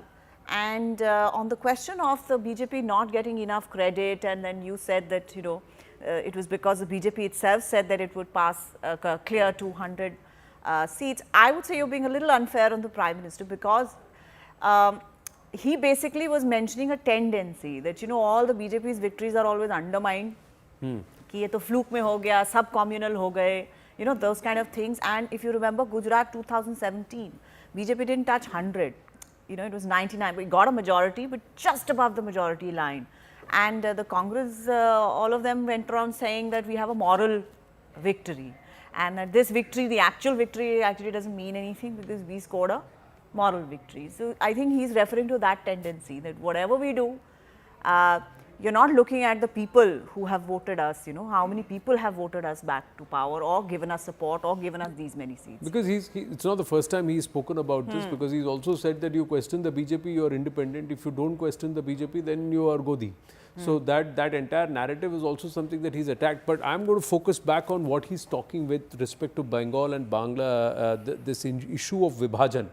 Because also Jansangh was founded on that principle, if you remember. Shama Prasad Mukherjee and that entire movement started from there, and they say that had it not been for their efforts, Kolkata may not have been part of Bharat today, and where that entire region may also have been taken away and snatched away and seen. And there is this whole conversation around a greater Bangladesh. But let's bring it back and say, what does the BJP need to do to max out? 8 seats this time, ladies and gentlemen, before we move on from Bengal. What does it need to do? I think a couple of things in these 8 seats. The prestige battles are going to be around Kanti, Tamluk, and of course Mednipur, where the Adhikari family hails from. I want to focus just 1 second on Tamluk, because Justice Abhijit Gangopadhyay, who was a judge in the Calcutta High Court, he resigned and then got the BJP ticket. He's up against Debangshu Bhattacharya of the TMC, so that's a prestige battle. Kanti, which is the seat that was held by Shishir Adhikari, Shubhendu Adhikari's father, as a TMC MP for a number of terms. He's of course on the other side of 80 now. Shubhendu Adhikari's brother is the BJP candidate from the Kanti seat. This is their home seat. So again, it's a big prestige battle. And then you have the neighbouring constituency of Mednipur, which again, that entire district, Nandigram falls in Mednipur, which is where the Chief Minister was defeated in the last assembly election. Again, a prestige battle. Angimitra Paul of the BJP, again, a very TV-friendly face of the BJP, taking on June Malia of the TMC. Look, I'm very clear about this. To say that Mamata Banerjee got 211 seats last time around in the assembly election, 22 MPs, just on the back of the Muslim vote, is A, incorrect, And B, it's doing great disservice to the Hindu voters who vote for the TMC. To say that 0 Hindu voters vote for the TMC is incorrect. It's factually incorrect. Why this phase is important for the BJP is this is the phase that they did well last time around. This is the Jangal Mahal, Jharkhand, Bankura, Purulia, that belt, which is a tribal vote. Now, the challenge for the BJP in this belt is they got 5 of their MPs in 2019 from this belt, but they got wiped out in the assembly election 2 years later. Mamata Banerjee came back in these pockets, in these tribal pockets of western part of West Bengal in the assembly election. Can she maintain that, or will it go back to the pattern that we saw in the 2019 Lok Sabha? I think that's a big challenge for. Do you believe that with regard to West Bengal as a whole, and not just this phase, and in fact the rest of the country as well, welfare programs targeted at women. Yeah, and Lakshmi Bhandar is the biggest Lakshmi talking point. Bhandar is like a big issue there. So much so that Home Minister Amit Shah had to promise that this campaign that's going on, that it will be stopped after if the BJP comes to power at the centre. He had to refute that, and he said we will increase the allocations for Lakshmi Bhandar. Now, given Kanti, given Mednipur, all next to each other, and some of the western parts, the seats which were with the BJP, out of these 8 seats, could there be a transfer? Could there be an exchange that some move away from Trinamool into BJP, whereas the Trinamool rests something from the BJP here? Well, like I said, these seats, 8 seats are critical for both teams, absolutely. both sides. So it's like, it's a great question, because this is the tribal belt, the Jharkhand, Jangal Mahal belt, which the BJP won big time. And Rahul Shankar mentioned this, I think, a couple of phases back. This used to be the left bastion. You go back 10 years and look at how the same phase voted in 2009. Look at that. All left. That entire saffron belt has become red. So the red vote became saffron 10 years later in 2019. The difference is that between 19 and 24, 21 also happened. Now, you can say again, the voter in Bengal, just like the voter everywhere else, is very clear in her mind that, look, assembly election one way, Lok Sabha election another way. Can the BJP manage to hold on to that? Or will the inroads that we saw, that Mamata Banerjee and the TMC made in this belt, the tribal belt, will that continue from Vidhan Sabha 21 to Lok Sabha 24? Or will the voter again make that distinction between Lok Sabha and this thing? But like I said, the 3 prestige constituencies are Kanti, the home seat of the Adhikari brothers. Shumendu Adhikari, the younger brother, is the BJP contestant this time from there. And then you have Abhijit Gangopadhyay's seat, Tamluk. In fact, Shumendu Adhikari used to be Member of Parliament from Tamluk. And of course, it borders the Greater Calcutta region as well. Again, a prestige battle, because Mamata Banerjee had been going hammer and tongs against this judge, even while he was, a member of the jury in the Calcutta High Court. And he was going hammer and tongs against Abhishek Banerjee. I think he gave a TV interview once while he was a judge, and just went ballistic against Abhishek Banerjee. So this is a hugely prestige battle for both Mamata Banerjee as well as for the BJP. And then, like I said, the Mednipur seat, which is the home ground of the Adhikari brothers, whether they'll be able to. Nandigram falls in Mednipur. The Chief Minister has an axe to grind. She has a point to prove, because she lost last time in the Vidhan Sabha election from Nandigram. So can the TMC show that they are back in these constituencies? No, and Mamata would also want to teach Shumendu Adhikari a lesson for what happened with Nandigram in Mednipur. And Shumendu Adhikari, if he has to assert himself as somebody who can really take control of the BJP in the state, and rightfully so, and he's made that transition, he will have to show delivery in this phase, because this is all around his strong There's bench. also the larger picture which we should never miss. The BJP really wants to prove that it is more than just a Hindi heartland and Western India party. Yeah. So, the East and the South are important markers for the BJP. It's done very well through alliances and also projecting into the Northeast, but the East remains. And of course, there are a huge number of seats that come from two states. Yeah. So the Odisha and Bengal together could help the BJP, if they do well, get about 25 to 35 seats between these two states itself. And that's a huge number. That's a huge number. So these two states become interesting. Let's move to the Union Territory of Jammu and Kashmir. There's a showdown in Anantnag. PDP chief Mehbooba Mufti is alleging that the cops have detained PDP polling agents and workers without any reason. Anantnag police has rebutted Mehbooba's claims. Cops are saying those who had a tainted past were detained and based on inputs of threats to law and order and on security on polling day, detentions have been made. Cops have further claimed that they are OGWs and they were taken into preventive custody for a safe and peaceful election. There is a huge conversation that there was a deliberate attempt to disrupt the voting patterns in Anantnag and to deter the voter from coming to the polling booth. Let's listen into what Mehbooba has alleged. रात से जगह जगह PDP के workers को बंद किया जा रहा है, थानों में उनको बंद किया जा रहा है बिना किसी वजह के। 27 सीट की रिगिंग, एलजी साहब खुद इसमें इन्वॉल्व है, यहाँ के डीजी इन्वॉल्व है, यहाँ का डीआईजी अल्ताफ खान इन्वॉल्व है, सब लोग ऊपर से लेके नीचे तक इन्वॉल्व है। 87 की तरह यहाँ रिगिंग करना चाहते हैं और कल रात से इन्होंने पीडीपी के तमाम एजेंट्स को बंद करके रखा है थानों में। और मैं एलजी साहब से कहना चाहती हूँ कि आप क्या यूपी से यही करने के लिए यहाँ आए हैं? आप 87 को दोहराना चाहते हैं? आपको शर्म नहीं आती? आपकी लीडर ने रेड फोर्ट से ऐलान किया था जम्मू कश्मीर में साफ सुथरे इलेक्शन कराएंगे वाजपेयी जी ने, और आज आप सारा बर्बाद कर रहे हो यहाँ पर। PDP is holding a protest today here in Bijbihara. Mehbooba Mufti sitting on the road, on the main road, and saying that her party leaders and workers have been detained and blamed that this is a repeat of what she calls as a repeat of 87. And she's protesting against the LG. She has claimed that the LG Election Commission and others are trying to basically ensure that PDP does not win. She has blamed them and said that she would not have contested the elections if this was the situation. The protest is going on as you see right now, and she's sitting on the road.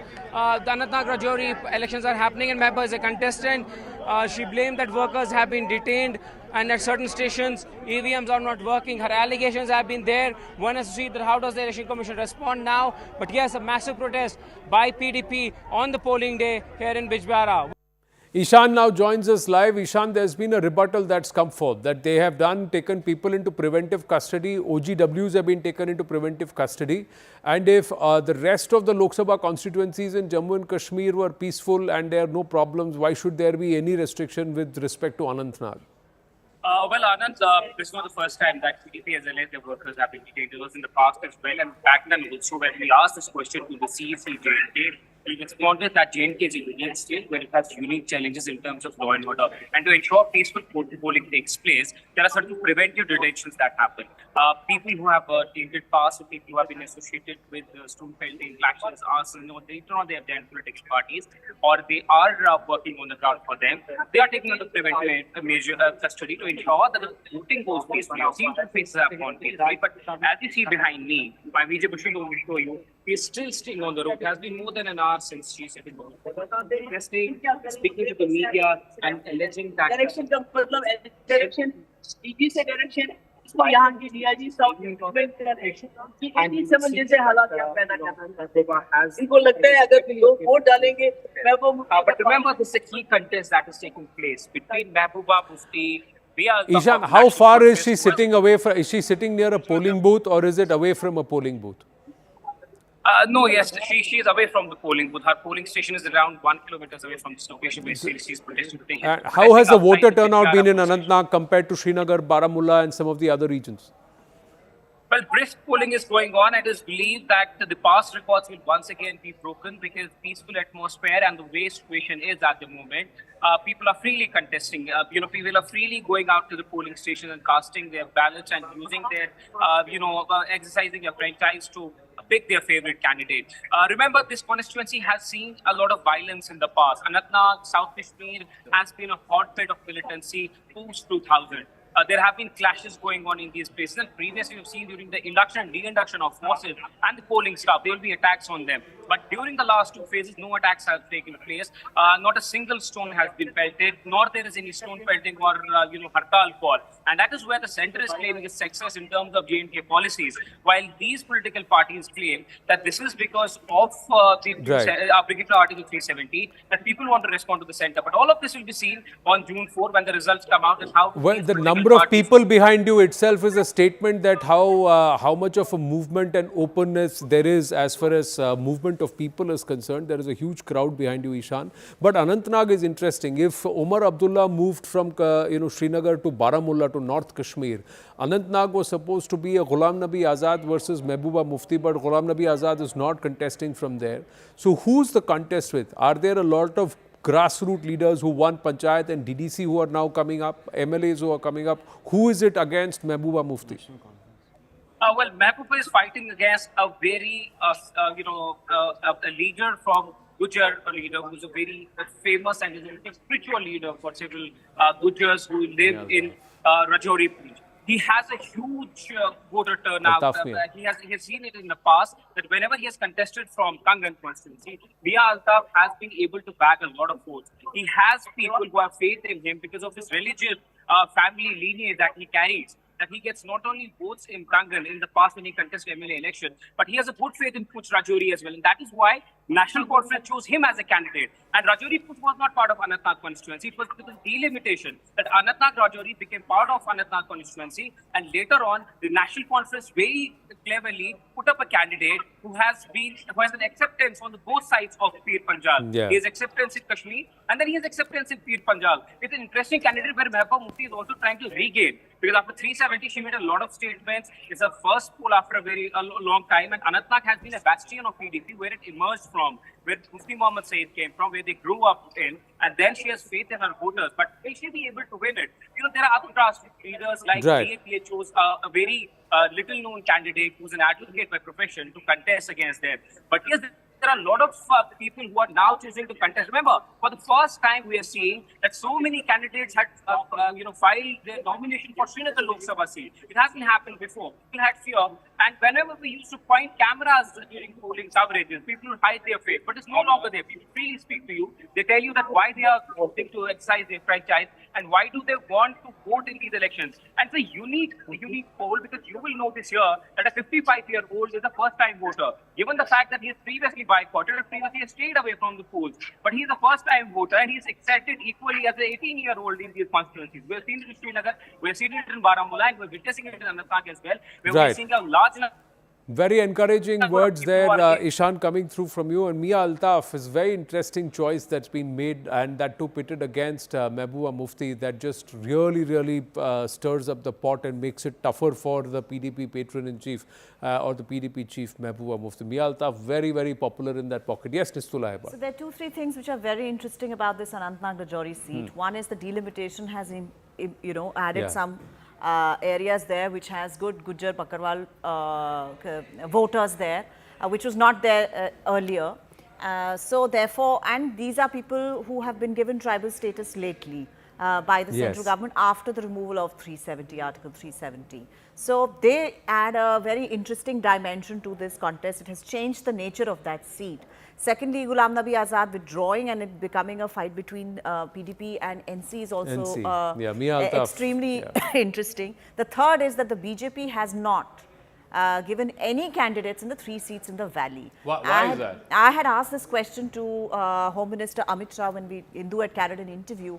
And he said that there apparently, he said we saw that there was some sort of a propaganda that the BJP was trying to establish some sort of a Rajnitik Prabhutva is the word he used. I translated it into political sovereignty, but then somebody corrected me. He said it's dominance. So political dominance through the central government's work, saying that we are doing development work in those areas just because we want to gain politically out there. So we said, forget it. This time, let us just withdraw from the fray. Let us just see, because everybody is saying that this is an election which will reflect the August 5th, 2019, the feelings of the people from August 5th, 2019. I just want to see, and the voting percentage in Srinagar had just come out. It was 37%, used to be 14%. He says that for me is the biggest justification for having removed. No, not just that. And he said, even if people are expressing anger at the removal of 370, at least they're going through the ballot. And they're exercising it, and not the bullet, and Yes. not by the bullet. And Yes. Abhijit Iyer Mitra, interestingly, that Ishan was saying, a 55-year-old is a first-time voter. That he was, those who boycotted polls in the past are coming out and voting and participating in this. And the last time he was in Baramulla, that was the same polling booth that had been torched, stoned, and there had been violence in that polling booth. And this time around, flourishing, packed with people. And Umar Abdullah was standing right outside that and speaking to us. When he was speaking to the Hindi platform News 18 India on my show, Akhada, he was there with Rifat. And the same this one. And they were saying, oh, we are going to save democracy. That was the line that was being used there. So a lot of people are watching this and saying, wow. But would you have wanted the BJP to contest? No, I did not. And the way it was explained to me by someone in the BJP was that it's precisely to avoid this sort of referendum on 370. That, you know, vote for the BJP is vote for the removal of 370. Vote against the BJP is a vote against 370. That they avoided putting up those candidates there precisely to avoid this sort of referendum nature. That said, you know, I think it's brilliant in allowing the sort of national conference cadre base to play out against the PDP's base, because, you know, they're both very, very different. The national conference base is quite the sort of socialist base that got, taken in by Sheikh Abdullah's land distribution and things like that happened out there. On the other hand, the PDP base is a much more radicalized base if you look at it. Because, you know, when her father started the party, he did not actually have a base. It was more pandering to the Jamaat-e-Islami that kind of produced his base, where he was given a sort of a particularly curious, radicalized base. And in that sense, you know, the PDP, Jamaat-e-Islami and Hizbul Mujahideen, they've always acted as three faces of the same thing. So, for example, in Ireland, if you had the Sinn Féin and the IRA, the IRA used to be the terrorists, the Sinn Féin used to be the respectable political arm. In Kashmir, you've had the Jamaat-e-Islami, which is sort of the intellectual core, if you want to call it that. The Hizbul Mujahideen, that has been, well, terrorists. Right. And the PDP, that's been the respectable political arm. And it's the negotiation of those three, the ways in which these issues were negotiated, that sort of played out this whole NC versus PDP thing. And I'm very curious to see how it plays out post 370, because they're both pretty much quite, I won't say upset, but disillusioned with their own leaderships, the ineffectiveness of their own leaderships. So, you know, instead of making it sort of BJP versus Kashmir in that sense, they've allowed it to be one section of Kashmir versus another section of Kashmir. There is the interesting part is it may not just be these two parties. There may be there are a lot of other parties, some parties who are fighting all four constituencies. In fact, Lok Sabha elections, all 5 seats. There are other parties who are fighting only in 1 or 2 of them. There are parties who are fighting in 3 of them. But in Kashmir itself, the vote share that is garnered by the non-national conference, non-PDP parties will be very interesting to watch in the run-up to what will happen before 30th let's of be September. clear, I think, you know, even though there's no BJP candidate there, in Baramulla, for example, everybody knows that BJP is tacitly giving support to Sajjad Lone. I don't think there's any. Yeah, even in Anantnag, there's an Apni party. Yeah, there's an Apni party candidate. I don't know his name. I forget his name. There's an Apni party candidate who the BJP is giving tacit support I know to. this thing about saying. But look, once again, I just want to, you know, I firmly believe that if, and this of course for the BJP, and Javed Ansari knows this, every manifesto from the 1950s, they've been talking about abrogation of Article 370, right? And they did it on 5th August 2019. But the first election after that, to not have your candidates there, it doesn't make sense. Fine, your candidates can lose. So what? So what? I mean, like, I think one of the, I think Amit Shah in one of the interviews said, I challenge any future government, Congress-led or any future government, to restore 370. I don't think any future government will be able to restore 370. So what are you afraid of by not putting up your candidates? I think. Right? Javed Ansari. No, I think the answer that Abhijit Iyer Mitra was trying to say, the explanation that came to him was that they didn't want an international narrative that what's happening in the Lok Sabha and especially in Jammu and Kashmir is a quasi-referendum on 370. and there would have been a huge international fallout in terms of the narrative, along with the electoral whatever dividend is there. So that's the explanation that's come, and more importantly, the BJP also said we are not ready. It's not that they are not ready, but this is perhaps the fact that this entire aspect of it being made a referendum pro 370, anti 370, it's now being played with everybody who's there in the mix. But more importantly, the voter is khuleam coming out and voting, and you're nearly averaging about a 40% vote share, in some cases more than that. Javed Ansari ji, quick word, and then we'll go. We got more news coming through. Yes, I agree with what Zaka says. The BJP ought to have contested this. Win or lose doesn't matter, but they ought to have contested this. I'm very intrigued, very curious to why did Mr. Ghulam Nabi Azad first announce that he's going to contest and then opt out? Yeah, especially, that also surprised a lot of people because did he chicken? I mean, to my mind, he seems to have chickened out. Nistula Hebar was saying that there is a large, huge portion of Gujar Bakarwal votes also that got added to this reworked. So he originally comes from an area that has a lot of Gujar Bakarwal. He's from the support base, actually. He's originally from the Jammu region. And he's so he has his roots and he has a lot of support base there. There are multiple arguments and positions that are left. There are many within Kashmir also who feel that the BJP should have contested, irrespective of what the narrative is. Certainly. But there was an advice and a larger call that was taken, and that was communicated to a lot of people. Why? Various reasons. But if we put it all together, this is how the whole construct looks, that it would have not been only a local narrative. There was an attempt to try and turn it into an international referendum. So they were very clear they don't want any conversation around referendum with respect to Punjab or with Kashmir, especially with a democratic electoral process that's supposed to be an internal thing. We've got more news coming through. PM Modi's big interview in the election season. It's the Prime Minister's 4th blockbuster interview to News 18 Network. Now, PM has now said, talking tough on corruption, PM has said that he will ensure the looted money reaches those from whom it was looted. जिससे लूटा गया उन तक वापस पहुंचाएंगे. ये this is something that PM has said. Listen it. कभी उड़ती है बात की, ना खाऊंगा ना खाने दूंगा, एक नारा उठता है, भले ही आप न देते हो, न सोऊंगा न सोने दूंगा. अब बात हो रही है एपेटाइजर 10 साल था, अब मेन कोर्स आना बाकी है. तो अब ये मेन कोर्स क्या है आने वाले थर्ड टर्म के लिए? इसको देश की जनता भी जानना चाहती है हम लोग. उसके बहुत सारे पहलू हैं. देश को आगे ले जाने का बहुत सारे पहलू हैं. अगर मैं कहूँ कि भविष्य में देश हमारा कैसे आगे बढ़ेगा, अब ये पूरी तरह हम टेक्नोलॉजी ड्रिवन एरा में है. अब टेक्नोलॉजी डिसरप्टिव है, ट्रांसफॉर्मेटिव है और इजीली एक्सेस है. हर व्यक्ति बहुत अडप कर लेता है तुरंत. ऐसी स्थिति में अगर आप बड़ी सहजता से चले तो मैं समझता हूँ कि बहुत बड़ा स्कोप है. जहाँ तक मैं खाता नहीं, खाने देता नहीं, उसको आज की जो मेरी वो देशी भाषा है, आप लोग जो इस दुनिया से हैं वहाँ कहते हैं करप्शन के प्रति जीरो टॉलरेंस, तो वो मेरा रहेगा ही. लेकिन एक चीज अब मैं और उसमें कोशिश कर रहा हूं कि हमारे इस प्रकार से काम करने वाली इंस्टीट्यूशंस है, उसमें की समाज में एक प्रतिष्ठा बढ़नी चाहिए.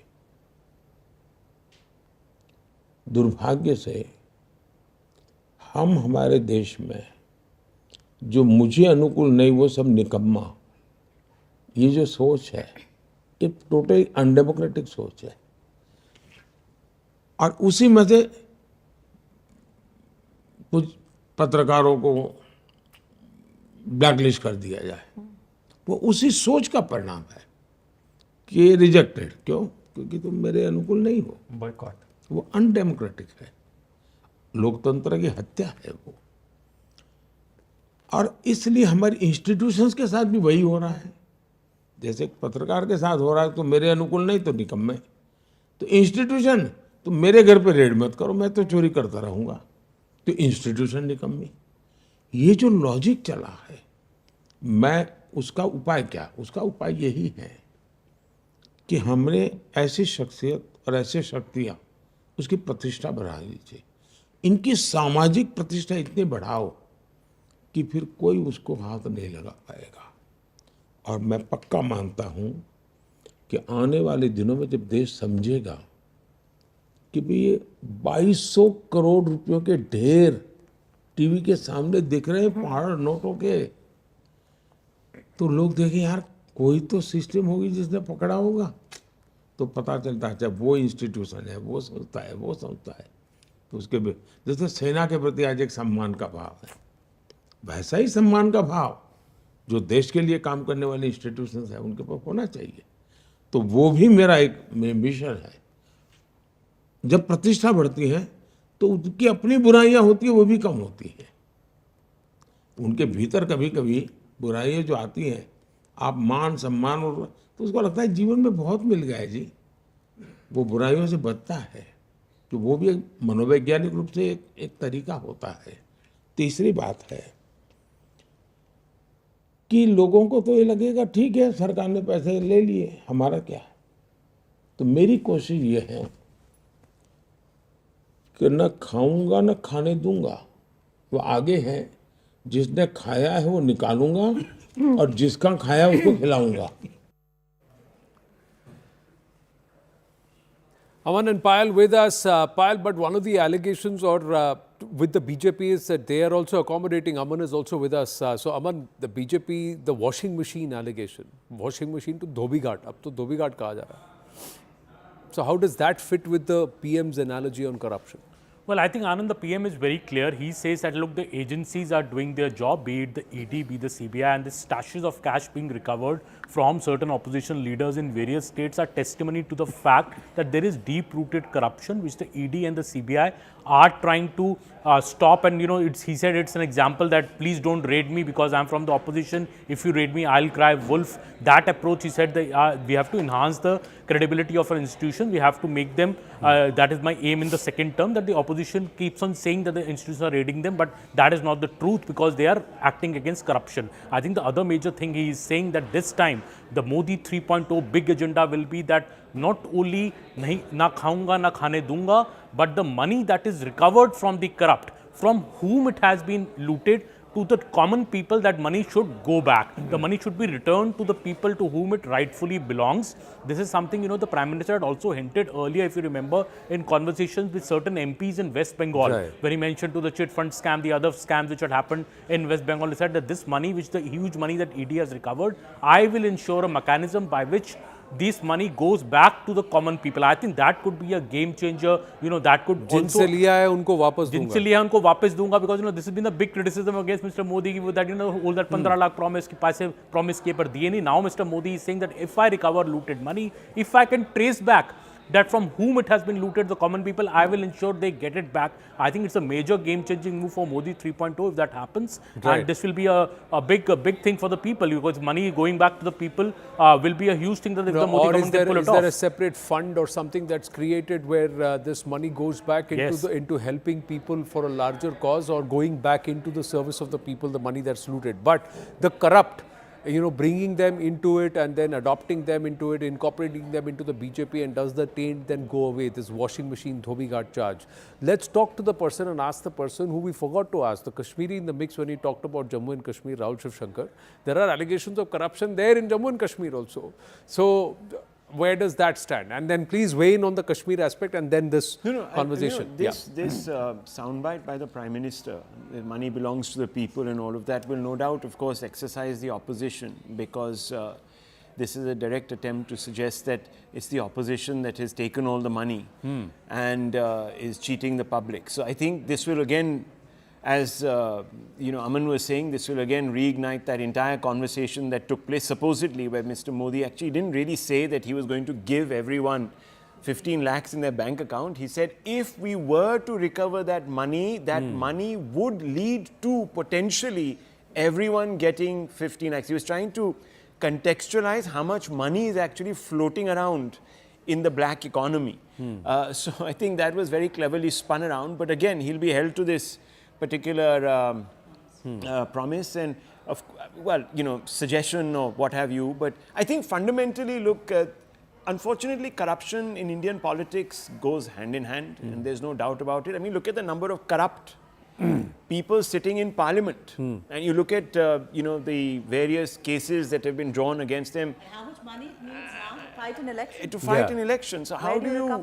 I mean, I was just. So in our country, have we somewhere normalized corruption as long as work is being done? I think. Well, I hope not, because that's like giving a carte blanche morally to politicians to be corrupt. The problem really begins and ends at two levels. One is the stridency of the prosecution, and number two, of course, these cases just go on and on and on and on and on and on and through the legal system. And there's never any resolution. So, whole cycles of people come and go, and there is never any justice. So that's the real problem. I mean, look at 2G, for example. We're still, forget 2G. Look at the Ashok Chavan case. The BJP brings out a white paper in which the first name is of Mr. Ashok Chavan. Now, if you really look back at his case, it just stalled somewhere in the legal system. No one stops the authority in question who was investigating him to go back and reappeal. But that hasn't happened. Why hasn't the reappeal happened? So just fundamentally saying that corruption, unfortunately, has become so enmeshed, in our political culture. And there is a low cost to it because the legal process, as you say, goes on and on. The second thing is, as I mentioned earlier, I was talking to a few of the politicians who had come back from the Telugu-speaking states of Telangana and Andhra Pradesh. Their elections are over, so they're back in Delhi and things like that. And they were just telling us that it takes up to 200 crores to fight an election now. So if you're going into a crowd, if you've got a road show, every 10 steps you'll have some new DJ and other things, all sorts of things that you have to, even the person who's going to welcome you from a door to door, they don't who's putting a tikka, who will put a garland, everybody has their rates completely set. And then of course, prior to voting day, the last 2 days before voting, after the silent period starts, and if you don't have an election machinery that's very good at distributing largesse at that time, then however good a candidate you are, you could see. It's not going. So it's all become very, very transactional. Is that true? And we'll talk about that too. We've got to take a very, very short break here. Stay with us in the Battle for Bharat.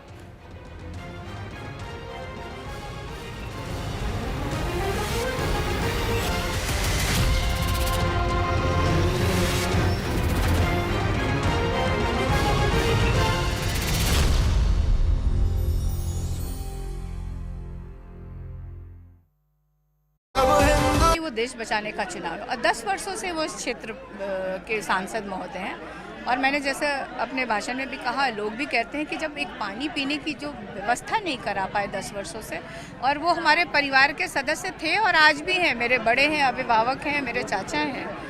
और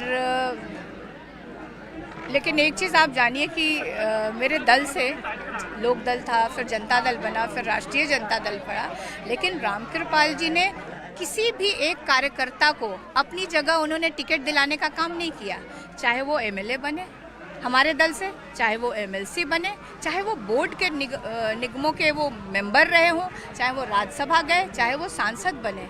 एक बार भी पटना के किसी भी राष्ट्रीय जनता दल और जनता दल के कार्यकर्ता को राष्ट्रीय अध्यक्ष के सामने ला करके नहीं खड़ा किया कि मेरी जगह इनको लगाएं, तो उनके आरोप तो बेबुनियाद है। और क्या वो जनता के सामने आके बताएंगे कि वो अपने बेटों को राजनीति में नहीं आने देंगे? बहुत बहुत शुक्रिया Misa Bharti making it clear that this election is a देश बचाओ संविधान बचाओ election and therefore she is asking the people in Pataliputra to vote for her, to vote for RJD.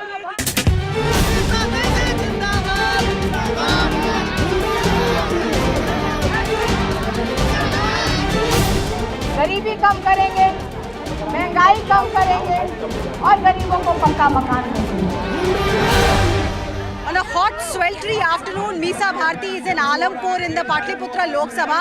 Ma'am, आप लोगों से जब वोट अपील कर रही हैं, मैंने सुना 2-3 बातें आप कह रही हैं, अगर आप हमारे दर्शकों को भी बताएं कि क्यों आरजेडी को वोट देना चाहिए पाटलिपुत्रा संसदीय क्षेत्र में। देखिए, आरजेडी को और इंडिया गठबंधन को वोट इसलिए देना चाहिए कि हम जनता के साथ हैं, जनता के मुद्दों के साथ हैं। ये देश का चुनाव होना चाहिए, मुद्दों का चुनाव होना चाहिए था। आपने देखा कि पिछले 10 वर्षों में प्रधानमंत्री नरेंद्र मोदी जी ने जितने वादे किए, एक भी वादा जनता के साथ उन्होंने पूरा करने का काम नहीं किया। उन्होंने बड़े बड़े वादे किए थे कि प्रत्येक वर्ष 2 करोड़ नौकरी देंगे, जो कि 10 वर्षों में 20 करोड़ होता है।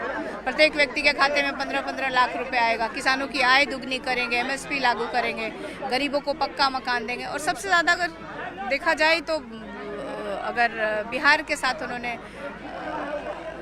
जिस तरह से वादे किए गए थे बिहार को कि स्पेशल पैकेज मिलेगा, विशेष का दर्जा मिलेगा, तो ये सब बातें हैं। और जनता ने जिस तरह से तेजस्वी ने 5 लाख सरकारी नौकरी देने का काम किया है, तो जनता में एक तरह से बिहार की जनता में देखा जाए और खासतौर पे नौजवानों में देखा जाए एक उत्साह और विश्वास इंडिया गठबंधन और राष्ट्रीय जनता दल के प्रति दिखता है। पिछले चुनाव में 40 में से 39 सीटें भाजपा और एनडीए को मिली, तो 5 सालों में ऐसा क्या बदल गया है कि आपको लगता है कि बिहार ने जो कॉन्फिडेंस उन पे दिखाया था वो अब नहीं रहेगा?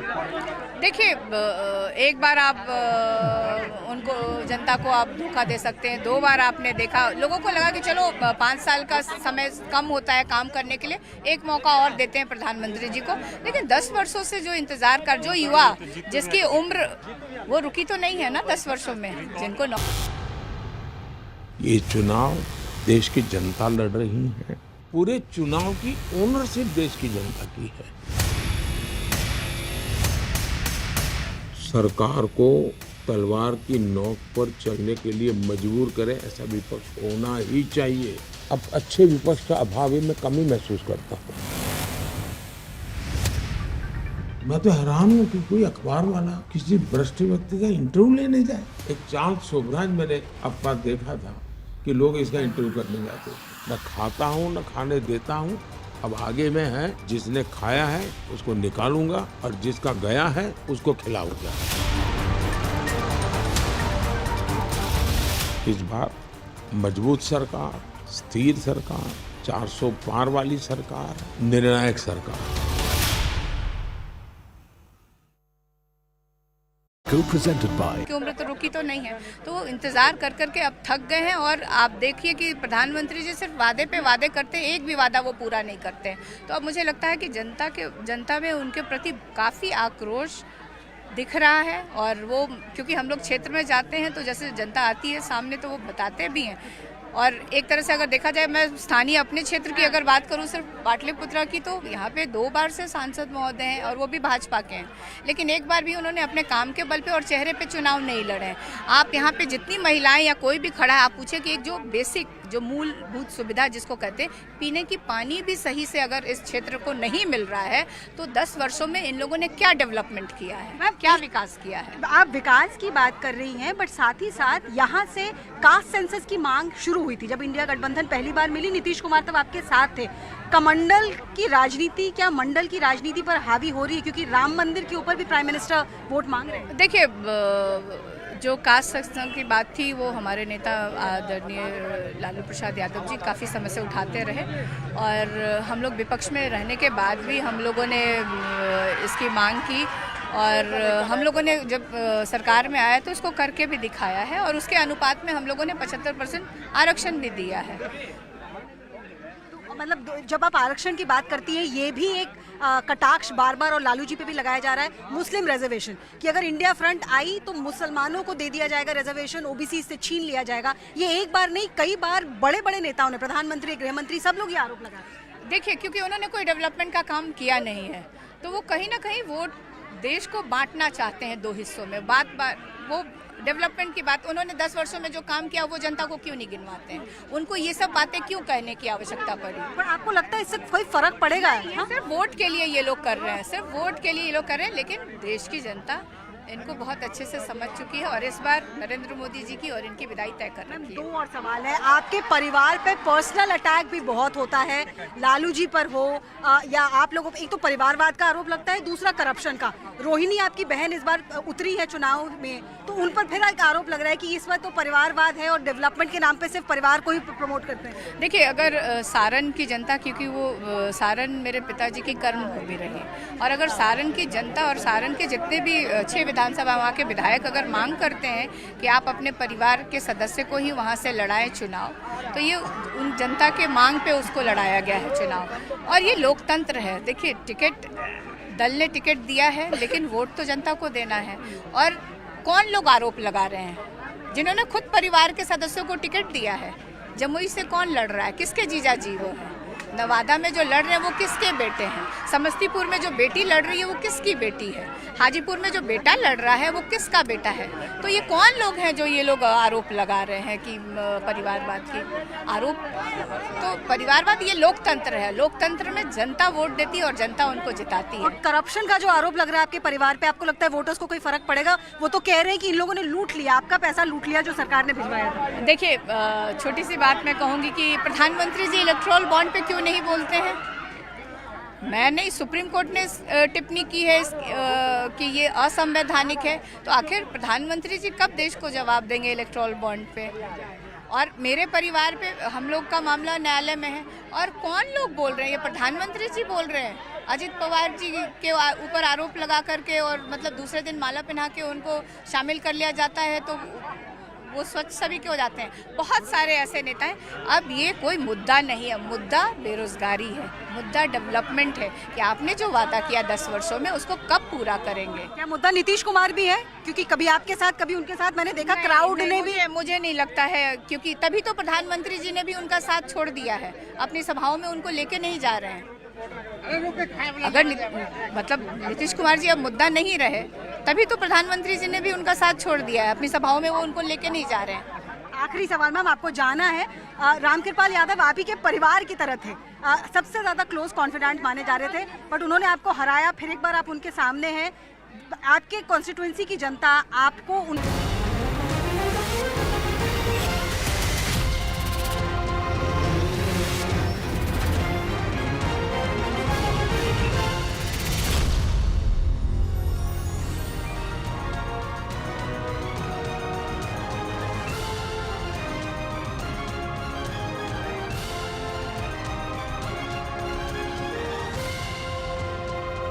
Little under 8 hours left to cast your franchise, particularly if you're in the national capital. Please go out and cast your vote.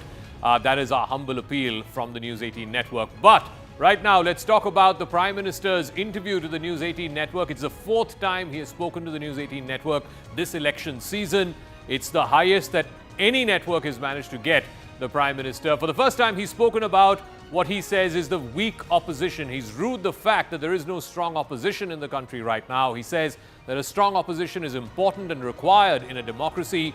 The Prime Minister says the opposition has not been helpful in the last 10 years. He says that the opposition has not acted in a constructive fashion in the last 10 years of NDA rule. Let's play out that portion of the Prime Minister's interview and we'll go across to our reporters who spoke to the Prime Minister.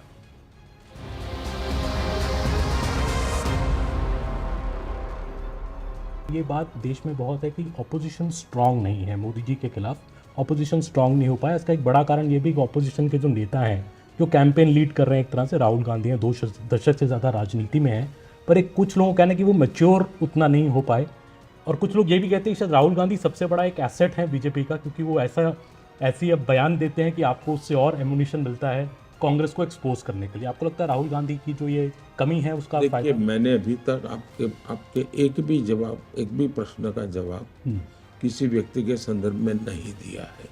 आपने व्यक्तियों का नाम लिया है, मैं उससे परे होकर के बात करूंगा और मुझे वो अब मेरी मर्यादाओं का पता है। तो मैं किसी के नाम का अपने उल्लेख किया, इससे मुझे कोई लेना देना नहीं। मैं जनरल वे में आपको जवाब दूंगा।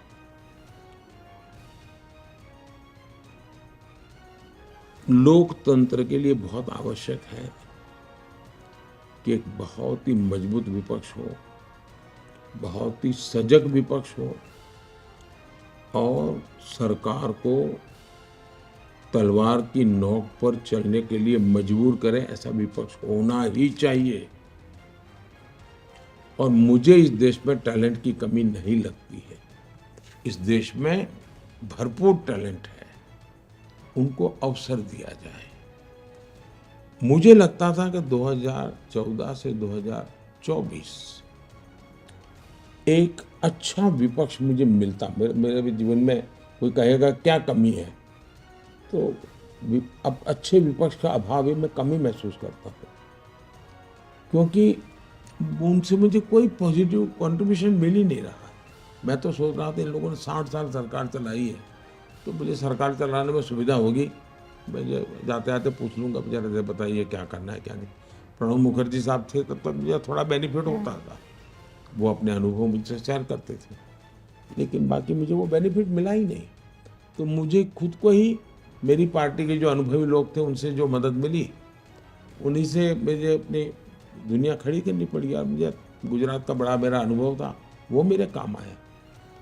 विपक्ष किसी भी प्रकार से काम नहीं आया, और नकारात्मकता इतनी कि देश हित के अत्यंत महत्वपूर्ण निर्णय जो कभी उनकी खुद की पार्टी के मैनिफेस्टो में है, वही आज उनको पॉलिटिकली बेनिफिट लेने के लिए उसे उल्टा करना, ये चीज मैं समझता हूं कि चिंताजनक है।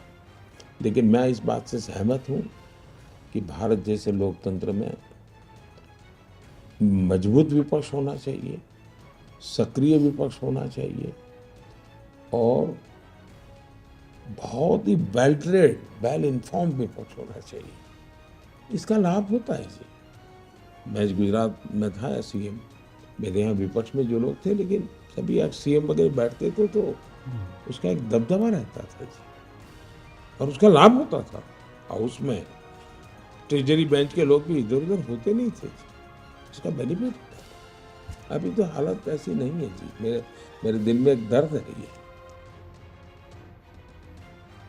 Saying he rues the fact that there isn't a strong opposition in this country. Rahul Shivshankar here in our studios. Shekhar Iyer is joining us, senior journalist. Sumant Raman will be joining us. R. Rajgopalan, also senior journalist. I think, Rahul, one of the points that he's made, and I think it's a fair one, is that, he thought that between 14 and 24, there would be a strong opposition to take on Mr. Modi and the BJP and the NDA. After all, a democracy thrives on a strong government and a strong opposition. He says it's not like there isn't any talent in this country. It's just that that talent is not coming to the fore, or not being allowed to come to the fore to build a strong opposition. Well, you think there's merit in that argument? Absolutely. I'm glad that you focused on the new talent part of the conversation there, because the one thing the BJP has done is to promote new talent. And you can see that right after the elections, in fact, in the Hindi heartland, so to speak, in December, 3 new chief ministers were sort of positioned. And at different levels, even surprise picks have been made in the past. Mr. Khattar, for example, though slightly more sagely an older politician, but was not part of the traditional 3-box set that the other political parties have tended to fall back on. So I think the Prime Minister, the BJP as a party have been a lot more experimental. And whether there is direct election or not, there is certainly a consultative selection process within the Bharatiya Janata Party which leads to the projection of a particular prime ministerial candidate, and that we have seen now over the last 2 decades really in the party. So from that point of view, I think the BJP lives and breathes a more sort of meritocratic sort of system. The other political parties were built around individuals and never really been able to transcend the appeal of that one individual. So they remain pretty much ossified around that one. I mean, look at the BSP, for example. The BSP is a party where Mayawati inherited the mantle from somebody who chose actually to bring her into the larger, exactly. And she has not been able to look beyond the temptation of putting her nephew in. Whether it's the Yadavs, both the Yadav clans in UP and Bihar and UP, you go down south, and again there is that tendency. So yes, there is no organic evolution at the top, and therefore there is no promotion of... But, the argument can be flipped. And Aman, you interviewed the Prime Minister. The opposition's contention is the fact that there isn't a strong opposition is because the BJP and Mr. Modi's government is using all kinds of means to, stymie the opposition, whether it is agencies, weakening institutions, etc., etc. But the Prime Minister says that's not so much the reason. The reason is they are not allowing their own people with talent to come to the fore. Well, absolutely, Zaka. And when the question, in fact, to him was that Rahul Gandhi has not proved to be a strong leader, a strong opposition to him. The Prime Minister did not join issues on specifically speaking on Rahul Gandhi, but what he is saying, leaves many hints there. One, he says, as you correctly say, he says there is not any lack of talent in this country, but maybe that talent has not been allowed to come to the fore. The Prime Minister's very interesting comment that I sorely miss a good opposition. This is a pain in my heart. The biggest thing that I miss, the Prime Minister said, is a strong opposition, because he said in a democracy it is very important to have a well-informed, well-read opposition. I think that's also an attack, indirect attack on Rahul Gandhi, that if opposition is well-read, well-informed, it can keep the government on the edge, government on the razors, on these, as he said, the sword's edge, because he said the government can also make mistakes. But the opposition, he said, in India right now, he said what plagues them is negativity. They are out of taking political mileage or political benefits. They are even opposing those public interest decisions which have been a part of the manifestos of the opposition in the past. So the Prime Minister saying that, I have got no help from the opposition. When I became the Prime Minister in 2014, I came to Delhi for the first time. I thought that people who have ruled this country for the last 60 years, when they were going out, I would benefit from their experience. I will speak to them and pick some advice on how to run this huge country. But he said, I got no help from the opposition. In fact, mentions the late Pranab Mukherjee, that till Pranab Mukherjee was arrived, I used to benefit from his experience, but no other opposition leader played a constructive role in helping me to run this government, and that is a pain in my heart. The Prime Minister also very clearly, I think, the point about, as you said, the not promotion of adequate talent and not having a well-read, well-informed opposition. He said that is the biggest problem in our country, and he has not got the benefit of facing a strong opposition. All right, let me put that to Shekhar Iyer. Sumant Raman's also joining us, and so is R. Rajagopalan. Mr. Rajagopalan, the question needs to be asked. Who stopped talent from coming to the fore in the opposition parties? I mean, it's the Gandhis, is it the Thakres, is it the Yadavs? Who has stopped good opposition, articulate politicians to come to the fore and put out the opposition's point of view? After all, I mean, I agree, we need a strong opposition. Every democracy needs a strong opposition. Jaka, one thing is very clear. In this panel, I am the oldest correspondent who covered parliament for 40 years. Never seen in the parliament that, the opposition leader like Rahul Gandhi and Sonia Gandhi just cannot see the Narendra Modi in the Prime Minister's chair. That is the vituperative angle of the democracy which they spoiled. And second thing, as Mr. Prime Minister told Aman Sharma and your team, that there is no real opposition. I have the privilege of covering Minu Masani, Pilu Modi, Jyoti Basu, Jyotirmay Basu, N.G. Ranga, George Fernandez, Mrinal Gore, Madhu Dantavate. Such tall leaders are not here now because opposition has been reduced to katakat, tatat, takatat, takakat, takakat, like that, jokers. They have made the opposition parties have come like a jokers. That is why. And second thing, Rahul Gandhi crossed the floor. Prime Minister mentioned to your team that never the opposition crossed the floor. During the session, Somnath Chatterjee, as Speaker of Lok Sabha, never allowed anyone to cross the floor. And having crossed the floor, Mr. Rahul Gandhi hugged the Prime Minister and returned to seat and winkled at Mother Jyotiradittya Scindia. So that is the level of opposition, and I blame it squarely on Rahul Gandhi and the inexperienced parliamentarians. In one of the interviews, Prime Minister also mentioned that first-time MPs are not given a chance in the parliament. That is absolutely correct, because I have seen in Indira Gandhi's time and also Morarji Desai and also Mr. Devagowda's time, first-time MPs are given chance, but the opposition have blocked the parliament, and that is the reason why Prime Minister is now facing the only regional parties as opposition. There is no national party to challenge Mr. Modi. I think that's a great point. I think Shekhar Iyer, please weigh in on this. Wherever the BJP has to take on a regional party, whether it is the DMK, whether it is the BRS to some extent, whether it is the TMC in Bengal, at least in the assembly elections, it's a much tougher fight as opposed to where the BJP has to take on the Congress. And that is squarely because the Congress does not have a leadership, forget about, that can match the Prime Minister or take on the Prime Minister and the BJP. But frankly, the joke that is doing the rounds is that the best campaigner for the BJP happens to be Mr. Rahul Gandhi. Well, that is a problem which the Congress has faced.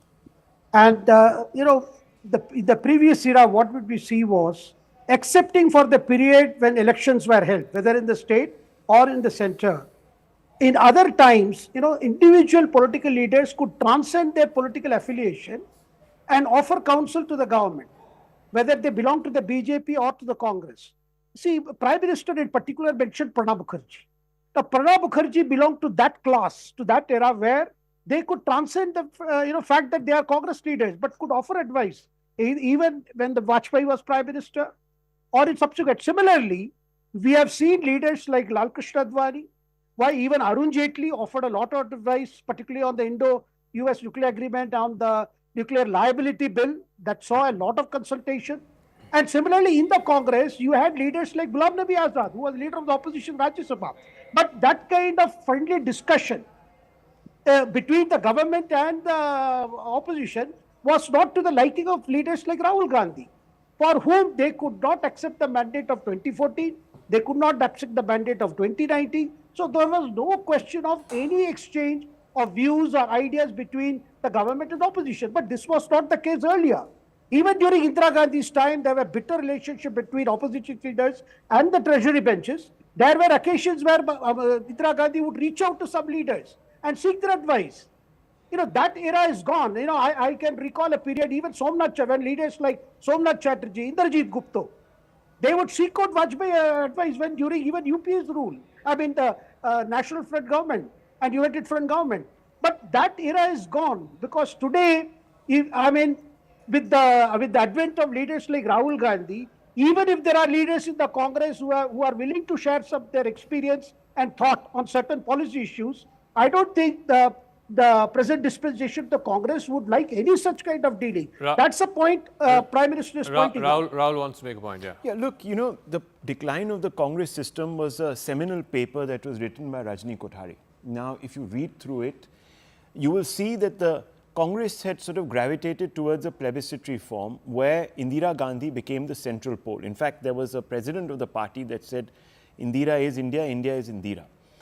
After that really became the ossification of the Congress. Anyone who wanted to grow within the Congress had to find sinecures outside of the Congress. Either they broke away and, in Kerala, even in Tamil Nadu, in West Bengal, look at all these leaders. In Andhra Pradesh, later on, the Jagan dynasty, the Reddys, all of them have come out of this Congress system. Why? Because they weren't being accommodated, because of the sort of plebiscitary system where the High Command took the call. Even recently, I think Mr. Kharge was responding to a question and he said, no, the High Command will take that call. Yeah. So one has to understand there is a culture there.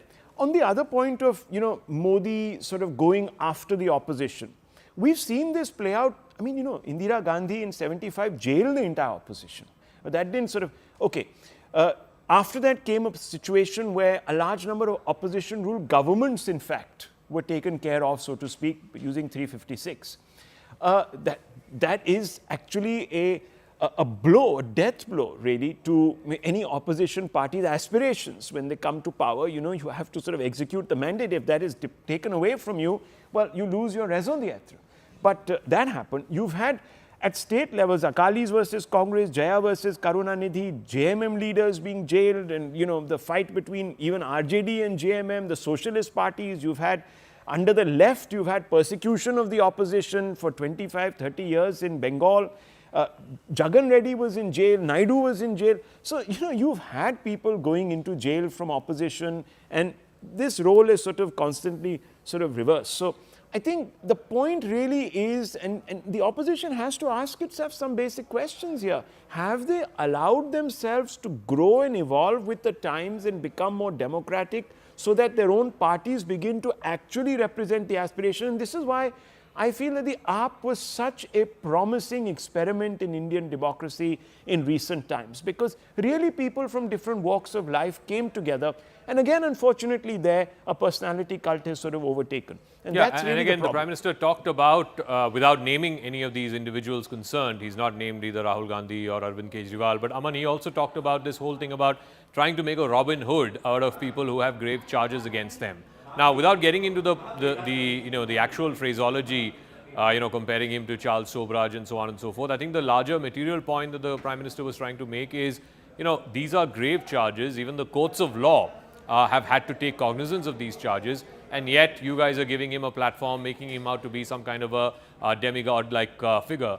What is the Prime Minister getting at? And especially at a time when Delhi is voting and the entire pitch by the Aam Aadmi Party India Alliance, at least as far as Delhi is concerned, is that, they've jailed the opposition leaders, they've jailed the sitting chief minister, this is democracy being stifled. Well, Zaka, I think he was trying to attack two people here. I would say Arvind Kejriwal and also Lalu Prasad. Because when the Prime Minister says that, people who have been convicted under serious corruption charges or who have been, court has passed strict observation against them while, denying, putting them into jail. Both these people, he said, there should be some probity in public life. He said in the past, there used to be a lot of shame attached to being called or termed a corrupt by either the court, or by the police. Politicians used to take it very, very seriously. That seriousness is gone. Now there is certain shamelessness about it. So a person who's just come out of jail, that also just for the purpose of campaigning with strict conditions being put on them that he can't even go to the CM's office, he can't check any files. His party is projecting it as some sort of a big victory. That is what I think the Prime Minister is hinting at, that the media is interviewing such people, celebrating and glorifying such people who are convicted on corruption charges or who are charged with serious corruption material. That the Prime Minister is really questioning and saying that why are we glorifying such people? There should be, in fact, you cited an anecdote that a child who has been caught cheating in school. Once he was caught, he did not return to school for a month out of shame. But here we see politicians who are charged with serious charges have been put on them, are openly campaigning, in fact giving sermons to others on how politics should be run. The Prime Minister calling it very, very ironic and saying this is something which is really unfortunate in our democracy at the present time. All right, Sumant Raman is also joining us. Sumant Raman, both those points. One, this whole glorification of the corrupt, or at least glorification of those who have grave corruption charges against them. Ultimately, whether they are corrupt or not will be basis a court order. But the Prime Minister is saying, look at the observations that the court has made, and some of it is part of orders as well, where the gravity of the charges cannot be overlooked against these individuals. That's one part of it. And the second part where he says, I miss a strong opposition. But the question needs to be asked. It's not a lack of talent in this country or the lack of talent in the opposition polity in this country, but who's not allowing that good talent to come to the fore? That question needs to be asked as well. Look, I don't think that anybody is preventing good talent from coming to the fore. There is nothing, for instance, I know what you're hinting at. You're basically saying, why can't the Congress party find somebody else? That's basically the sum total of what this is conveying. Now, nothing is preventing it. Now, the whole point is, tomorrow, if the senior Congress leadership got together and said that we are going to elect a new leader who's outside the, technically they have done that, but say that Mr. Rahul Gandhi will not have anything further to do with the Congress party, nothing prevents it. What law prevents it? Nothing prevents it. The fact that is simply that they cannot agree on an alternate candidate, which has been the bane of the Congress party for many years. So I don't see that there is some kind of a clique or a mafia that is preventing emergence of new talent in this country. The point is, elections have become dirty affairs where huge amounts of money are required. You cannot contest an election without money and hope to have a chance in hell, whether you are a BJP candidate, Congress candidate, or any other candidate, and that is a fact. We have accepted that corruption is part of our daily life, is part of our politics, is part of our society. So I don't think anybody in this is clean, and I don't see any way in which the Prime Minister should be issuing sermons about opposition leaders, because, I mean, what are electoral bonds after all? So let's look at it very objectively. Everyone in this game is corrupt. The extent of corruption we can have arguments about. But the point is, nobody in this entire game is in a position to point a finger at anybody else because three fingers are pointing back at them, right? Mr. Conviction. Mr. Rajgopalan wants to... Let me finish. Okay, finish. If you're saying anybody accused of corruption or where the court has, in oral observations has said, oh, I think that there is... Look, the job of the judges in court is to ask counter questions to either side. So there, in the course of arguments, these observations will come out. They are not necessarily part of the judgment. Now, where has Arvind Kejriwal been convicted? He has not been convicted. He has been accused, and he says there is no evidence. And so far, no material evidence, except he said, somebody said they took 100 crore, somebody said they took 50 crore. Beyond that, we have nothing except statements of various people. So he is justified. I think this comparison to Charles Sobraj is very, very sad to see. This man is an elected... if he is an elected chief minister of a state, if he is on a comparison pedestal with Charles Sobraj, how is he allowed to be in public office? It reflects badly on the central government that allows a man who is compared to Charles Sobraj to be the chief minister of a state in this country. I'm sorry, it reflects more on the central government than on Arvind Kejriwal. Mr. Rajgopalan wants to intervene. Yeah. One thing we are out of focusing this debate. My point is what Prime Minister opposition he remarked is very, very interesting. I have the report of Mr. A.K. Anthony, the Congress president in 2014. Yeah. That speaks volume of that, Mr. Dhaka, because Anthony has debated in detail how Congress got defeated. From 1977 to 84, one patch, 84 to 91, second patch, 91 to 2024, third, fourth patch. So these patches, if you merge, Congress has taken totally a left-oriented program. When municipal corporations, Aam Aadmi Party won, Rahul Gandhi praised, we have to adopt APP model, op model like that. That is the derailment which is worrying Prime Minister. Prime Minister categorically stated that A.K. Anthony report, Mr. Pranab Mukherjee's guidance, these are all very important for the Congress, and they missed it. That is the point which Prime Minister mentioned, because 77 to 84, there was a Hindutva style of Congress. Okay. 80 to 91, it all derailed. It went to left. It went to one particular family. Till Narasimha Rao, the Congress was. That is the point which Mr. Narendra Modi drove home to your team members. Okay, we're getting the first reaction now to the Prime Minister's interview. The TMC has now officially reacted to the Prime Minister's interview to the News 18 network. Riju Datta, spokesperson of the TMC, has said, and I quote, Prime Minister should first come out with a white paper on why he is not paying Manrega money to Bengal, and only then should he speak about anything regarding Bengal. Of course, the Prime Minister referred to Bengal and to Mamata Banerjee specifically by saying that it suits her politics to move the law and order machinery in what he called the wrong direction, to play this whole polarization politics in Bengal, because it suits the TMC's politics. Now the TMC has responded to that by saying that, and they'd made an issue of this through the campaign as well, that Bengal is not getting all the monies that it is owed as far as the Manrega monies is concerned. So this is the TMC's first reaction in response to what the Prime Minister had to say about Mamata Banerjee. Aman is still with us. Can we play out Riju Datta's bite, and then we'll get to Aman for a quick word on this. Pradhan Mantri Modi is being talking ill about the government of West Bengal. My question is, when our National General Secretary Shri Abhishek Banerjee has asked, or I might say challenged, Pradhan Mantri Modi to issue a white paper on what he has done for Bengal, or he should first explain why since 2021, after losing Bengal elections, the union government has not paid a single penny for Manrega, and they have even stopped the Awas Plus funds. So first, Pradhan Mantri Modi, before talking ill about Bengal government, should come clean on these. All right, Aman is still with us. Aman, this is the TMC's response. What did the Prime Minister say about Mamata Banerjee and this whole business of controlling the law and order machinery and moving it in a direction that he called a wrong direction? Yes, Dhaka, I think the Prime Minister's reference very clear that, you know, the machinery is being misused in West Bengal. He said, when he spoke about that, Bengal doesn't want another division. Bengal has already undergone one division. Bengal doesn't want another division. I think he's referring to this politics of Mamata Banerjee, which the PM tried to allude to, is that driven on communal lines, and that is what has happened, you know, leading to women atrocities, be it in Sandesh Khali or be it the other crimes which are happening in West Bengal, which the BJP has been very stoutly raising there, that the law and order machinery is being misused to benefit the party. We have seen that in post-poll violence last time, and we have seen it now in Sandesh Khali, where the main accused, you know, was on the run for so many days till he was finally nabbed after the court went after the West Bengal government. So in a way, the Prime Minister is hinting at that. The Prime Minister also saying that this is also the reason why the BJP's popularity in West Bengal is rising. In the last elections, we rose from 3 seats to 80 seats. And though many people said, you know, we had been defeated, but he said this was also a big victory for BJP to rise in Bengal in such a manner. And in the upcoming Lok Sabha elections, the BJP is very confident of increasing further from the 18 Lok Sabha seats that they have. And he said the people's vote to the BJP will be a stamp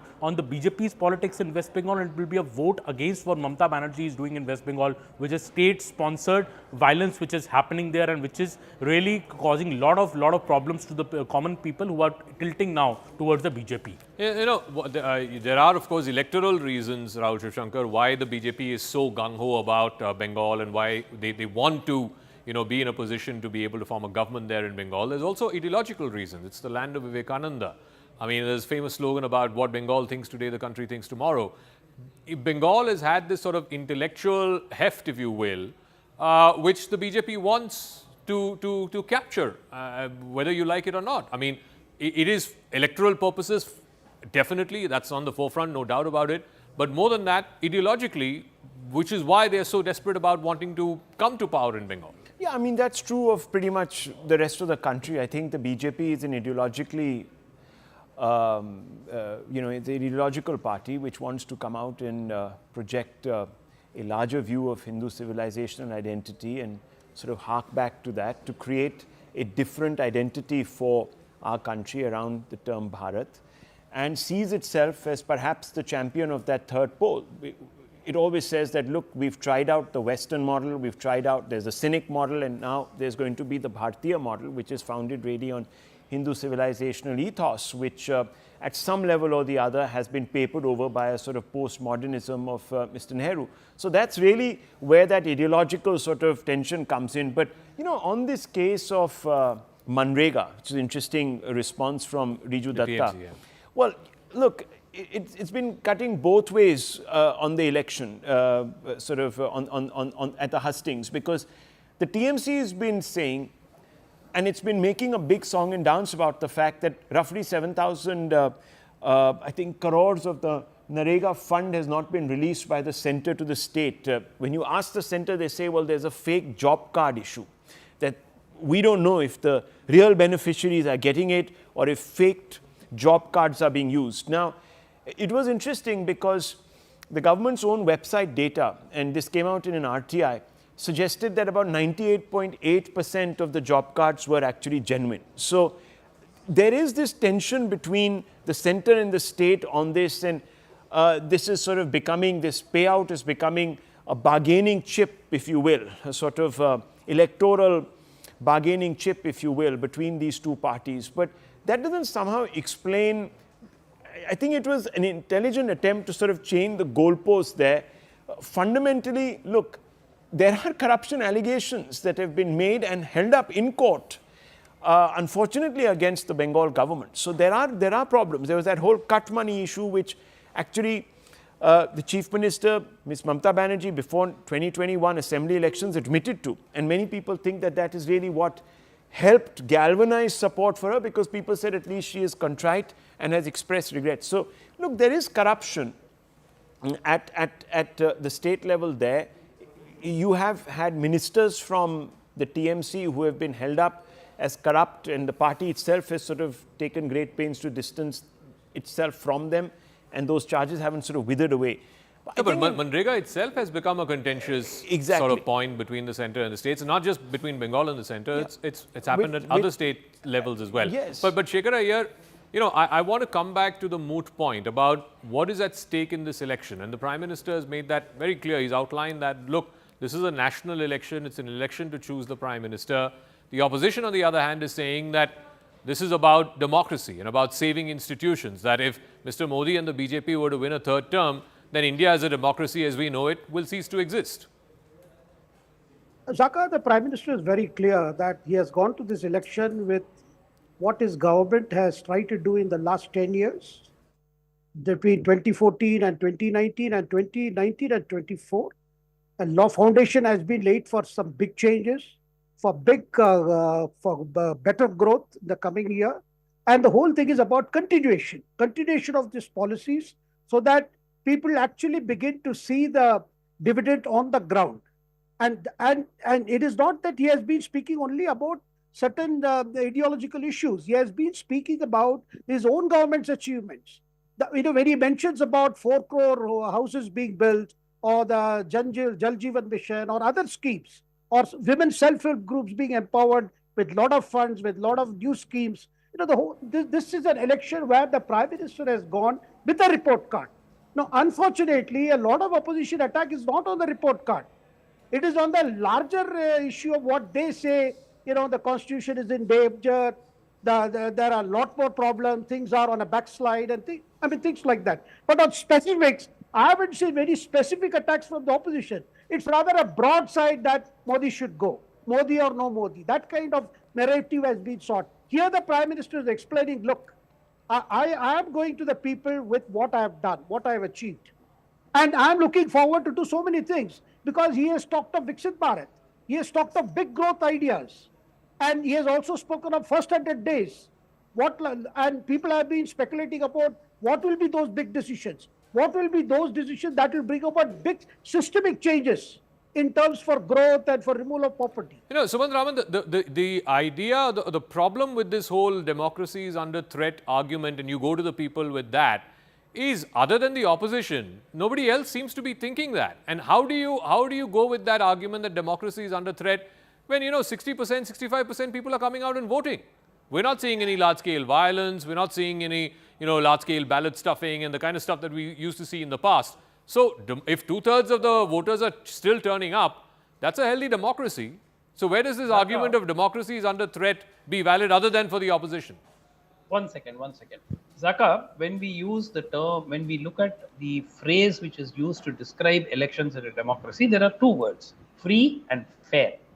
You can have a free election, which is unfair, or you can have an election which is both not free and not fair, which if an election is not free, it is not fair as well. Here is an election where people are at liberty to vote. Now, the point is they are not at liberty to even know something as basic as how many people have voted. So let's look at it from a very clear perspective. I just want to ask one question to Mr. Shekhar Iyer. He said the Prime Minister is campaigning on the vision for the future. Now, I just want to know 2 or 3 commitments for the next 5 years in terms of large programs or vision, except that we know that he is going to give 80 crore people rations, free rations for 5 years, which have been giving, and which had the opposition had suggested the same thing. It is a revdi and it is a wasteful kind of an exercise.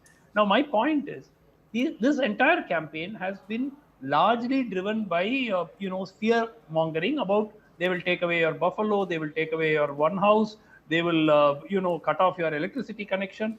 I mean, that is basically what has driven this campaign. And anybody who says that this is a positive campaign which has been driven by, programs and policies, I don't know where this. All right, Shekhar, quick response. I need to take a break, and we'll play out one more chunk of the Prime Minister's interview. But yeah, 2047 1,000-year program. Yeah. Nothing for the next 5 years. Let him respond. Let him respond, Sumant. Instead of trying to draw, meaning out of those literal words that the Prime Minister has issued, one thing is clear in this election: Prime Minister has exposed the Congress, planned to enlarge the Muslim reservation into OBC.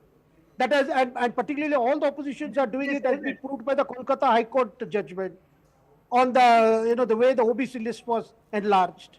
I mean, you can't draw literal meanings. But one point which is stuck right from the beginning has finally proved to be true with the Kolkata High Court judgment. That you cannot allow a religious reservation in this country. Then why is the OBC list being expanded to include communities without a survey? As Supreme Court had said in the case of Maratha reservation, or a Jat reservation. I mean, if you draw literal meaning, I think not that's answering not my question. This is not a debate about. Okay. This is not a debate. All right, gentlemen, we'll have to leave it at that. I have to take a break. As I take a break, we'll play out one more portion from the Prime Minister's interview where he's talking about incumbency and why he believes that elections in India have changed in a way that voters are willing to reward incumbent parties provided they have done good work. And he believes that his government has done good work and people of India are willing to give an incumbent government another chance. Let's play out that portion of the interview. But news and updates right here on CNN News 18. Modi ji, कोई भी leader हैं जो प्रधानमंत्री 2 बार रह लें, थोड़ी बहुत anti incumbency आ जाती है। इस देश में 3 बार सिर्फ नेहरू जी चुनाव जीत पाए। बट आपके खिलाफ ग्राउंड पे जब हम जाएं तो लोग भी कहते हैं, बीजेपी के लोग भी कहते हैं कि एक प्रो इनकम्बेंसी है। तो 272 जब पार हुआ 2014 में, तो लोगों ने कहा मोदी जी की आंधी है देश में। अगर अब 370 पार हो रहा है तो ये क्या है? आपको लगता है आपकी लोकप्रियता भी चरम पर है? और ये प्यार क्यों है लोगों का? मैं कोई लोकप्रियता के लिए काम नहीं करता हूँ और नहीं मेरे पास मेरी लोकप्रियता नापने का कोई मानदंड है, मेरे पास नहीं है। लेकिन मैं काम क्या करता हूँ उसका एनालिसिस होना चाहिए। मेरे काम में और औरों के काम में फर्क क्या है? आमतौर पर जो सरकारें चलती थी वो विज्ञान भवन में फंक्शन करो, फीता काटो, दिया जलाओ, अखबार में एडवर्टाइजमेंट दो, मीडिया को लीक करो, स्टोरी बनवाओ और उनको लगता है देश चलता है। और ज़्यादातर सरकारें उसी मिजाज में रही। कांग्रेस का पतन बहुत कम समय में हुआ था जी। देश आजाद होने के बाद चौथा चुनाव आते आते कांग्रेस ध्वस्त हो चुकी थी। संयुक्त विधायक दल बना, लेकिन कांग्रेस ने इस देश में किसी पार्टी को खड़े ही नहीं होने दिया। उन्होंने खुद ने देश के लिए करने के बजाय विरोधी दलों को खत्म करने में ही अपनी शक्ति लगाई, इसलिए ऑल्टरनेट खड़ा नहीं हुआ। अदरवाइज 67 के चुनाव में ही देश उनको रिजेक्ट कर चुका था। हिंदुस्तान में आप देखिए सरकारों के अलग अलग मॉडल अब देश के सामने आ चुके हैं और मैं तो मानता हूँ ये केस स्टडी का विषय है। कोई यूनिवर्सिटी करे, कोई मीडिया करे, कोई मीडिया पर्सन किताब लिख सकता है। देश ने एक कांग्रेस का मॉडल देखा है, देश ने लेफ्ट का मॉडल देखा है, देश ने पारिवारिक पार्टियों का भी मॉडल देखा है जो of the family, by the family, for the family political पार्टियां चलती है, उनका मॉडल भी देखा है। देश ने मिलीजुली सरकारों का मॉडल भी देखा है और बीजेपी सरकार का भी मॉडल देखा है। उसका एनालिसिस करना चाहिए, किसका क्या परफॉर्मेंस रहा, किसकी क्या प्रायोरिटी रही, किसने किसके लिए काम किया।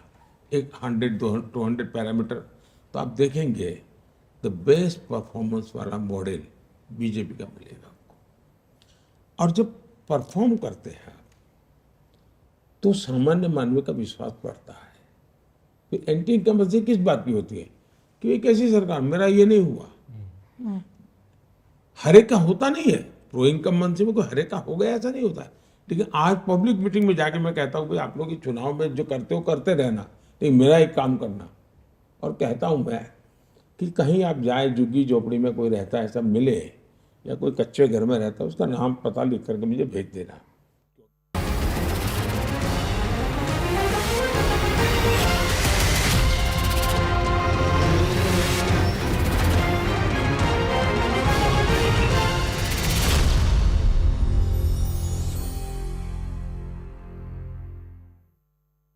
Co-presented by क्या कहेंगे? देखिए, इस बार का जो चुनाव है, मैंने कहा कि वो देश बचाने का चुनाव है और 10 वर्षों से वो इस क्षेत्र के सांसद महोदय हैं।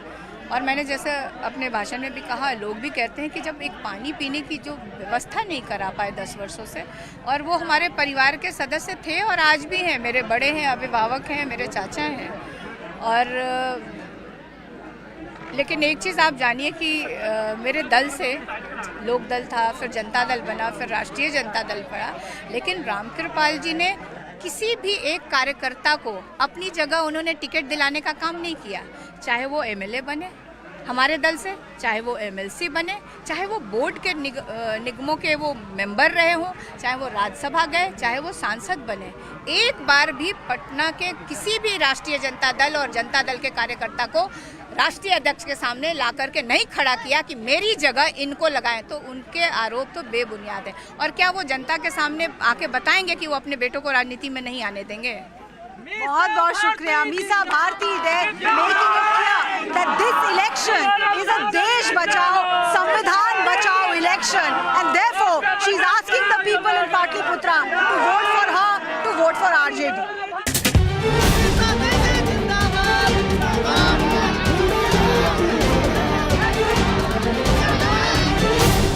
गरीबी कम करेंगे, महंगाई कम करेंगे और गरीबों को पक्का मकान देंगे।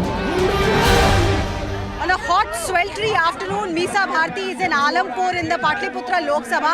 मैम, आप लोगों से जब वोट अपील कर रही हैं, मैंने सुना 2-3 बातें आप कह रही हैं, अगर आप हमारे दर्शकों को भी बताएं कि क्यों आरजेडी को वोट देना चाहिए पाटलिपुत्रा संसदीय क्षेत्र में। देखिए, आरजेडी को और इंडिया गठबंधन को वोट इसलिए देना चाहिए कि हम जनता के साथ हैं, जनता के मुद्दों के साथ हैं। ये देश का चुनाव होना चाहिए, मुद्दों का चुनाव होना चाहिए था। आपने देखा कि पिछले 10 वर्षों में प्रधानमंत्री नरेंद्र मोदी जी ने जितने वादे किए, एक भी वादा जनता के साथ उन्होंने पूरा करने का काम नहीं किया। उन्होंने बड़े बड़े वादे किए थे कि प्रत्येक वर्ष 2 करोड़ नौकरी देंगे, जो कि 10 वर्षों में 20 करोड़ होता है। प्रत्येक व्यक्ति के खाते में 15-15 लाख रुपए आएगा। किसानों की आय दुगनी करेंगे, MSP लागू करेंगे, गरीबों को पक्का मकान देंगे। और सबसे ज़्यादा अगर देखा जाए तो अगर बिहार के साथ उन्होंने जिस तरह से वादे किए गए थे, बिहार को कि स्पेशल पैकेज मिलेगा, BC ट्रस्ट का दर्जा मिलेगा, तो ये सब बातें हैं। और जनता ने जिस तरह से तेजस्वी ने 5 लाख सरकारी नौकरी देने का काम किया है, तो जनता में एक तरह से, बिहार की जनता में देखा जाए और खासतौर पे नौजवानों में देखा जाए, एक उत्साह और विश्वास इंडिया गठबंधन और राष्ट्रीय जनता दल के प्रति दिखता है। पिछले चुनाव में 40 में से 39 सीटें भाजपा और एनडीए को मिली, तो 5 सालों में ऐसा क्या बदल गया है कि आपको लगता है कि बिहार ने जो कॉन्फिडेंस उन पे दिखाया था वो अब नहीं रहेगा? देखिए, एक बार आप उनको, जनता को आप धोखा दे सकते हैं। 2 बार आपने देखा, लोगों को लगा कि चलो 5 साल का समय कम होता है काम करने के लिए, एक मौका और देते हैं प्रधानमंत्री जी को। लेकिन 10 वर्षों से जो इंतजार कर, जो युवा जिसकी उम्र वो रुकी तो नहीं है ना 10 वर्षों में, जिनको नौकरी चाहिए तो उनकी उम्र तो रुकी तो नहीं है, तो वो इंतजार कर करके अब थक गए हैं। और आप देखिए कि प्रधानमंत्री जी सिर्फ वादे पे वादे करते हैं, एक भी वादा वो पूरा नहीं करते हैं। तो अब मुझे लगता है कि जनता में उनके प्रति काफ़ी आक्रोश दिख रहा है।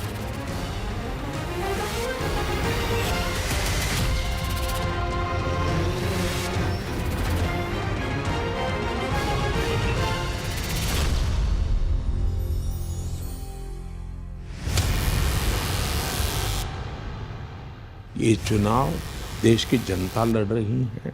पूरे चुनाव की ओनरशिप देश की जनता की है। सरकार को तलवार की नोक पर चलने के लिए मजबूर करे, ऐसा विपक्ष होना ही चाहिए। अब अच्छे विपक्ष का अभाव ही मैं कमी महसूस करता हूँ। मैं तो हैरान हूँ कि कोई अखबार वाला किसी भ्रष्ट व्यक्ति का इंटरव्यू लेने जाए। एक चांद शोभराज मैंने अब बात देखा था कि लोग इसका इंटरव्यू करने जाते। न खाता हूँ न खाने देता हूँ। अब आगे में है, जिसने खाया है उसको निकालूंगा और जिसका गया है उसको खिलाऊंगा। इस बार मजबूत सरकार, स्थिर सरकार, 400 पार वाली सरकार, निर्णायक सरकार।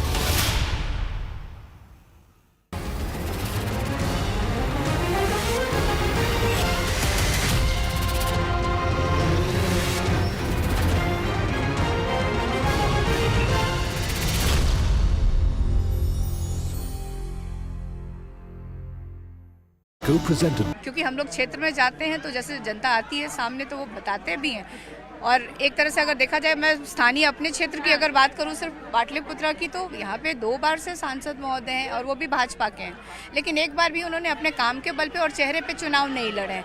आप यहाँ पे जितनी महिलाएं या कोई भी खड़ा है, आप पूछे कि एक जो बेसिक, जो मूलभूत सुविधा जिसको कहते हैं, पीने की पानी भी सही से अगर इस क्षेत्र को नहीं मिल रहा है, तो 10 वर्षों में इन लोगों ने क्या डेवलपमेंट किया है, क्या विकास किया है? आप विकास की बात कर रही हैं, बट साथ ही साथ यहाँ से कास्ट सेंसस की मांग शुरू हुई थी। जब इंडिया गठबंधन पहली बार मिली, नीतीश कुमार तब आपके साथ थे। कमंडल की राजनीति क्या मंडल की राजनीति पर हावी हो रही है? क्योंकि राम मंदिर के ऊपर भी प्राइम मिनिस्टर वोट मांग रहे हैं। देखिए, जो कास्ट सेक्शन की बात थी वो हमारे नेता आदरणीय लालू प्रसाद यादव जी काफ़ी समय से उठाते रहे, और हम लोग विपक्ष में रहने के बाद भी हम लोगों ने इसकी मांग की, और हम लोगों ने जब सरकार में आया तो इसको करके भी दिखाया है, और उसके अनुपात में हम लोगों ने 75% आरक्षण भी दिया है। मतलब जब आप आरक्षण की बात करती हैं, ये भी एक कटाक्ष बार बार और लालू जी पे भी लगाया जा रहा है, मुस्लिम रिजर्वेशन, कि अगर इंडिया फ्रंट आई तो मुसलमानों को दे दिया जाएगा रिजर्वेशन, ओबीसी से छीन लिया जाएगा। ये एक बार नहीं, कई बार बड़े बड़े नेताओं ने, प्रधानमंत्री, गृह मंत्री, सब लोग ये आरोप लगाए। देखिए, क्योंकि उन्होंने कोई डेवलपमेंट का काम किया नहीं है, तो वो कहीं ना कहीं वोट देश को बांटना चाहते हैं 2 हिस्सों में। वो डेवलपमेंट की बात, उन्होंने 10 वर्षों में जो काम किया वो जनता को क्यों नहीं गिनवाते हैं? उनको ये सब बातें क्यों कहने की आवश्यकता पड़ी? पर आपको लगता है इससे कोई फर्क पड़ेगा? हाँ? सिर्फ वोट के लिए ये लोग कर रहे हैं, सिर्फ वोट के लिए ये लोग कर रहे हैं, लेकिन देश की जनता इनको बहुत अच्छे से समझ चुकी है और इस बार नरेंद्र मोदी जी की और इनकी विदाई तय कर रखी है। 2 और सवाल है, आपके परिवार पे पर्सनल अटैक भी बहुत होता है, लालू जी पर हो या आप लोगों पे, एक तो परिवारवाद का आरोप लगता है, दूसरा करप्शन का। रोहिणी आपकी बहन इस बार उतरी है चुनाव में, तो